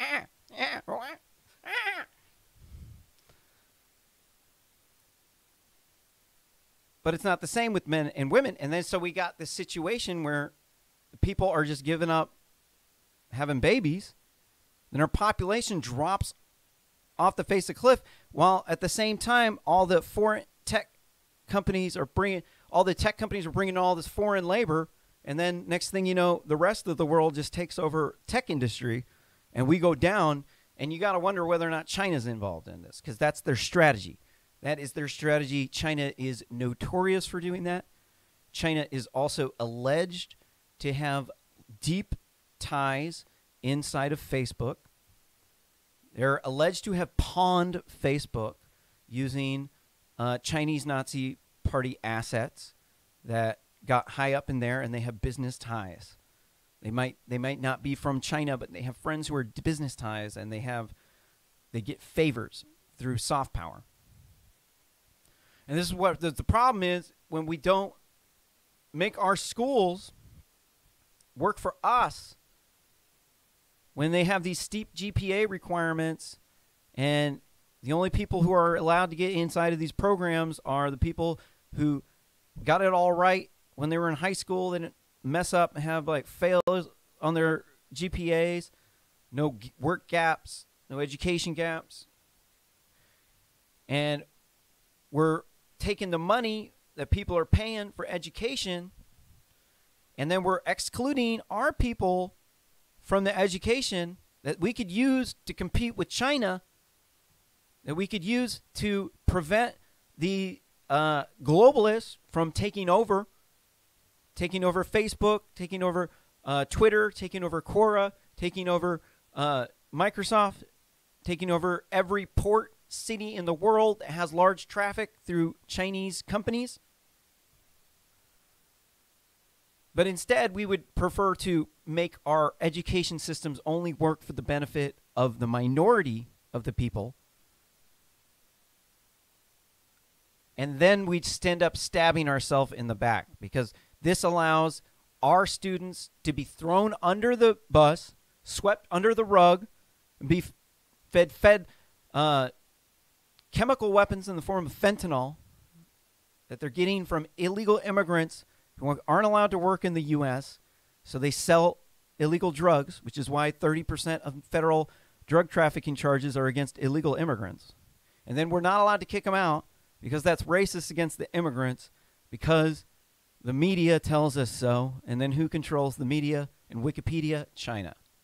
Chinese communist, quote-unquote, communist party companies, they have money. You cannot say that you're communist and have money. You cannot be a business that takes cash and say that you're a communist. You can't. You're a liar. That's not possible. You can't do that.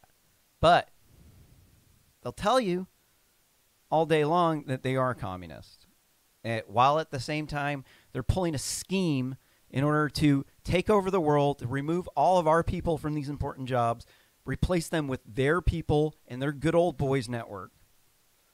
And then they rig our elections, and we end up with China Joe Biden in control of the White House due to state legislators doing all kinds of unconstitutional things in the voting process, using sketchy machines that allow you to do weighted races where you can make some people's votes less than one. Like all Republicans could be 2/3 of a vote, and then the Democrats can be 1 vote, or they can be, and then you can just rig the system so that you have the numbers tally out right, and then you could run the cards through the machine multiple times. You're going to get the same results unless you audited the signatures. And then if you audit the signatures, then you would see, well, this is obviously like the numbers don't match up, and these signatures don't match up.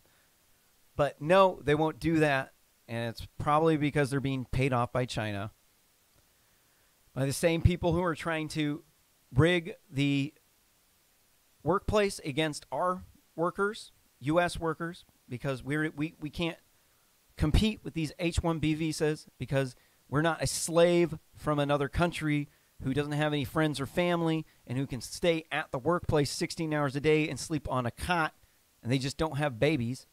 because they have pretty much sold themselves into indentured servitude.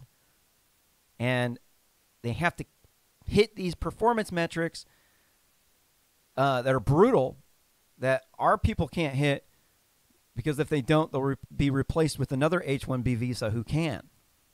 And that's fundamentally why this entire system is toxic.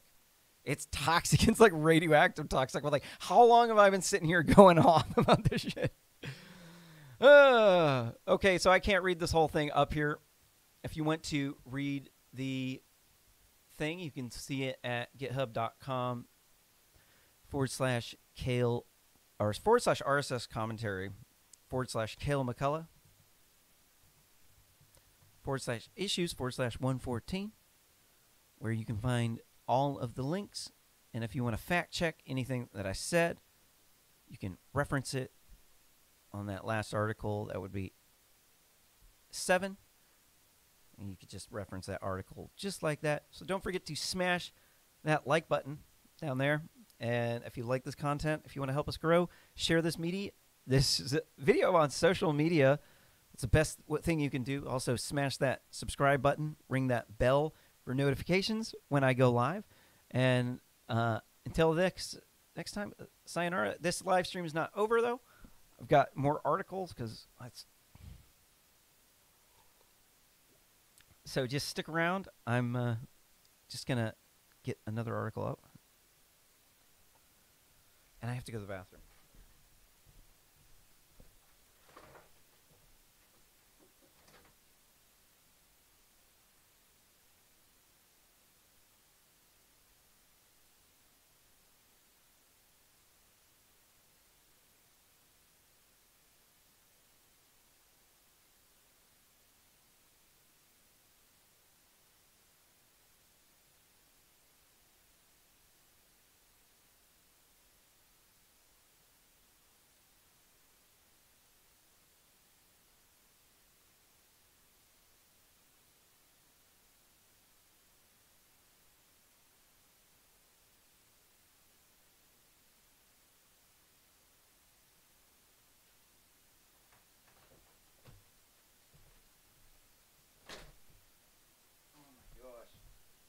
Okay. I think I'm going to go over to this other chair.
Oops, I guess I'm not going to do that because I can't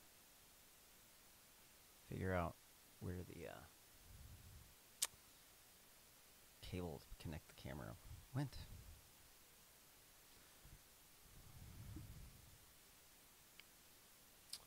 Where we at? We just went through that one.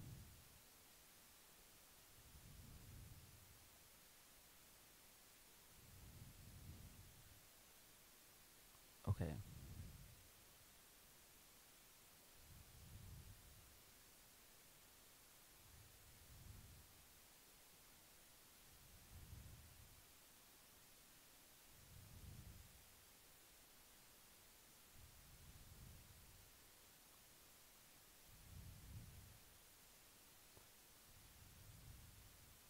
Okay, this one's old, but it's just gross.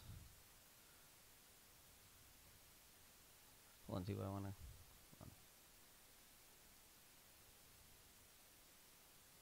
Damn.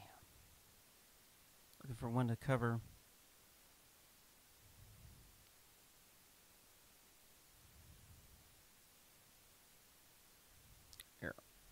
this one's more important. Gotta prioritize the topics for intellectual dark web.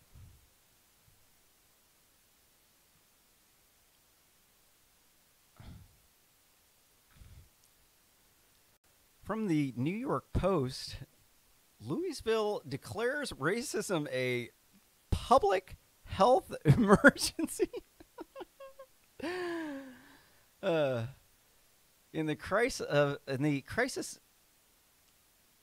Public health crisis in the wake of police killing of Breonna Taylor in the Kentucky city. Mayor Greg Fisher made the declaration Tuesday by signing an executive order called Advancing Racial Equity for Black Louisville, which calls for a focus on the societal, physical, and mental health impacts on ...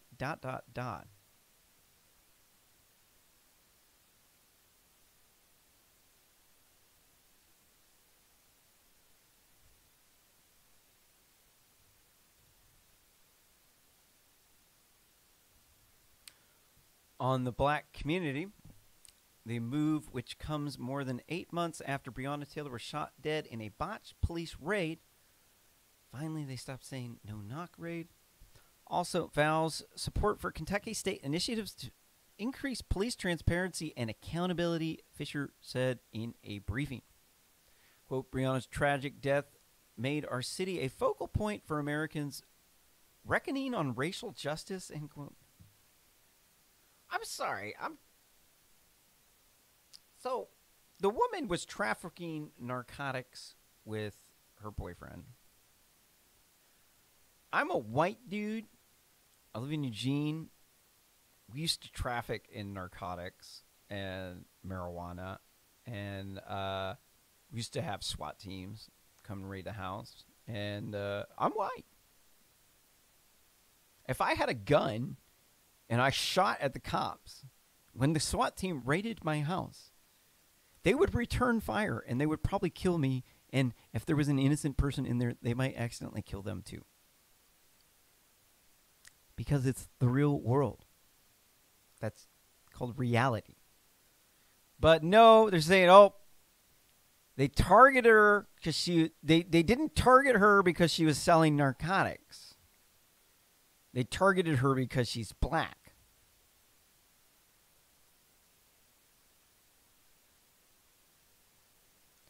Isn't the reason why the cops busted down the door because drugs are illegal?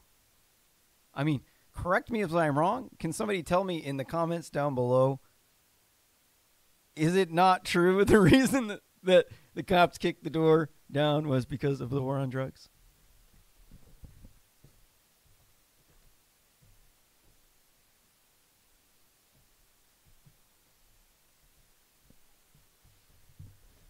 So obviously, if there's a public health emergency, it's obviously people getting strung out on dope and dying from fentanyl that they're getting from the Chinese Nazi Party through the network of illegal immigrant drug smugglers that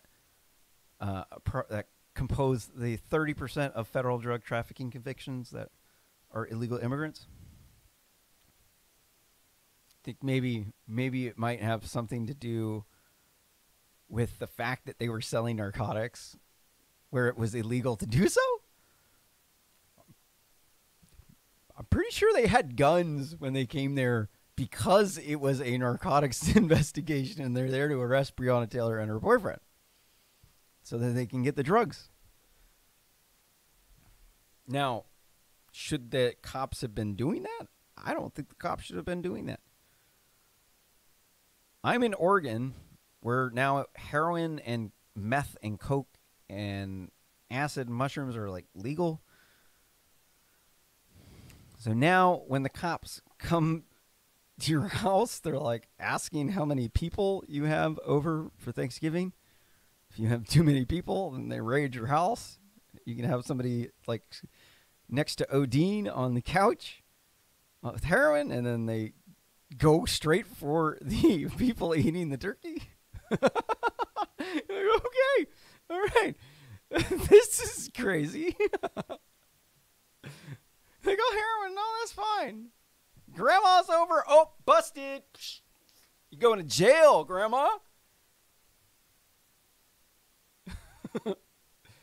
Damn, I wonder if white privilege is going to save the day. Can maybe just like the white privilege factory just like has this extra surplus of white privilege, and then like it just comes through and just like saves us from these crazy people. I mean, has white privilege ever actually saved anybody from these crazy? I don't know. I think they just go insane about the white privilege. So I'm just going to call them on that one.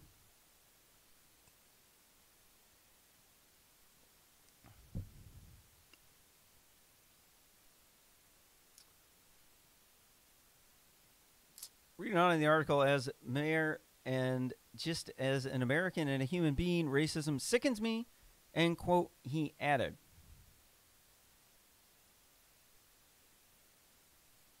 So what's the priorities here? What is more of a problem? Is it racism or is it gang violence and drug abuse? I mean, the cops are here breaking down the door because the woman's a narcotics trafficker. Why are they in her trafficking narcotics? She's dating some loser guys where they're trying to come up and blow up and be ballers and make it rain so they can be misogynist and treat women like shit. Treat them like bitches and hoes and then just keep moving on to the next woman to use. Then when they do have a kid, they're not around for their kid. If you ask me, that sounds like a public health emergency. Not only is that a public health emergency with the drug epidemic, which largely affects children of single moms, or the prison epidemic, which again largely affects children of single moms. You got a 20 times increased chance of going to prison if your mom is single. It's because she's sleeping with some skeezy gangbanger dude that was treat women like bitches and hoes. And then once he knocked her up, then he's gone to move on to the next bitch to use. And then your kid doesn't have a father, grows up to be a drug addict and a criminal. And then you're just locked in this cycle of generational poverty because you spent most of your money on flashy things and you didn't invest it into your kids like the wealthy people did. Instead, you went out and bought a fancy car, got that super fancy iPhone. Then you're trying to come up on YouTube or with your music, with the production thing, instead of getting into science, technology, engineering, math, entrepreneurship, design, and education. But then you say it's the white man. It's systemic racism that's holding you down, that's preventing you from taking advantage of the opportunities and the resources that are available because you're too busy partying, doing drugs, having sex, womanizing, getting in trouble, getting arrested. And then if somebody did actually hire you to do the job, you'd probably say, this is way too much work. I got other things I want to do. I want to go get fucked up. I want to go make some music. I want to go have sex with women. I don't want to do this job. You guys are oppressing me. It's like, okay, well then maybe that's why you don't have the job there in the ivory tower, getting paid that Asian privilege money. Maybe that's the reason why. Maybe it doesn't have anything to do with that. Because people just assume, oh, black people have a low income because it's the white man holding them down. As if it couldn't have anything to do with their own spending habits and their own parenting habits and their own learning habits. As if you could just throw money at you can just make it rain. Make it rain. Get all those stuff. You can just keep on shopping, and that's somehow going to fix the income gap. All right.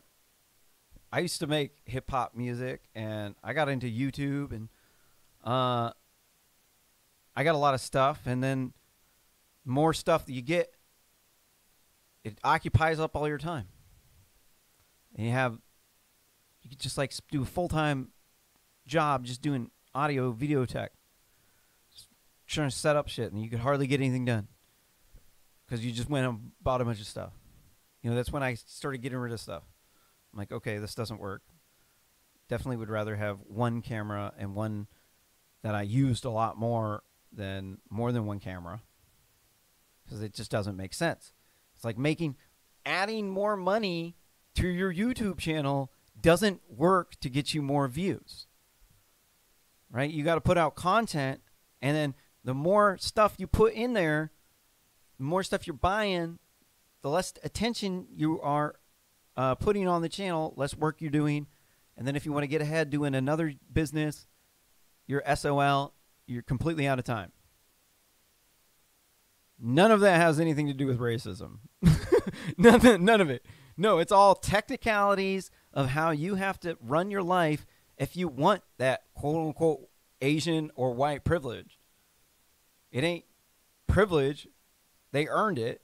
And then once they earned it, they helped their family out and their friends, like anybody would do. That's what everybody would do in that situation. You got some money, you worked really hard, I'm going to go help out my family and my friends. That's what I'm going to do. But you're not their family and you're not their friends. So that means you're not getting helped out. That's not racism. That's called common sense, dude. That's called the real world, where like not everybody's going to be nice to you, where other people have families that they would rather help out themselves. And until you start to figure out that pattern and you keep blaming other people for the reason why you didn't study hard, not go out and party, why you didn't put off having a girlfriend so that you could put yourself in a good position when you're in your 30s. That's where you get privilege, man. People don't respect you because you got fancy clothes or because you got cool YouTube channel or a music studio. In fact, most people wouldn't care. They'd never come over. Don't know how to do any of that. Not their gig, dude. You just build a man cave for yourself. True that. Everybody else who built a man cave is like, yeah, true that, bro. Nobody came over to the man cave. They wanted their own, right? And you're like, it's a pattern. You got to look at patterns like that in the world. Like, okay, well, why are African Americans at the bottom of the income spectrum? Why is it that the GPAs of the races, you can see African Americans are at the bottom, Latinos 2.969, Latinos have 2.84 GPA, white people 3.09, Asians 3.26. What's the cutoff for the engineering school? 3.0. The cutoff's 3.0, dude. All these people are under it. And then it translates directly into your income. This is almost the same as the GPAs. It's almost the same. I'm sorry these numbers are 10 years out of date, but we must presume it's been going on like this for a while. Got to presume it's going to go into the future. But you must assume these patterns are correlated to each other. This pattern of the GPAs is correlated to the income. That has nothing to do with race, dude. The truth is that African Americans spend their stuff on flashy stuff. They buy Air Jordans. They buy fancy clothes. They buy a sweet whip so they can go out and party, hook up with chicks. I mean, they're cool. You know, you're the man, slaying mad white chicks. But then you don't get your spot at the top of the ivory tower. You don't get in with the ivory tower liberals. This is your asexual group of people. They don't go out and party. They chopped off their penis so they could rise up to the top of the ivory tower. That's why they up there. Their dick fell off. Their husband left them because they work all the time. Now they're the crabby feminist up at the top, always complaining about this power structure, about how they put a glass ceiling over top of it. And the truth is because she ain't got no dick in like 3 months. Nobody wants to have sex with her because she's too aggressive from being the boss at work. She's upper class. None of the men make enough money to be on her level. They can't match her. They can't go on those fancy vacations with the inner circle of all these big tech big MSM companies. Like, you're out. You don't make enough money for her. You're not. And then she's all preaching about inclusion. No, these people aren't. They're like, they are not diverse. These white males, and they're not all about inclusion. So we have to get rid of the white males. And then at the same time, they wouldn't date you at all. It's like, this doesn't make any sense. When you actually look at the logistics of the situation, it looks like feminism is like a stinky, rotten fish, and it has very profuse odors coming out of it, and that it's extremely highly toxic, radioactive, glowing toxic. And what is the article? And this is the stuff these people are pushing. This is what they're saying, systemic racism, because it's all in the same bag, stinky bag of shit. It's one big shit bag, dude. It's they got all this anti-white racism from the, they say there's the dominant class of people oppressing the oppressed class of people. It's the patriarchy of the privileged white males.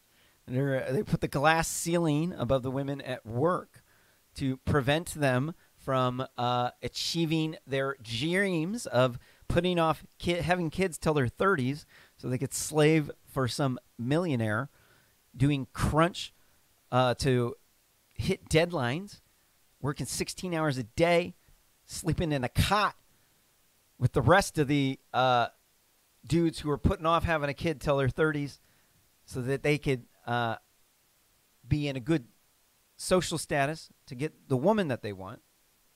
But it's us that we're the problem. We're the ones that like did everything right.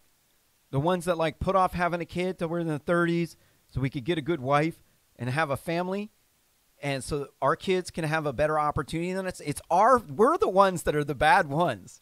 Like I'm the privileged white male because I got a white privilege factory and I only give out the white privilege to all the white males, and then I won't share any with the minorities or the women. It's me up there, up top my ivory tower. I'm actually the one that's underpaying every single minority and woman in the country. I got a cut of all the paychecks, and I just take it and I just give it out from the white privilege factory up top my ivory tower.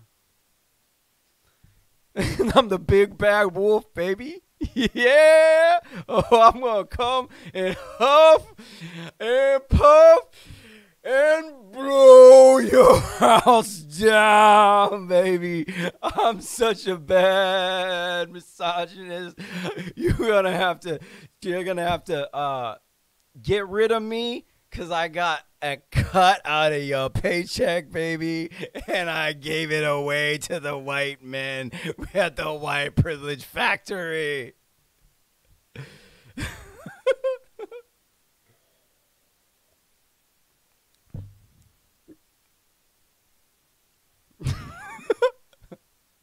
All right.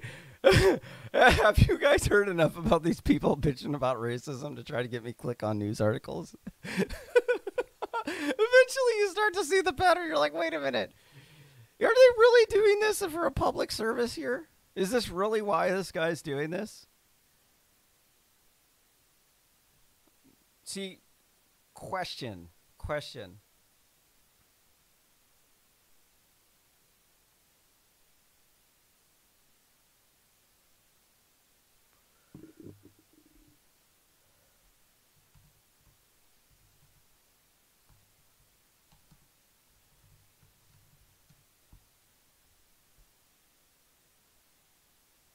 Here's the demographics of Louisville, Kentucky. Says it's 69.94% white and look at that. 23.46% black. I wonder if that's why the politician's saying that. It's not that there's systemic racism. It's that we passed a civil rights act that outlaws racism. It's illegal to do that in the government. You can't do that. It breaks the laws.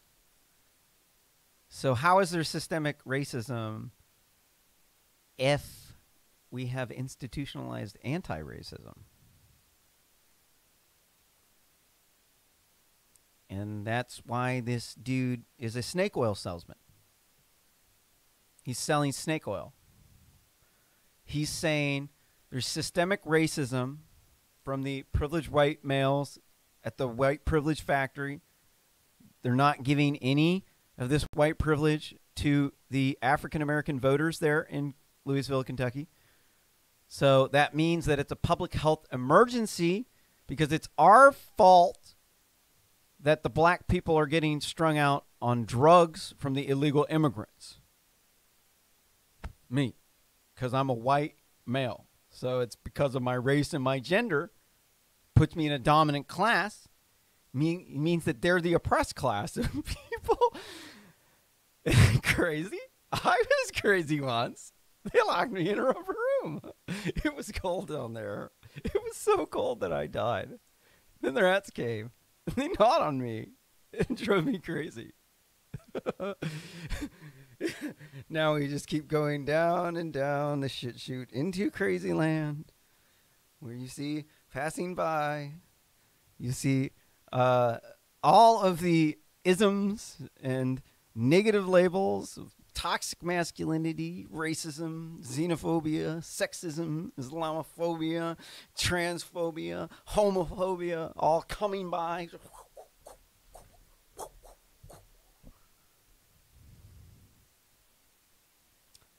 And eventually you start to see these people are scammers. Eventually you're like, all right, so the black people are a big demographic. They're almost all of them are Democrats. They are BLM people. So if you want to get elected, you are going to have to deal with the BLM people who created this constituency of anti-white racism and white feminism. And it's like, okay, I live in Oregon. There's 1% black people here. There's hardly any police shootings. The only police shootings that you will come across are like tragedies and very infrequent. And sometimes the dude's mentally ill. Ends up with a knife or a gun or something tragedy. And there's no police brutality against the black people, but the black people who do live here have a 3 times higher crime rate on average. And then they say it's the white people discriminating against them while they're getting diversity tickets. And they're able to get jobs in the ivory tower through the HR department with their woman studies and African American studies degrees, that they're only qualified to fire white people to replace them with younger, more diverse people because they can pay them less. The whole thing's a house of cards. It's a lie. From the entire thing. Once you see that it's a house of cards, all you got to do is just the whole thing just crumbles, man. It just falls apart. It's like, okay, so you mean you're telling me we're in a real world where everybody's not nice to each other, and I got a penis and the women got a vagina, and it's a first come first serve where once they got served, now they help their friends and their family to get even more and corner the market. And they're not going to be nice back to us. They just want us to be nice to them, and then they take everything because that's the real world. That's it's called a competition, dude, and you lose. Right. That's when you have to just tell them, look, man, you should take your shit, your liberal horse shit nonsense and shove it up your ass, man. If you like this content, don't forget to smash that like button.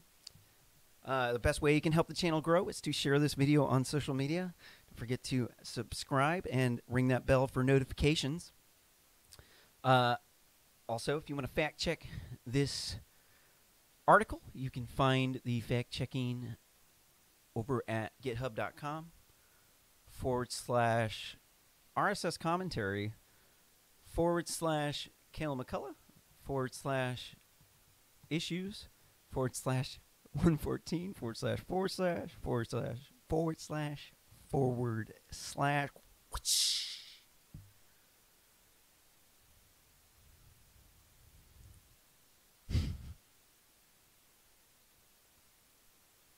Where'd that article go?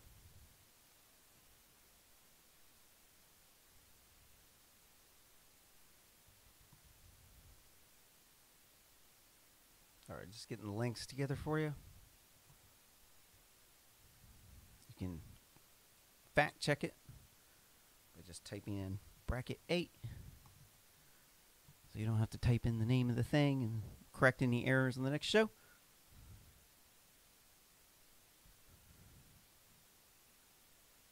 Don't forget, you can also donate to at rsscommentary.com /donate.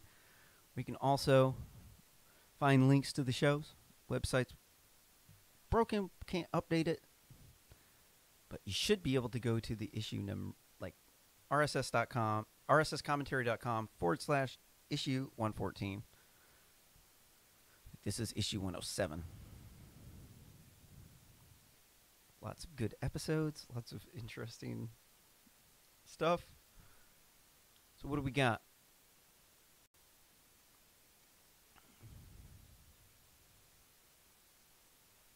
Got to shamelessly plug for funds anywhere you can.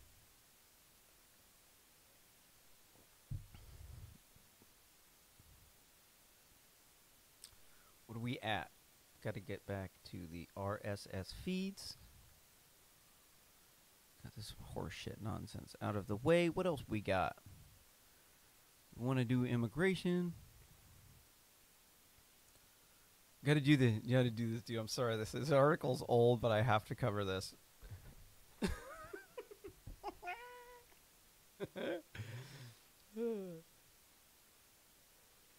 In this next article from the Daily Mail, pervert 37 is jailed for 3 years after having sex with chickens.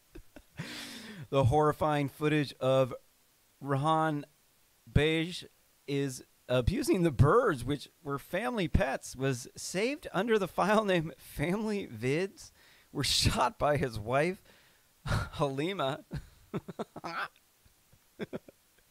You can't even make this shit up, huh? You chicken fucker, huh? His wife joined her husband in the videos, admitted to aiding and abetting. Chicken died as a result of 37-year-old Beige's sexual activity with them. Rahan Beige was jailed for 3 years by a judge who told him his behavior was depraved and despicable and perverted. I second that. Man, he must have been really getting off on that chicken. I wonder if he was like married to the chicken. Maybe him and his wife are on the rocks, you know? And it's like, she just like gets off by forcing him to fuck a chicken. You're like, okay. Wife Helen Beige was spared jail after her husband heard evidence of domestic abuse. Here is the chicken fucker.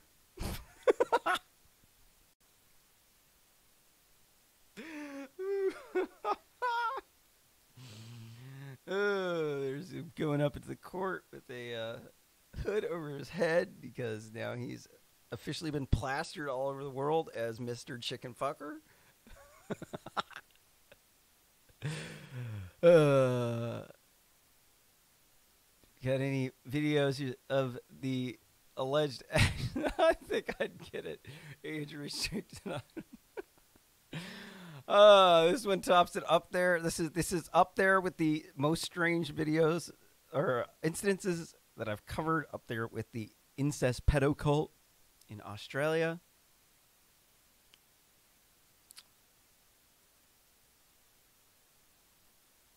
Once the offenses came to light after a raid on the couple's home in Great Horton, Bradford, West Yorkshire on July 9th last year by National Crime Agency, who were acting to intelligence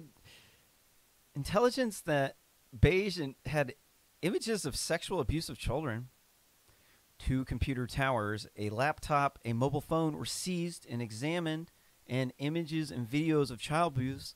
11 in the most serious category were recovered. Okay, so the child abuse stuff was like, nowhere near as shocking as the chicken fucking.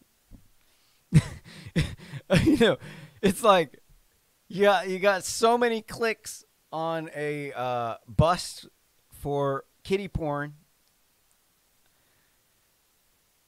but you got a 10x boost if he's a chicken fucker.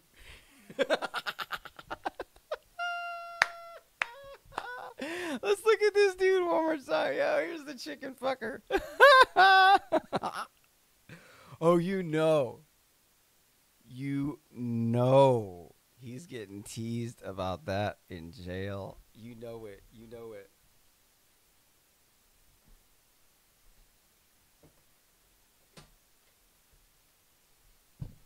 As he rightly should. Obviously, he had no concern for the chickens he was fucking.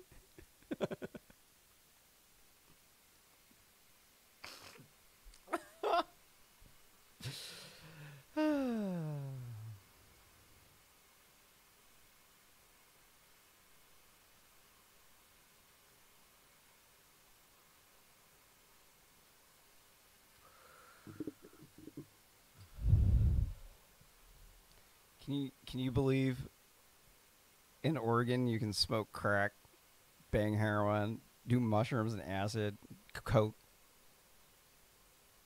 It's like not even illegal. It's like you only have so much of it, but like this state could be so cool if it wasn't for that lunatic Governor Kate Brown, the one that's a lot like Governor Gretchen Whitmer. Like, dude, oh my God. I mean, that woman is so horrible. Like, she kind of snuck up in the power vacuum after another person dipped out and she was in the crony network. And then she just gets up there and she's like had this control, and it's like, it's been horrible, dude. It's like, if she was a man, it was as corrupt as her, it would be absolutely horrible. But because she's a woman, they're able to kind of make the smothering feel a little bit more like motherly, and like, but it's kind of like turning up the water and like boiling a frog alive slowly by turning up the heat. Eventually you're just like frog in water. It's like if it was a dude, we just shut the dude down, right? But since she's a woman, you're like, if you try to attack her, they're like, oh, you're a misogynist, racist white male, so now we got to marginalize you. Make sure that you can't do anything to stop this woman. What does this have to do with this chicken fucker? I don't know, dude. This dude was fucking chickens, though. Hey, if you like this video, smash that like button. Don't forget to subscribe, ring that bell for notifications, and share this video on social media so everyone can see chicken fucker. Because this was just depraved. I mean, come on. He killed the chicken. His wife was involved. And they labeled the videos family videos. Right?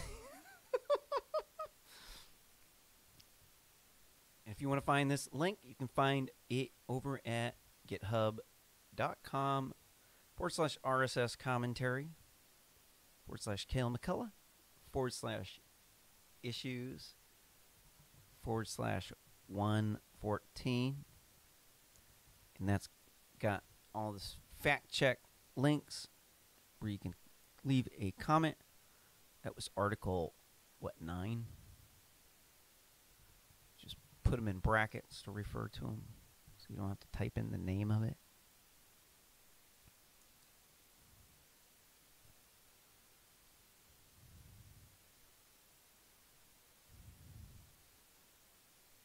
You gotta feel bad for that guy. But he killed the chicken. Who are you gonna feel bad for? The chicken or the chicken fucker? Okay. I'm obligated to cover this. Also want some more coffee?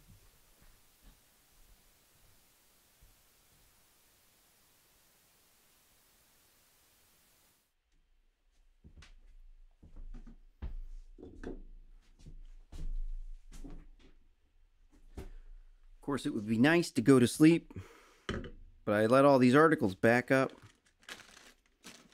And if I don't cover them, it'll be too much. You know, the news cycle will pass me by. And they'll be gone. It is a little bit painful to sit down this long.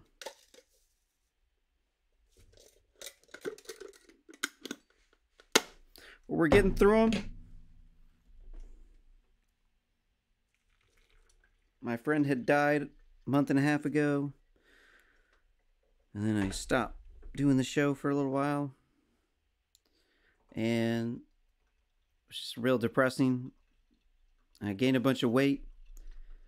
I felt fat, you know, because the camera puts in 10 pounds. And then I, you know, gained another maybe 15. The next thing you know, it's like, oh shit.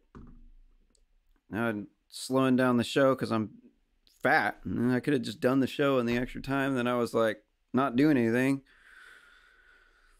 But I don't get any money for this. Just, you know, doing it to expose the fake news.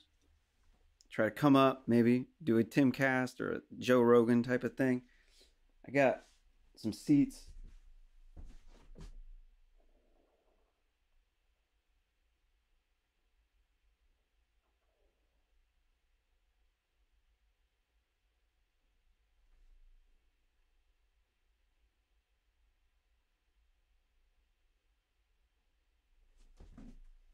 Trying to start a podcast, but you know, I'm in Eugene, Oregon, where everybody's pretty much a lefty, and my friends ghosted me because they can't take criticism honestly. Though, if they actually watch the show, they typically subscribe and they think it's hilarious because it is. You gotta admit, man, I can go off like a firework, dude, and trigger other people to go off like a firework too. I'm just gonna go inside, grab some coffee creamer. I'm gonna come back and try to hit the important articles here.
right.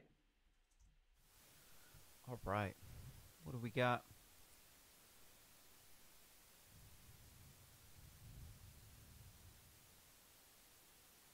Oh. Well.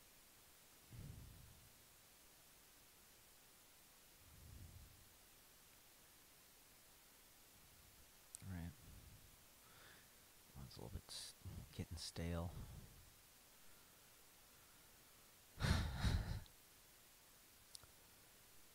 From the Daily Mail, at least 82,000 claims of sex abuse have been filed by Boy Scouts of America, against Boy Scouts of America,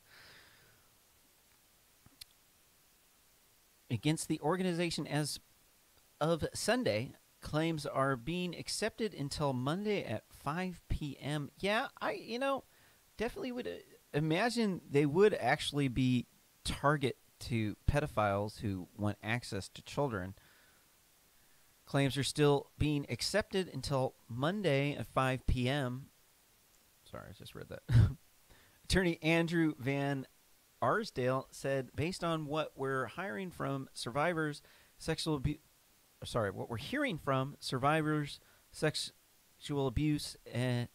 was a rite of passage in troops across the country. In response to the claims, a spokesperson for BSA said the organization was devastated by the number of lives impacted by past abusing in scouting. We are heartbroken that we cannot undo their pain, the organization added. Yeah. Whew. I bet it's a combination of older men abusing and then the teens abusing each other, and probably having too much fun with it. And the abused becomes the abuser. It's a lot of times how this stuff works. Sadly, don't know if there's any cure for it. There's gay men just kind of have this like attraction to younger boys that is kind of irresistible for them. I don't know. I know a lot of gay people, and they oftentimes do have things for young boys, and it's definitely pretty creepy. Most of them seemed like good people. It's just a thing with gay people. Like in San Francisco, they were in California, I don't know if they were successful, but they were pushing to make it not a crime for a gay man to have sex with a teenage boy, but then it would still be a crime if it was a boy and a girl. I'm not sure why that logic would apply. A logic that's more sane and rational would be, don't want some creepy old dude banging my daughter. And then you're like, okay, well, if your boy was, he's 15 or 16 and then he bangs some hot 25-year-old, I mean, how big of a problem is that? But then, yeah, then they justify this because it's obvious, if you can't get pregnant, I don't know, they justify it that way. They're like, well, it's okay to have sex if they're gay, and then dude's older, and then it's teen because they just want to do that. That's just they're gay people, and then that's what they go after. But then it's like, okay, no, you can't do it if you're straight. It's like, you got to have one set of rules, and you got to follow it. And in general, the adults should definitely not be going near the children sexually. Doesn't matter if you're gay, if you're straight. They need to be in school. They need to be not doing drugs, not having sex with creepy old dudes. Don't want my daughter getting knocked up by some creepy old dude, right? This is just a shame. I bet this has been going on for a long time. And how many claims? There was 82,000 claims. And that's just from the people who are around right now. I mean, these people are like Catholic Church on steroids, bro. It's like a fucking rape factory over there at the Boy Scout camp. Damn. Woo! They need to. Those gay guys need to keep their hands off the kids. They do. Doesn't matter that you can't get them pregnant. There's still a young child that can harm them to do that. Sadly, up to 5% of people are pedophiles. And that's creepy. That's absolutely creepy. It's somewhere between 1 and 5%.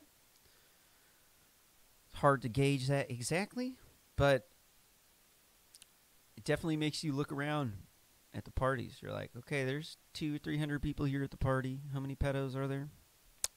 Whew. 2 of them, huh?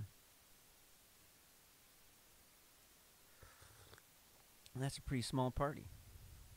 Damn.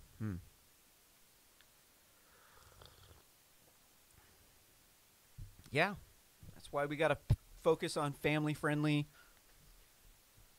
I'm just so tired of all these, like, feminists that they think it doesn't matter that you have a family, that it's all about you and your career, and that it's okay for you to just sleep around with all the guys that are older, that are trying to hook up with any chick that'll go on a date with them.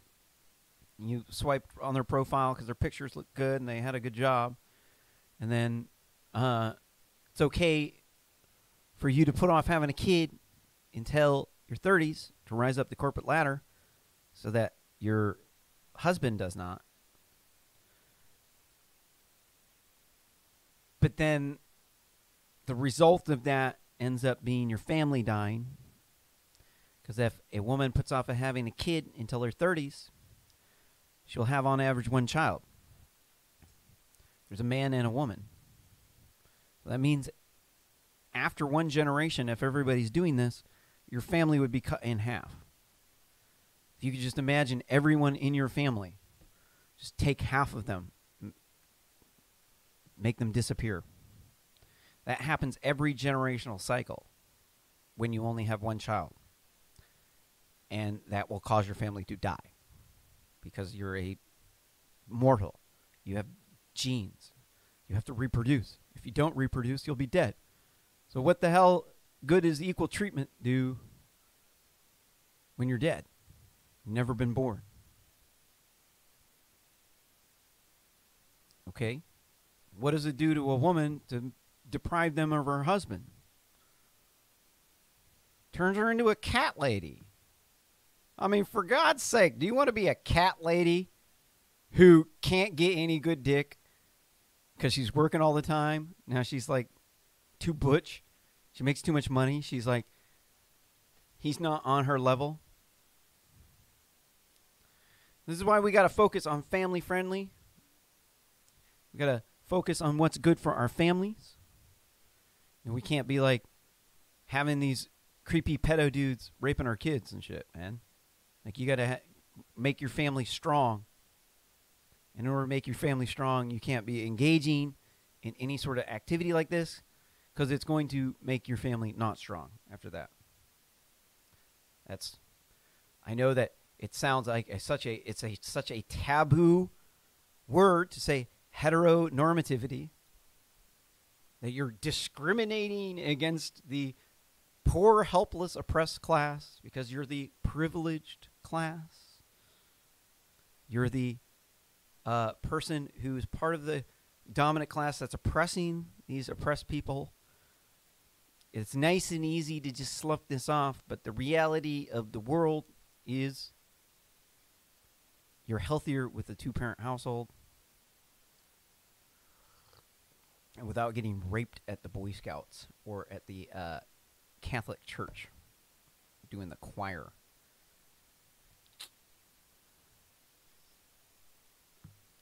Much rather be a straight white man than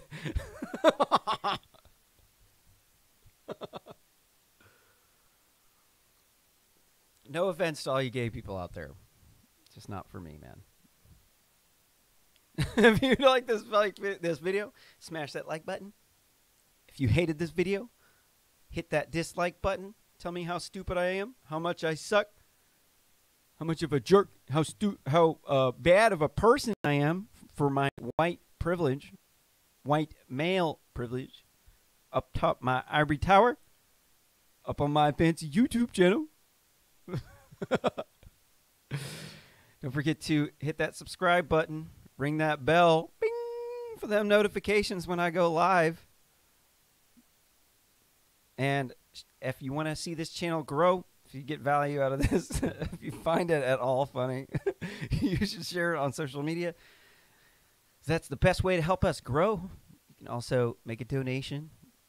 RSScommentary.com/donate, where you can make a donation via PayPal to improve or keep the show going, fund my artificial intelligence research into memory augmentation and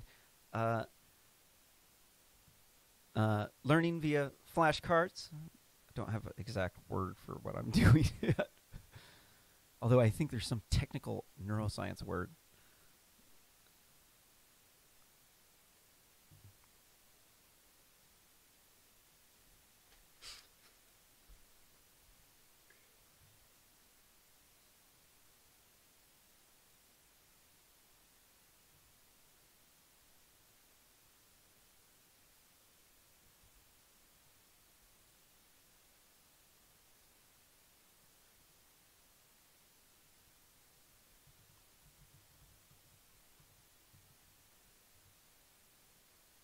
You can find these at RSS, or hold on. Website's kind of broken. You got to go to GitHub. GitHub.com/RSS commentary /Kayla McCullough /issues/103. That'll give you the links. You can fact check anything that was Article 10 for tonight. Just put bracket and 10. And then you don't have to write the name of the story.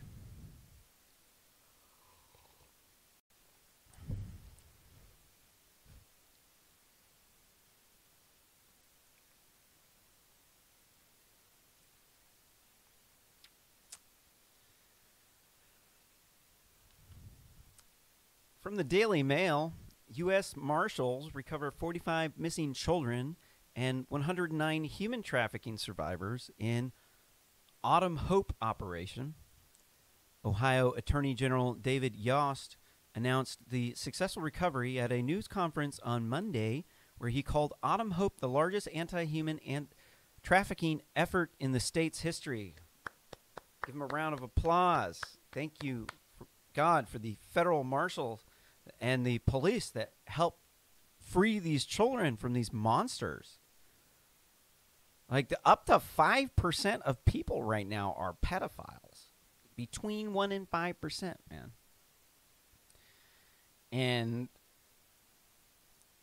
when I'm saying pedophile in this context, we're talking about children 13 years of age or younger. That would match the diagnostic manual of, or the statistics manual of mental health, whatever's the I can never remember it, man. The diagnostic and statistic manual of mental disorders. Like, we're talking like real pedos, and they're human trafficking. What goes on in these human trafficking networks is relatively easy to explain, actually. So where you have an 18-year-old prostitute, you're highly likely to find a 17-year-old prostitute. Where you're highly likely to find a 17-year-old prostitute, you're highly likely to find a 16-year-old prostitute, and so on down the line into pedophilia. It's just a statistics of how hooker networks work, because people will have friends in their age group, and X% of them will corrupt Y% of their friends, right? just a statistic. It's going to happen. That's just how networks work. There's people, they have similar ages. They associate with each other. They make networks. And the younger people tend to hang out with more young people. And a lot of times, their parents will start sexually abusing them. And eventually, at a certain point in time, the child becomes a risk of their parent going to jail. At which point in time, the child is sold into sex slavery and is used as a sex slave and is sex trafficked. And this is not what Jeffrey Epstein was doing. Jeffrey Epstein was like a John. He had a hooker referral network where one girl would refer another girl. Most of them were over the age of 18, but he paid extra money if they were under the age of 18. But the sex traffickers in that network were the victims themselves, because they would refer one woman would refer another woman, and then she would get a finder's fee to refer the next woman. And Ghislaine Maxwell seems to have been the one who was coordinating the sex trafficking. So if anybody's a sex trafficker, it's Ghislaine Maxwell. Her father is alleged to have been part of the Bohemian Grove and to have engaged in a blackmail ring from his newspaper. It's kind of like that National Enquirer newspaper where they do catch and kill stories. They'll pay, like if there's a story bad about somebody, they get dirt on you, then they'll come and they'll say, hey, look, pay me money, I'll bury this story. And that's what he did, and they had a hooker network, and that's where Ghislaine Maxwell learned how to be a hooker network. So that's what Alex Jones is saying happened, which I believe Alex Jones on that one. That Bohemian Grove stuff's real. Definitely, nobody's debating who's looked into the history of Bohemian Grove. Nobody's really debating this club does not exist, because there's pictures of Richard Nixon and Ronald Reagan there at the club. Definitely exist. Definitely have an owl god that they sacrifice. They do mock human sacrifice to an owl god there at Bohemian Grove. So they're alleged to be the QAnon source. And the creepy thing is, okay, you got to look at how many kids are getting sex trafficked.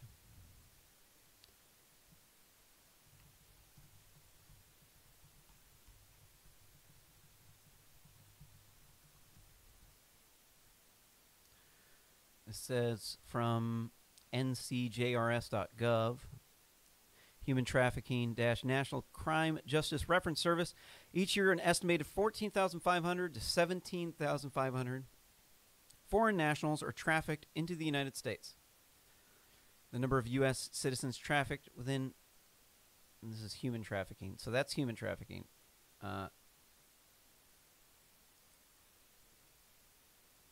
Here's from unice.org.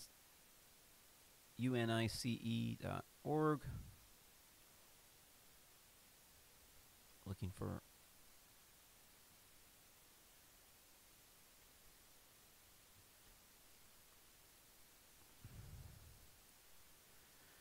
says over here, National Human Trafficking Hotline statistics show a 25% jump in human trafficking cases from 2017 to 2018. This includes sex and labor trafficking. Of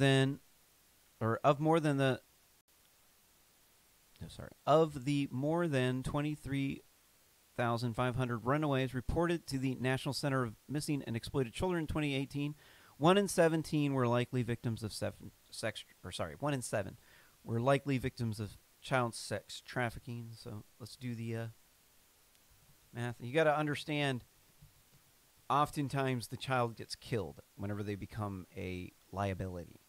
So when they say that the Bohemian Grove is doing mock human sacrifices and then they're connected to this QAnon thing, then you're going to have to start looking at that like, wow, are they getting rid of the children that they abused?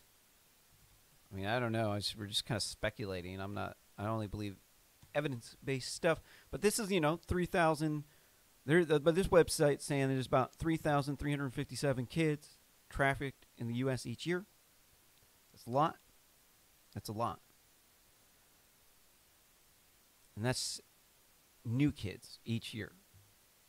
So, you know, the past decade, it's been 33,000 kids. So it's not a small number of kids. A lot of times these people who are sex trafficking, they'll engage in some dark web stuff where they're sharing abuse images. And then they got these networks. And then there's also the networks that have above-age hookers and different communities of people. One's more underground, dark web, obviously. The other one can operate a little bit more on the clear web, although they've been pushed off that most of the time. But there are oftentimes there will be intersections between the two, and then you'll have cartels smuggling massive amounts of drugs. Got human trafficking networks. Got thousands of kids missing. These guys might have like 100 kids in the network, pimping them out, making thousands of dollars a day off of destroying these little kids' lives. It's happening right now. It is. And then they want to demonize these QAnon people by saying they're crazy because they think that there's satanic cult of people that are doing human sacrifice, and they're like, okay, well, that sounds insane, right? Like, okay, well, what about Bohemian Grove? They got an owl god. Bohemian Grove. We can see here a picture of Richard Nixon and Ronald Reagan at Bohemian Grove. It's up on Wikipedia. I don't know who that guy is, but these are like the most rich and powerful people in the world. And where's this owl god? They got an owl god that they sacrifice, do mock human sacrifice. And it's like you're crazy, right? Nah, man, all this stuff's legit. This is their owl god. They actually do this thing. It's some crazy, weird thing that rich people do. Got some weird cult shit going on, but they're doing mock human sacrifice. Who knows? They might actually have done the human sacrifice before the event. You don't know. But these people have been in the power group of the considered Illuminati, that they're in the major power circles. You got evidence of that right here. Don't even got to look very far. We already saw it. Boom. Ronald Reagan. Look, Richard Nixon, 2 U.S. presidents at Bohemian Grove doing mock human sacrifice of children. You're like, okay, all right, well, this sounds exactly like QAnon. It's like, all right, are you crazy? I know. I don't know if this exists. I'm just giving you the facts. I don't believe anything until I have evidence. But I'm not going to fail to make assumptions in situations where obviously there's connections.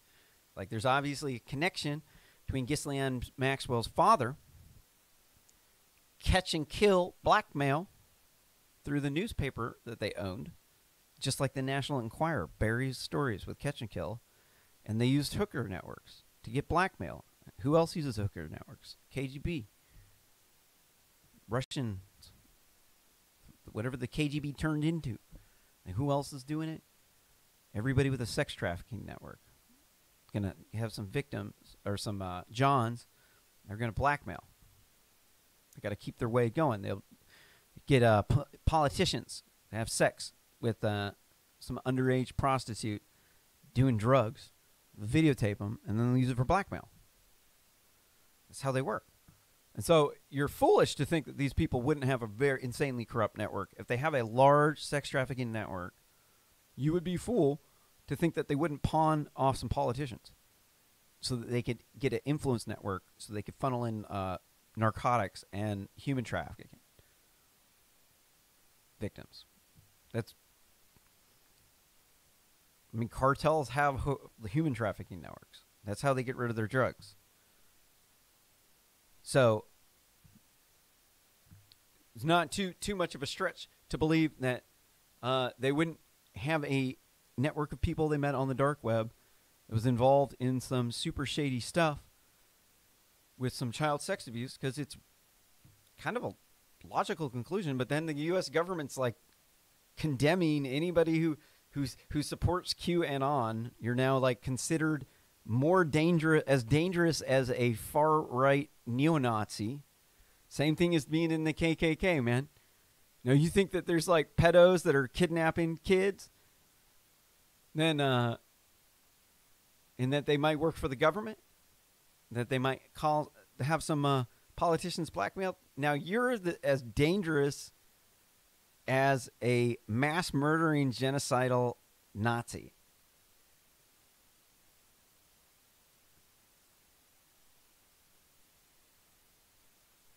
Okay. Kind of makes me question whether or not you've been blackmailed, but I'm just contemplating. I don't endorse anything without proof. But, I mean, these are the sad realities that there's about 3,500 kids getting sex trafficked each year. New ones. It's just a nonstop predators preying on little kids, and I don't know. I just see the QAnon people as just trying to help, and then maybe some of them start calling people pedos on the internet, and then the people that they call pedos are saying, "Oh, these people, these conspiracy theorists, are coming after me. They're calling me a pedo, so now we have to condemn them because these people calling me a pedo is going to make it so I don't get elected." That's what I have a problem. I got a real big problem with that.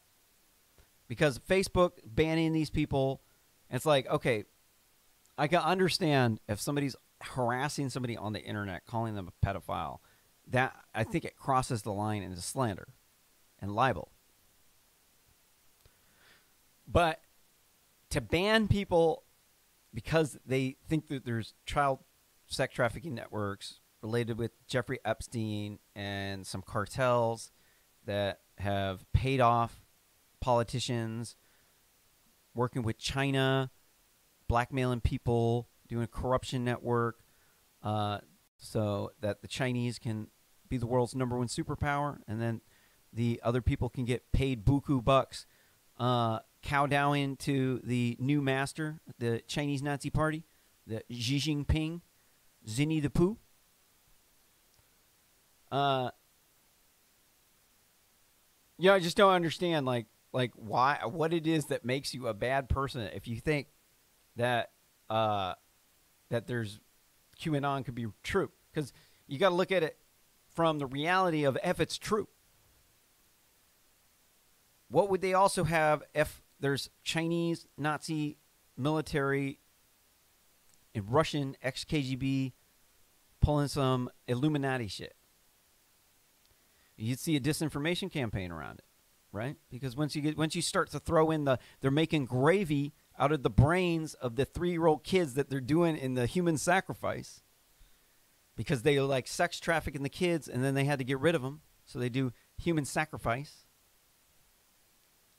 Now you start throwing in some other crazy shit, and then you pump these theories up by using bots on the internet that share the stories to people that you want to, in networks of people that you want to share the stories in, to discredit them, to make them look like lunatics, when in reality you've got this blackmail ring associated with Jeffrey Epstein, Ghislaine Maxwell and her father, and the Bohemian Grove that's pawned off U.S. politicians with the help of the Chinese Nazi Party to try to help the Chinese Nazi Party be the world's #1 superpower, so that they can be the sycophants that came up off of the new Chinese Nazi Party dictator, who is the new king in town, Zinni the Pooh, a.k.a. Xi Jinping, the one that looks like Winnie the Pooh.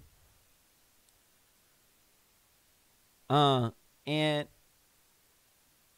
you just got to wonder,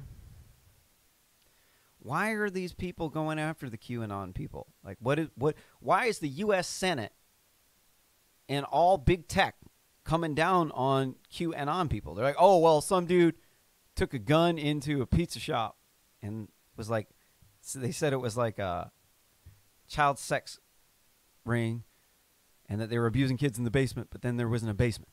All right. So nobody got killed, right? It's just some dude who was like a good Samaritan, had a gun. All right. So how does this make these people dangerous again?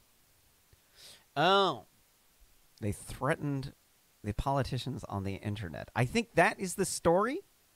That right there is the story.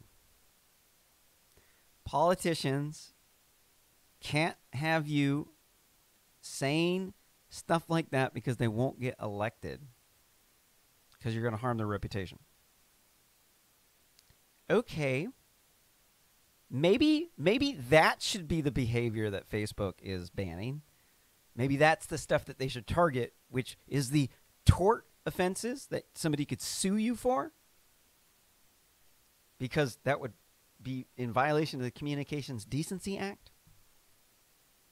It wouldn't. It would violate the Communications Decency Act because they're supposed to be monitoring the websites to remove anything like that. But when they're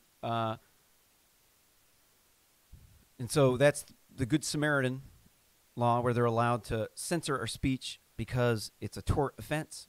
It's not supposed to be up there. All right, that's legit. It's not legit to target QAnon because of their political beliefs, because that would not be in Section 230. If you look at Section 230,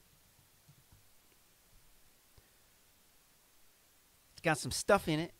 This isn't the thing, huh?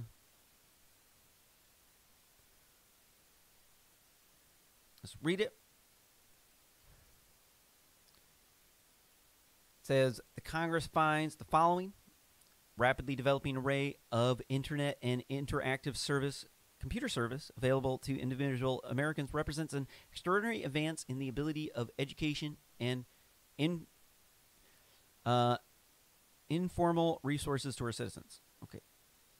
So, is QAnon educational? The informational resource? Yeah, might be bad information. Might be something you want to educate yourself to not be a crackpot like some of these loonies. But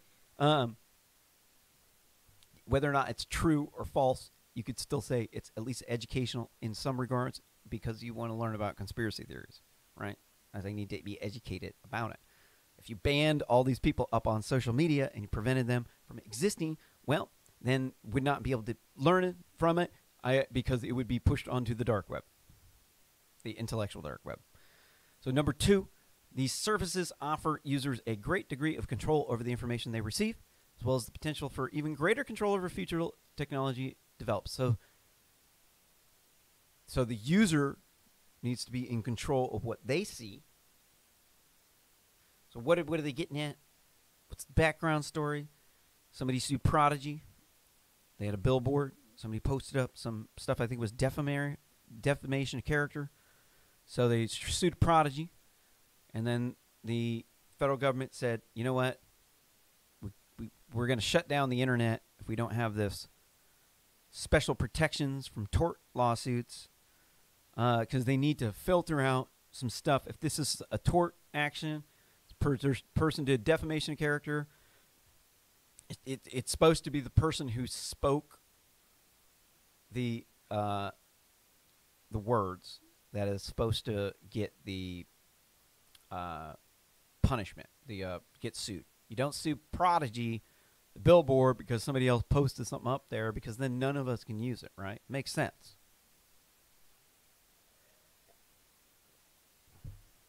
So 3, the internet and other interactive computer services offer a forum for true diversity of political discourse, unique opportunities for cultural development, a myriad avenues of intellectual activity. All right. How does QAnon fit into that? Well, it would be a political ideology, group of people that believes that there's these people in politics that are doing this, and they have a political agenda to root out the pedophiles. All right. Unique opportunities for cultural development. Okay, it's a very, very unique culture. Definitely.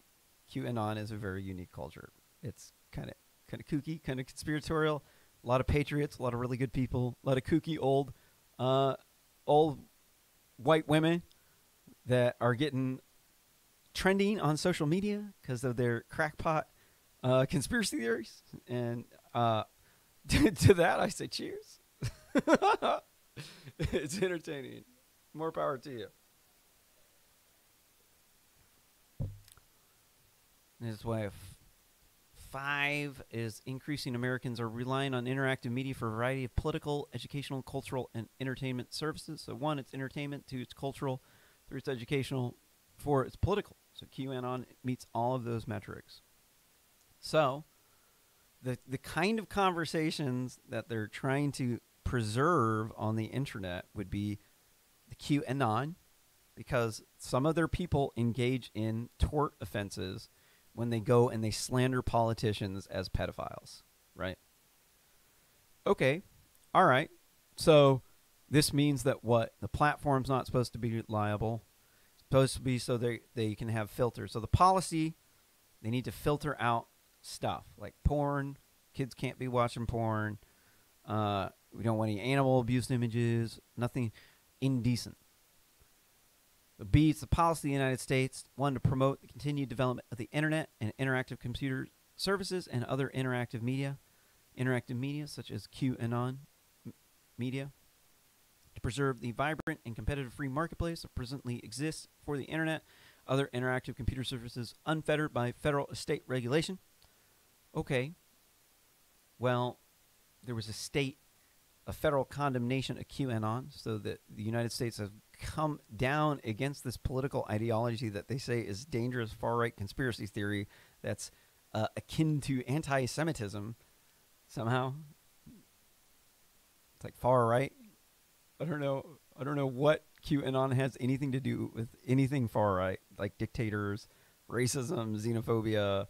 I don't know how it has anything to do with Jews or anti-Semitism. This is ridiculous. Okay, and then, so is there a competitive free market that presently exists on the internet for social media for these diverse opinions and politics? No. Facebook has a monopoly. Twitter makes it a duopoly. They have almost all the views, and then you add Parler onto it. It's like, how do I manage all these platforms? Like, I can't go to all these websites.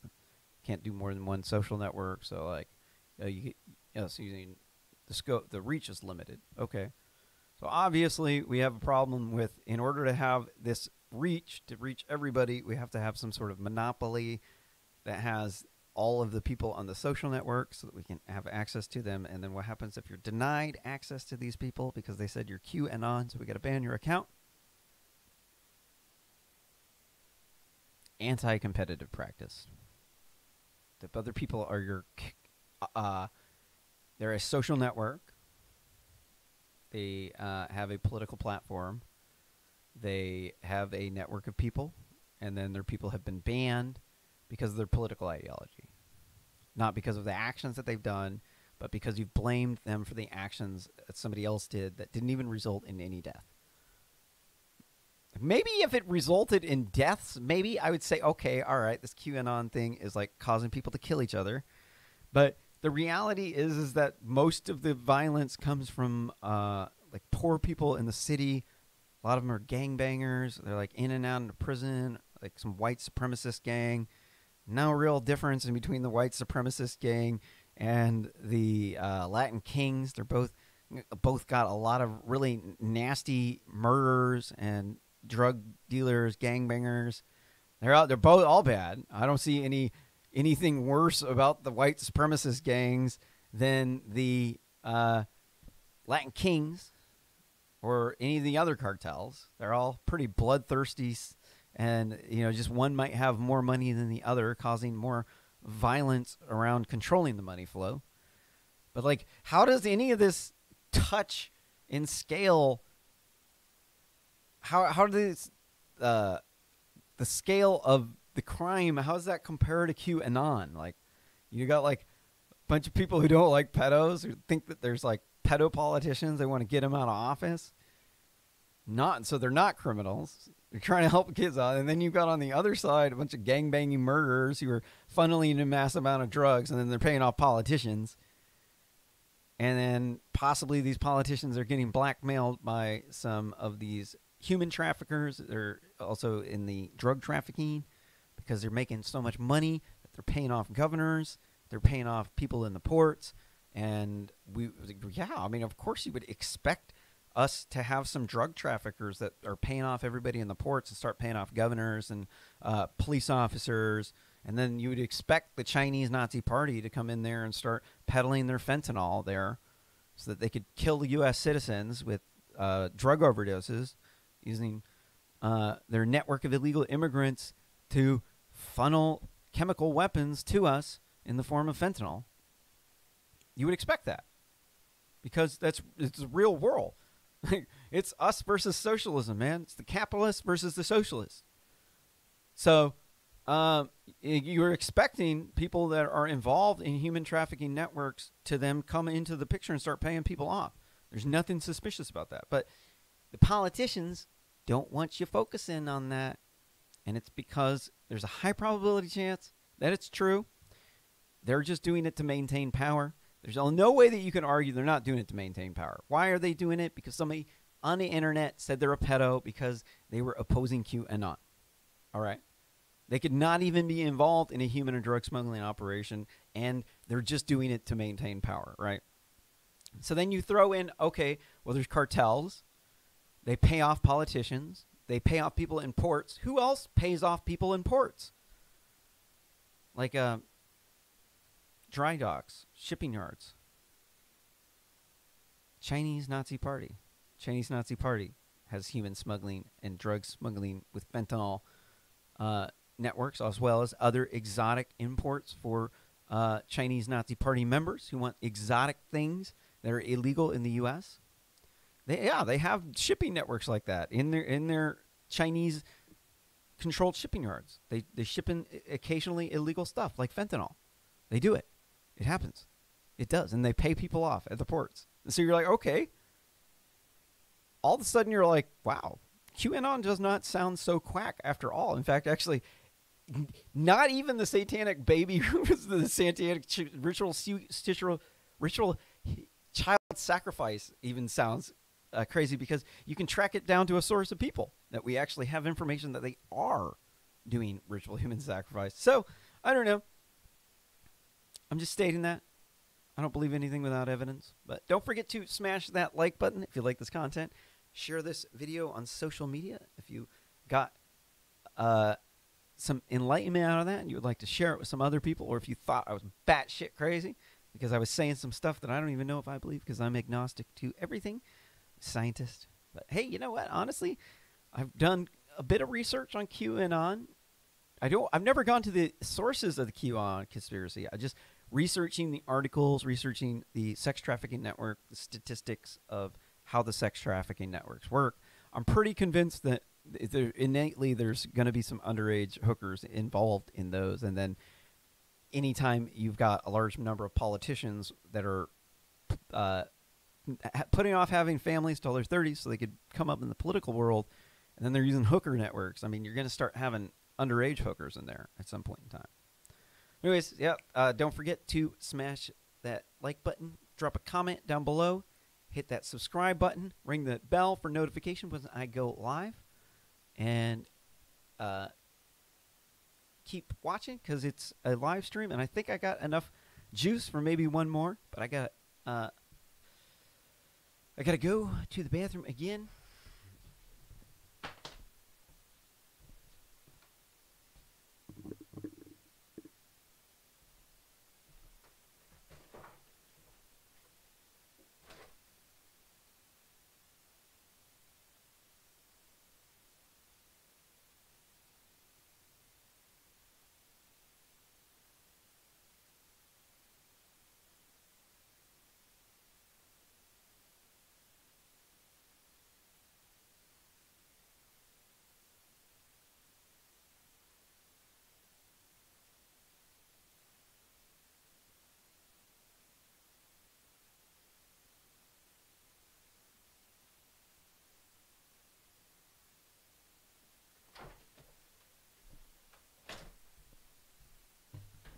right, I lied. I'm going to bed. It's 5:18 in the morning. I've been up here for a long time. I can't read it. Maybe 7 hours. I'm human. I can only do so much. So thank you very much for tuning into RSS commentary on Tuesday, December 9th or 8th. It is now the 9th at 5:18 a.m. And until next time, thank you very much for watching the show. And farewell, sayonara, aloha, peace be with you, and Godspeed in your journeys, friend.